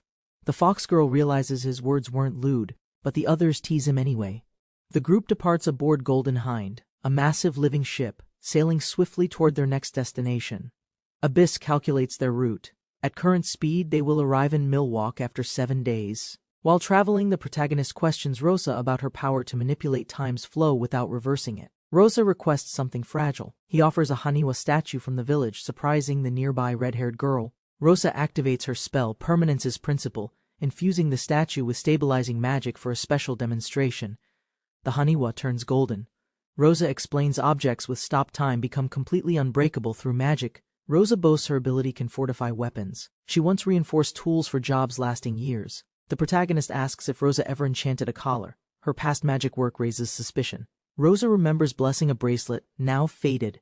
He suspects temples supply cursed tools to merchants. He confronts her about those aware of her powers, and the dangerous man sealed underground.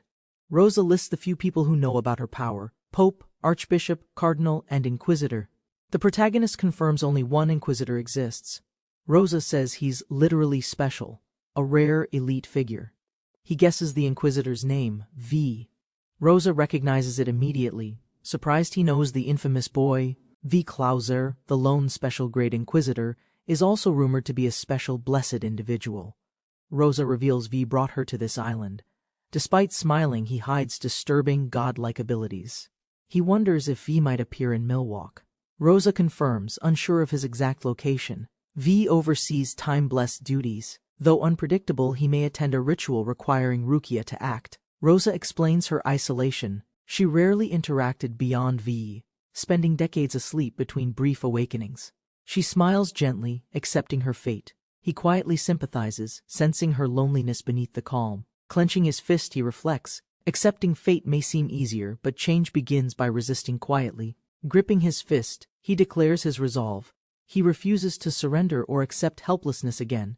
Reflecting on his past, he remembers someone he must protect if he finds a lead. Standing aboard the deck, he shouts toward the horizon, vowing to rescue Rukia no matter what. Golden Hind sails steadily across the vast sea, carrying his determination toward the unknown shores ahead.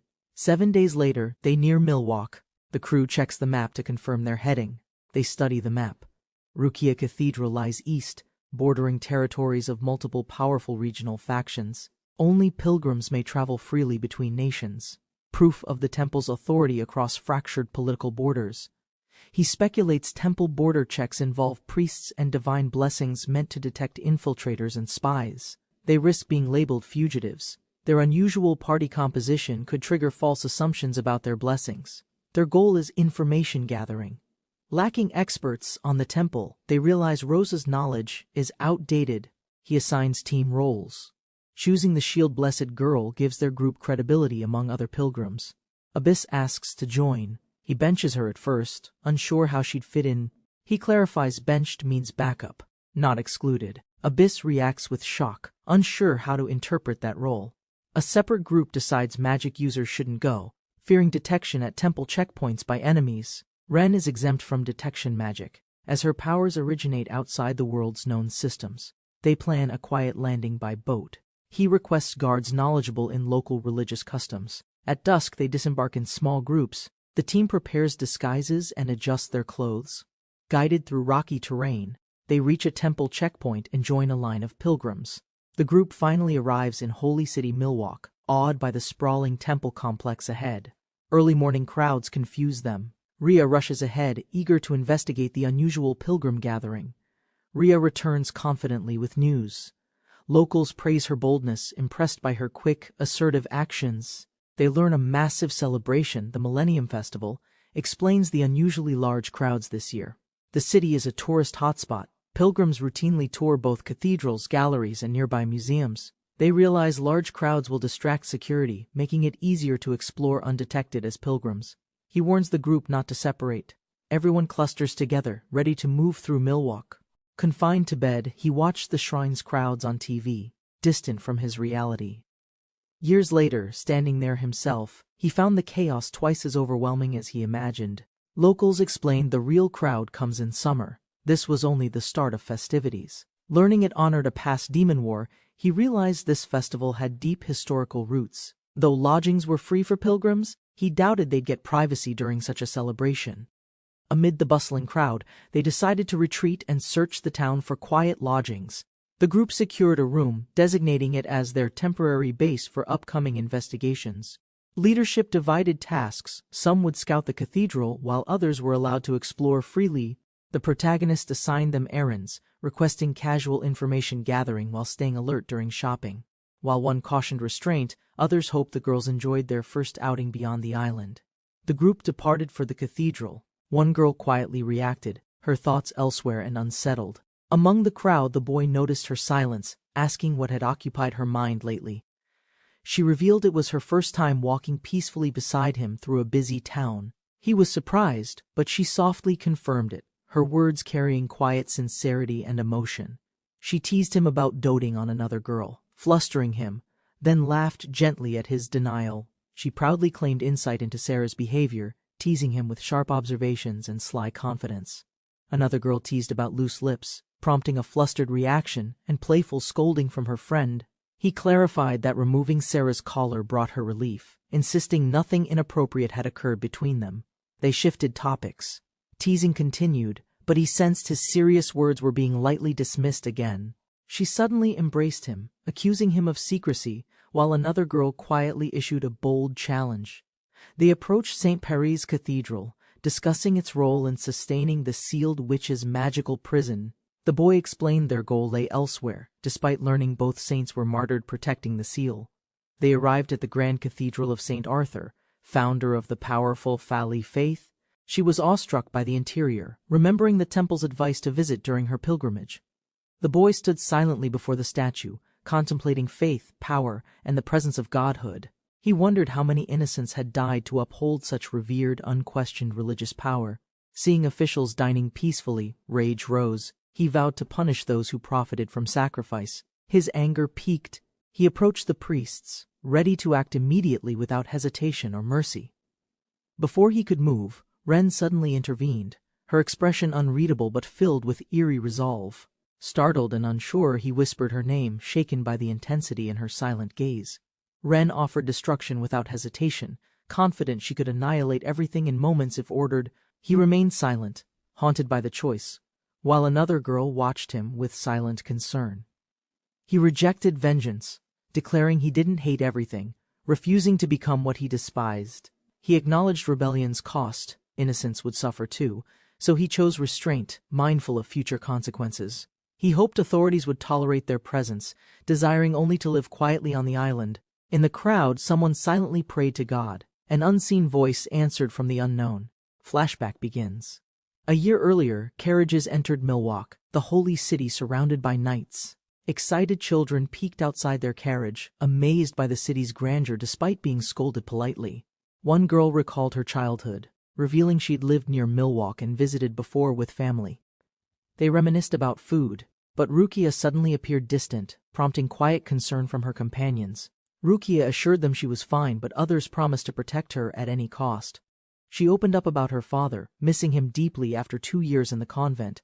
Her friends encouraged her, saying her father surely worried for his daughter left behind. She reaffirmed that family was her only priority, and someone in Milwaukee might know her brother's location. A new figure appeared, Special Grade Inquisitor V. Clauser, holding unknown intentions behind his composed, confident demeanor. A large plaza in the capital bustled with activity as preparations for departure quietly progressed. Rukia stood silently, her thoughts lingering on the village she would soon leave behind. Her friends noticed her distant mood and teased her gently, trying to lighten the farewell moment. Rukia admitted her sadness, moved by their concern, realizing how close they'd all grown together. They embraced warmly, promising future visits under the pretense of pilgrimages to remain emotionally connected.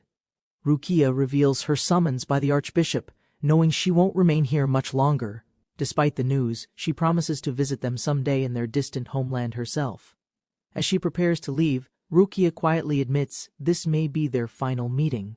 Determined, Rukia vows to find her brother's location quickly and reunite with him soon. She suspects something deeper, why her blessings were accepted, while her brothers were condemned by authorities. Escorted through temple corridors, Rukia believes answers about her brother's fate lie within. She meets V. Klauser, a high-ranking inquisitor tasked with guiding her sacred responsibilities. V instructs her to hide her face, warning the mission's secrecy must be absolute. Nervous but compliant, Rukia dons the blindfold, suppressing anxiety about what lies ahead. Unable to use her abilities, Rukia descends deeper, guided blindly through secret temple passageways. A masked woman greets V, unaware he's returned with someone critical to temple affairs. V introduces Rukia as the awaited successor, implying the previous bishop was removed by force.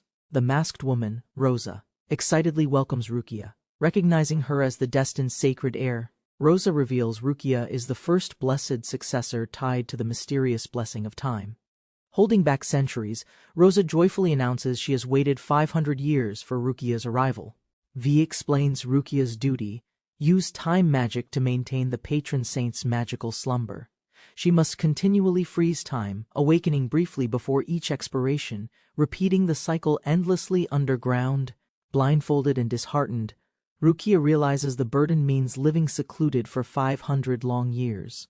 Confined by the temple, Rukia's search for her brother stalls, days slipping by without progress. 1 year later, Rukia silently activates the time spell, marking the beginning of her duty. Rukia demonstrates improved skill, stopping time for 2 years, even on ceremonial garments. Rosa explains preserving holy relics is also part of the Time Blessed's secret daily responsibilities. Though Rosa is freed, Rukia learns she must now remain underground performing this eternal duty. Rosa encourages her to persevere, reminding her that life can always begin again with will.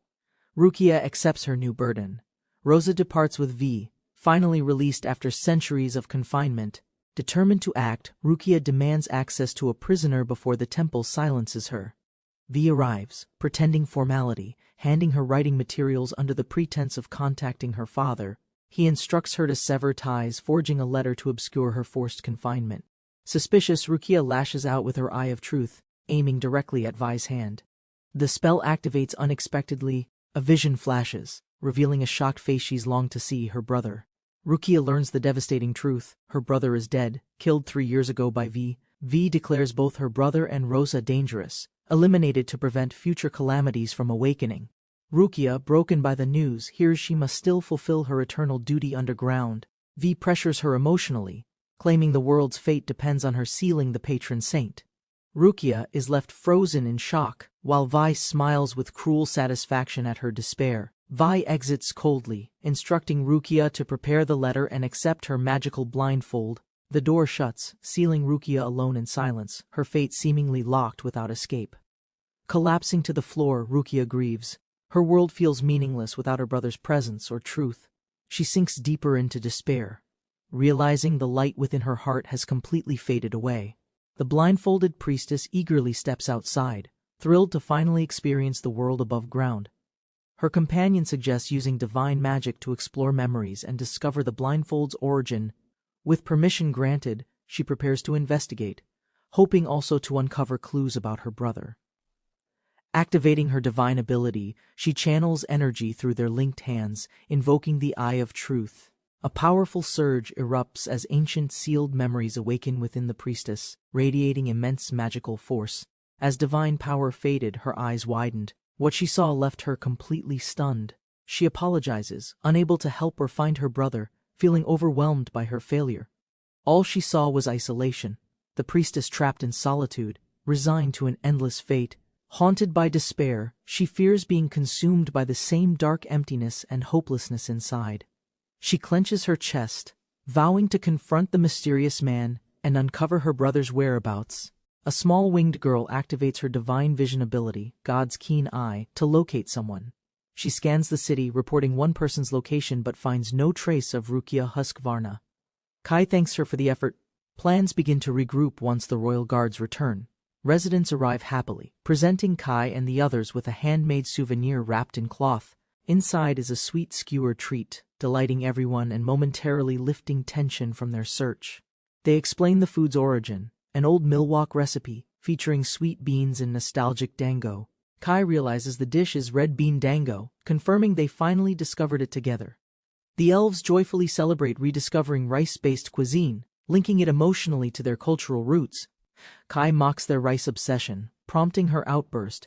She reassures him about learning rice farming. They decide to send someone from Pioneer Village outside to study rice cultivation methods. Kai reflects on past events, weighed down by thoughts of Rukia and their little sister. He expresses regret and renewed resolve to save Rukia, receiving her encouragement and trust. She believes in his future, declaring his strength will shape a bright path forward. Kai learns his inner potential surpasses others, even powerful mages, harboring a unique, unmatched force within. Grateful and motivated, Kai thanks everyone before gathering the group to return and organize plans. The group surveys a riverside route, preparing a plan to infiltrate St. Arthur Cathedral discreetly. Inside, they review the cathedral map, confirming its vast, complex layout hides Rukia effectively. They question if V might already be taking action elsewhere, possibly complicating their rescue efforts. Discussion reveals V returned by boat, but speed differences suggest earlier movement than expected. They suspect V is arranging Rukia's mission behind the scenes, using his authority and access. They worry an inquisitor might trace divine power back to the island, risking exposure. A bold suggestion is made: bring Vi directly to the island to deal with him. Kai realizes they mean to detain V temporarily, buying time until the situation stabilizes. She reveals lingering resentment, while Kai considers the plan carefully, keeping it as last resort. Kai decides they'll secretly follow Vi, believing his movements will lead them to Rukia. The group begins strategy planning, expecting to infiltrate the cathedral's restricted zone in disguise. They'll wear custom priest uniforms to sneak in. One girl confidently secures her spot. Kai silently volunteers, amusing others. They continue selecting participants for the covert infiltration mission. Abyss dramatically raises her hand, insisting she alone is qualified for this dangerous operation. Kai agrees to include Abyss, surprising her and confirming her role on the mission team. Kai assigns roles carefully, emphasizing tight cathedral security and needing allies resistant to magical blessings. Reval is tasked with locating VIE before departure. The mission is confirmed for tomorrow. As rain falls over Milwaukee, the group prepares quietly under the cover of darkness. Morning arrives at the inn.